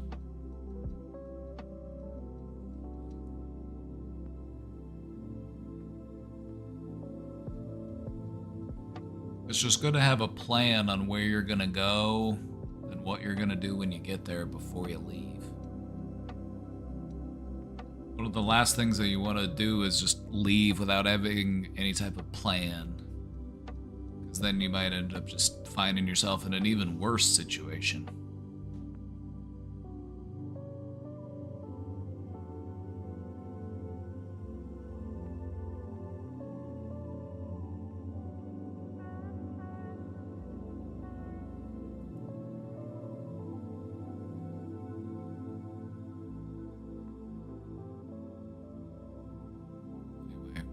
Best for you. Hope you're able to find a good way.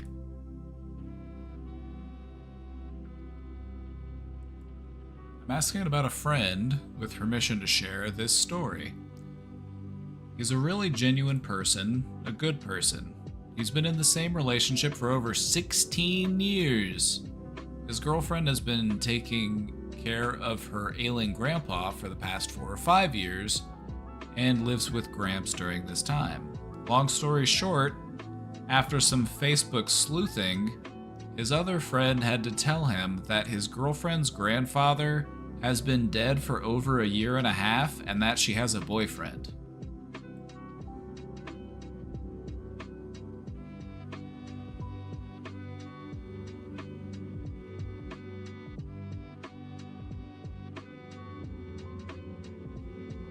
He was devastated.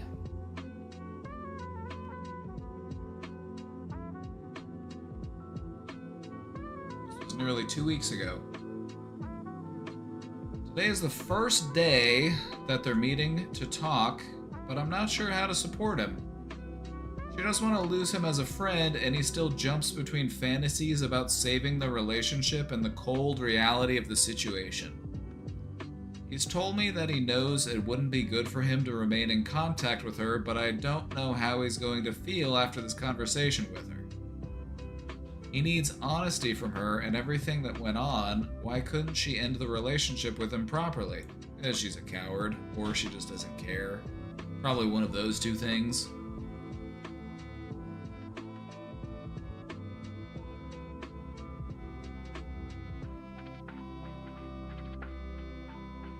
This is... What is this? Is this just profound laziness?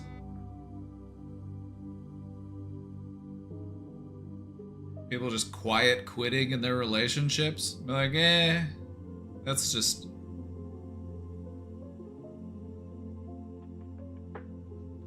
Does her new boyfriend know about this?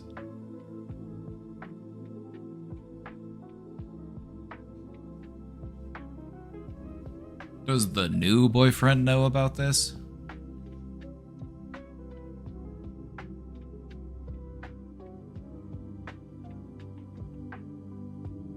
How long has this new boyfriend been there? Hard to say. Okay, so she's been living at her grandpa's house for 4 to 5 years. Grandpa died a year and a half ago, and she has a boyfriend. Who knows how long she's had this boyfriend?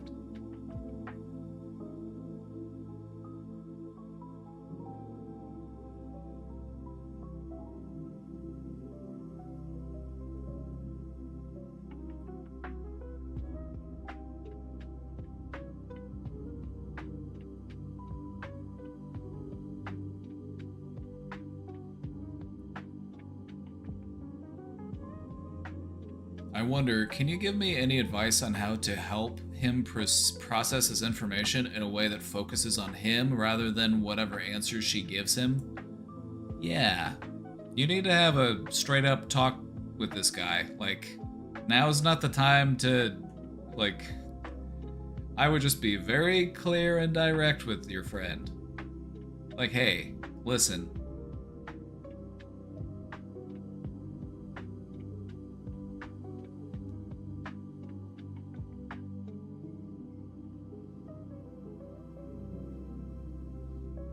I would also try to spend some time with him doing stuff where he doesn't have to think about this. You know, just doing friend stuff.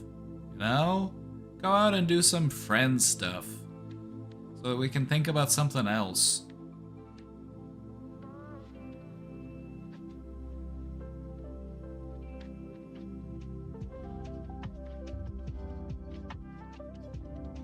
She just ruined his self-image. The only person whose self-image is ruined is hers, I think. He's not responsible for her behaviors.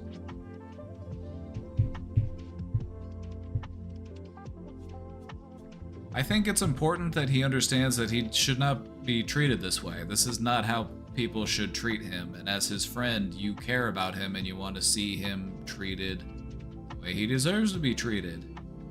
Because nothing about this is okay. This is wild. I was honestly gagged by this. I was honestly taken aback for a moment. I'm like, wow, Grandpa's been dead for over a year and a half, and she has a second boyfriend? Why are we anything other than frustrated and over this? Like, I guess they have been in a relationship for over 16 years. That's a long time.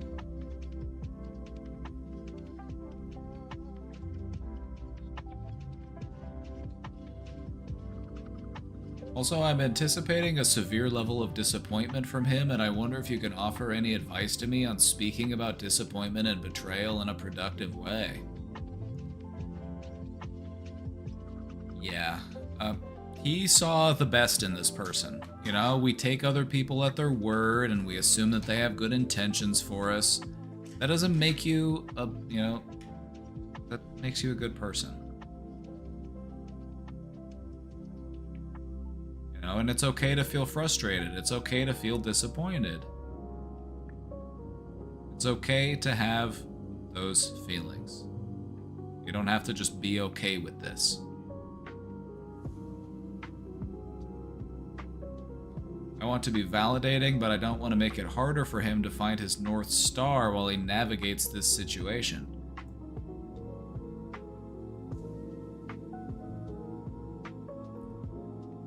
Just be there for him. Just ask him how he feels, have him share it with you, talk about it, explore those feelings together. He needs a good friend right now. Thankfully, he's got you.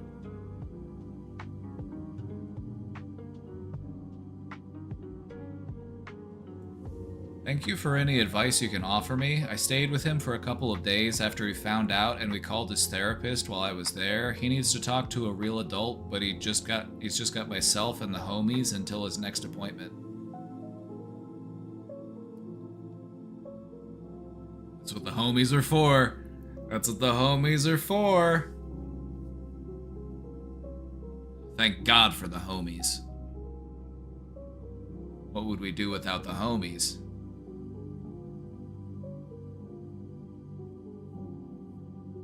That's what the homies are there for when life gets crazy.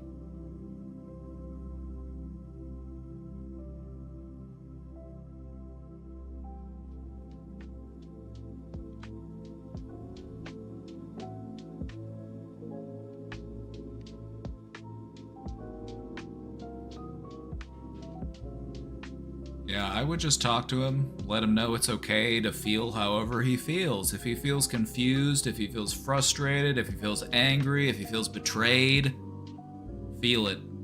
Let it all out. Don't fight it. Just allow yourself to feel how you're feeling so that you can work through it instead of get stuck in it. Hang out with the friends, try to go have some fun.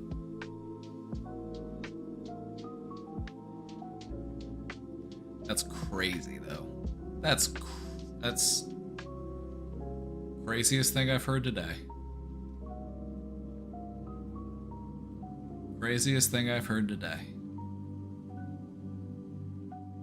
Silver lining, it's a hell of a story. That's the one thing that's always a silver lining. Anytime anything really crazy happens to you in your life, it's like, well, gives you an interesting story, if anything.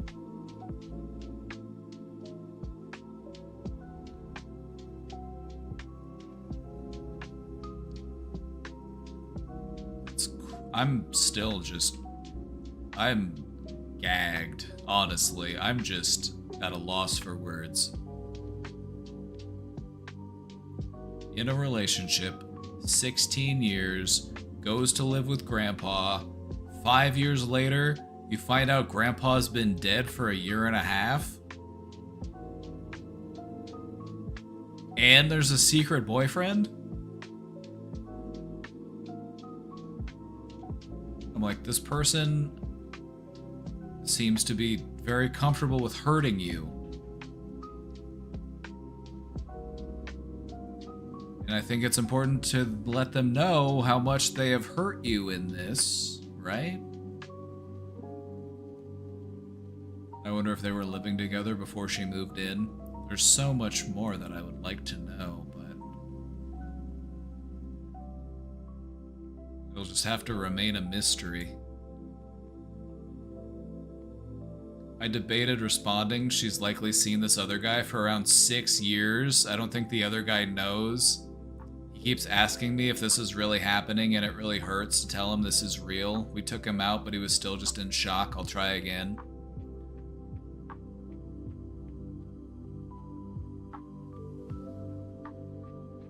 We need the homies. We need the homies, Pipkin, now more than ever. Your friend's just in shock, and that's okay. He'll come out of it. He'll come out of it. He's just in shock.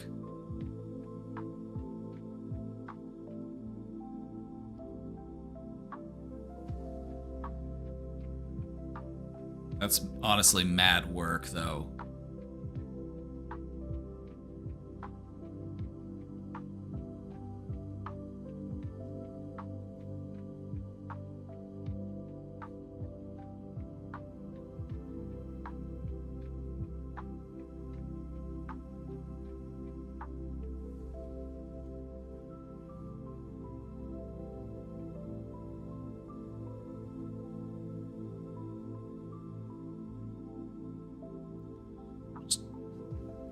Remind him he deserves better. Remind him that you care about him. And just be there. Just be supportive as he works through this and processes it.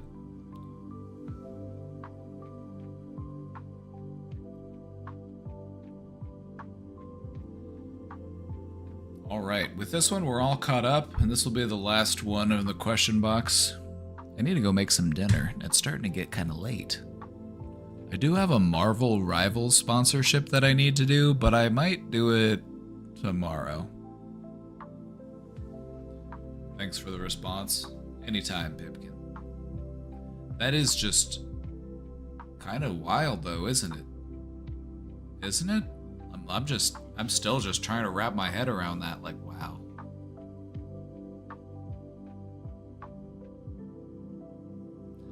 No. He deserves better. But yeah, like, here I am, Pipkin. I'm shocked. I'm trying to figure out how I feel about this, and I wasn't even involved. So I can only imagine just how confused your friend is feeling.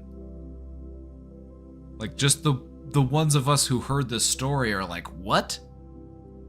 It's insanity. Fake dead grandpa? You're gonna fake that grandpa's still alive for over a year?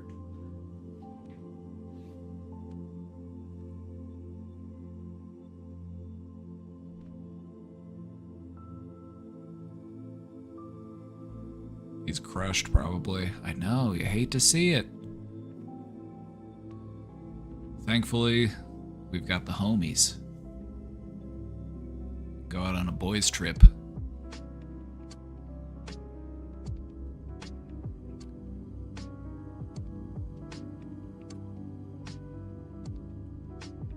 It's like his entire adult life in this relationship. I know, that's 16 years is a long time.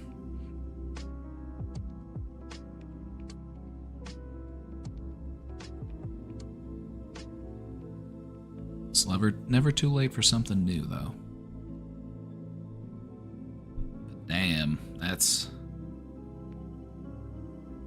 tough. You know, and I'm sure that the more he thinks about it, the more he'll realize that even though we were together for, what, 16 years, how many of that was actually, like, what I was looking for in a relationship? It sounds like the last few years of that relationship just weren't what he was really looking for. Because clearly she's got the time and the energy to dedicate towards somebody else. She's been seeing somebody else for years. So, I feel like... Damn.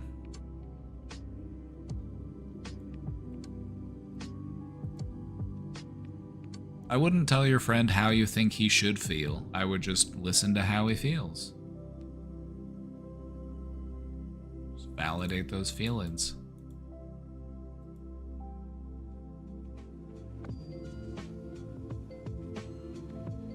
I can barely take care of myself and my cat. How do people have 2 boyfriends? You know... Jonathan, man!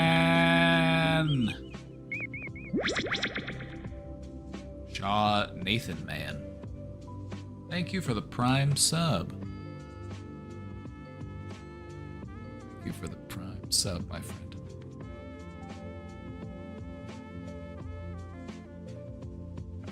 You know, back in the day, you used to be able to make enough money with one job at a factory. You'd have enough money to start a whole second family.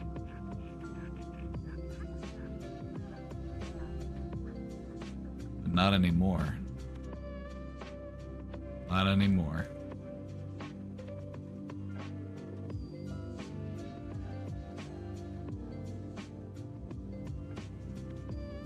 It was crazy because she'd show up at his place so tired and messy, but we're all thinking she's been at hospice.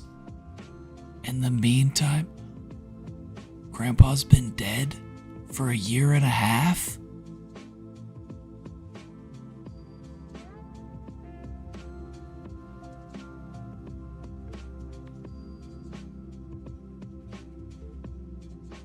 That's just, I'm having a hard time wrapping my mind around this.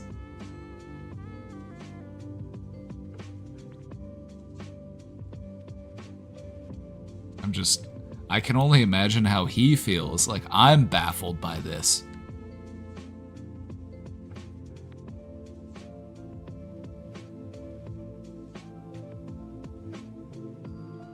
I can't imagine how many times during that year and a half where Grandpa was already dead, where they were like, hey, how's Grandpa doing?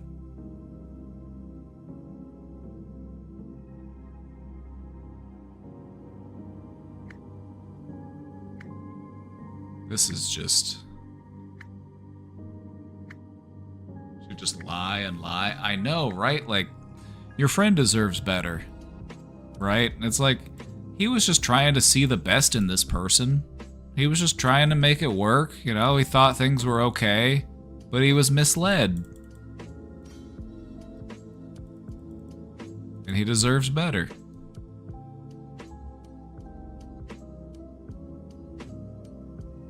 Kind of want to know, are we sure there was an ailing grandpa? Was there ever a grandpa? Was it all a hoax?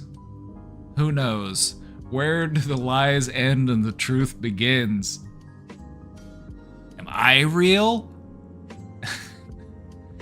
Am I just the dream of a dragonfly sitting on a lotus leaf? Maybe. Not sure.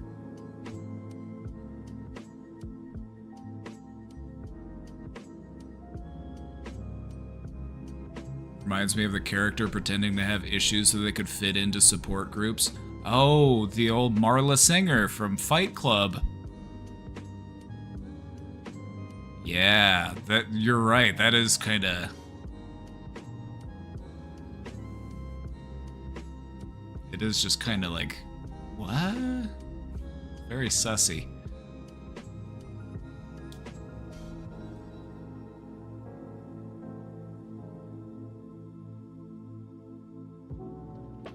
Alright, we've got this question in the box. Let's go ahead and take a look. I have just been so derailed. I was so derailed by that other story. I'm like, that's one for the record books. She has not been forthcoming. She's basically been exposed, and she was typically so avoidant of issues in their relationship that it's like, there's cowardice, definitely, but I know that she had to convince herself that this was better than telling him. Yeah, because, well, if I tell him, it'll hurt him, and I care about him so much that I don't want to hurt him, so I better not tell him, and it's just best to keep it secret.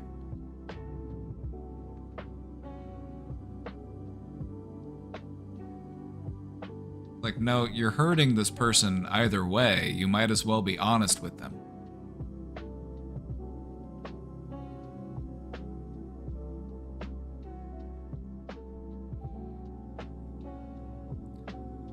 She doesn't want to lose him, and it makes this shit so complicated because he's afraid to let her go. Like, brother, you're not... Like, she's got a second boyfriend. Like, how is this even a discussion? You've got a second boyfriend. You've been seeing this person for years.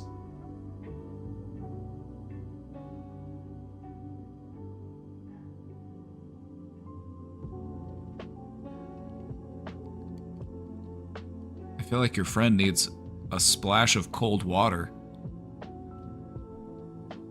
Pull yourself together, man.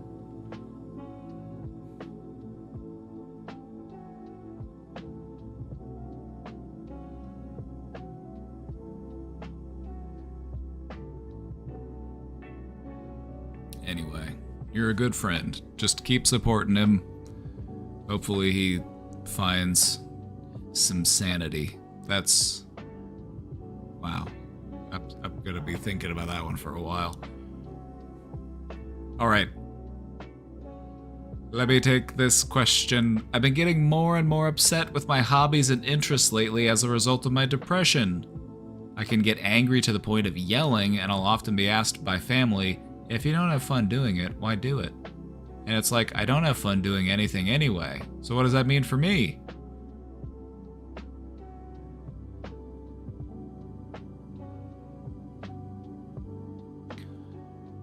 What does it mean for you? That you need a healthy outlet for those feelings.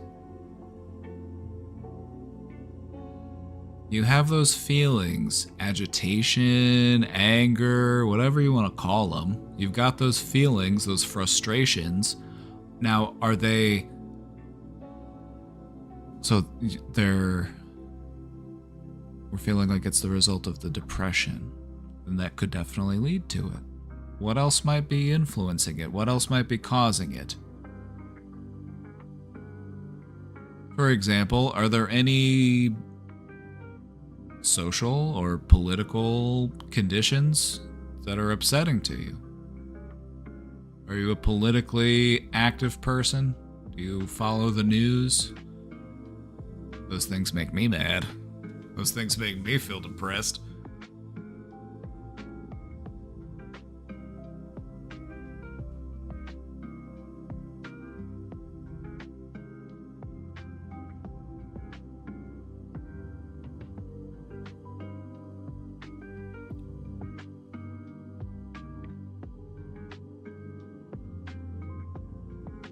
So we've got that feeling, we've got that energy, that anger, that frustration.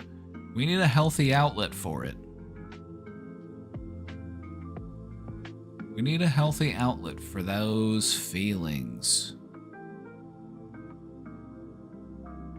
So what are some things that we could do to try to channel it in a more meaningful way? It doesn't have to be destructive. We can turn that energy into something different.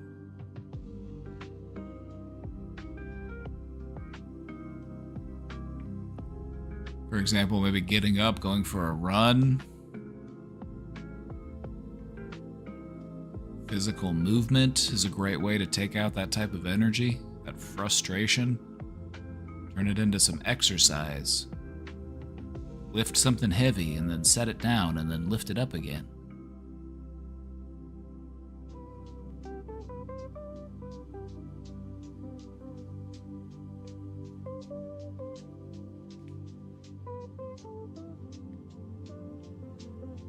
I can see how it would be annoying to have people ask you questions like, if you don't have fun doing it, why do it? Because I'm trying to have fun, Janice. That's why I'm doing it. I'm doing this because this thing historically has been fun to me. And I'm trying to feel that feeling again. That's why I do it. Duh.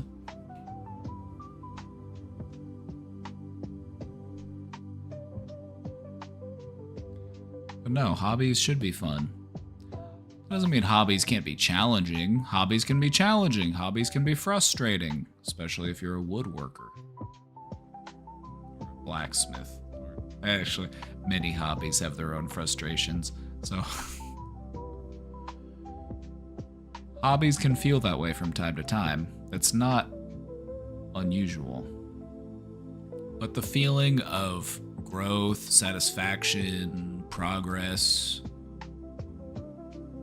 exercising that creative energy, those things feel good, and they outweigh the frustrations that a hobby might have. You know, sometimes you gotta sharpen your tools, sometimes you gotta tune your instruments, sometimes you gotta, replace a broken guitar string. Hobbies have their own frustrations. But we don't want to use those things as an outlet for our anger. We want them to be a place that can allow us to process those feelings in a healthy way, instead of in a destructive way.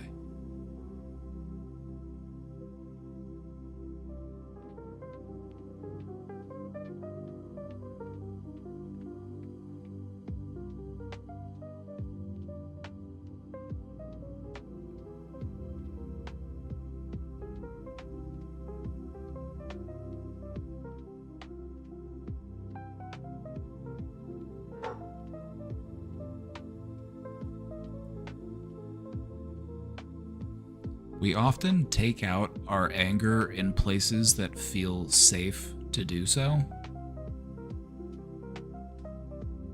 And I feel like that might be what's going on with you taking out that anger on your hobbies. It's not because the hobbies upset you. It's just because it's a safe target. But we don't want to devalue those hobbies. We want to have those hobbies as a part of who we are. Something that we can continue to learn and practice across the span of life.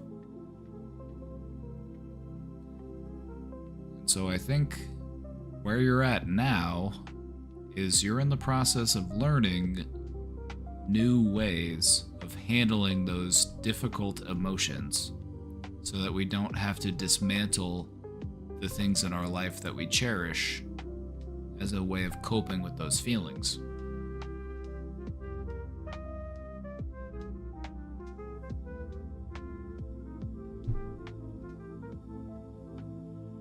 Just try to have some things in mind that you can do when you start to feel upset. Do I need to get up and go for a walk? Maybe I even need to go for a run. Maybe I need to do some physical activity. Physical activity is a great way of redirecting that energy.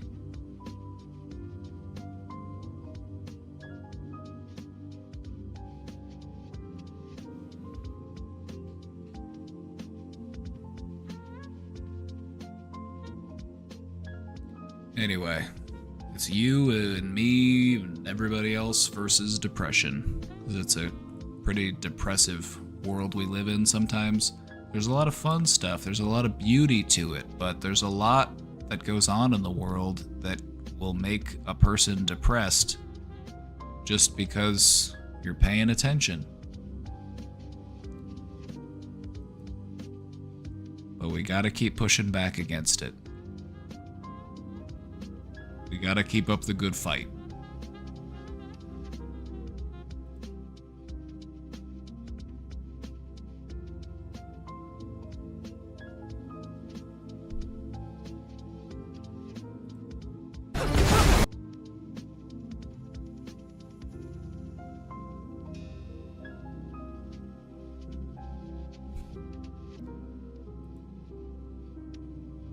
All right, everybody. I'm getting hungry, and I'm gonna go make some dinner.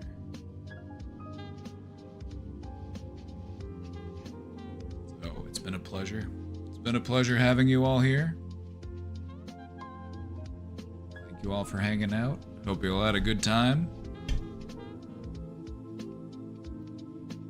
I have to do some gaming soon. Not today, but soon. I have to do a little bit of gaming. I've got this Marvel Rivals sponsorship.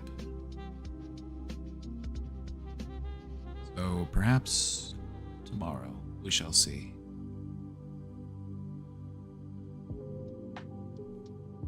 Alrighty, everybody. Have a great night. I will see you all. I'll see y'all soon. Alright. If you're not in the Discord, come check out the Discord. Have a great night, everybody. Stay safe out there, and I'll see you all later. Bye-bye. Bye-bye. Bye-bye. Bye-bye.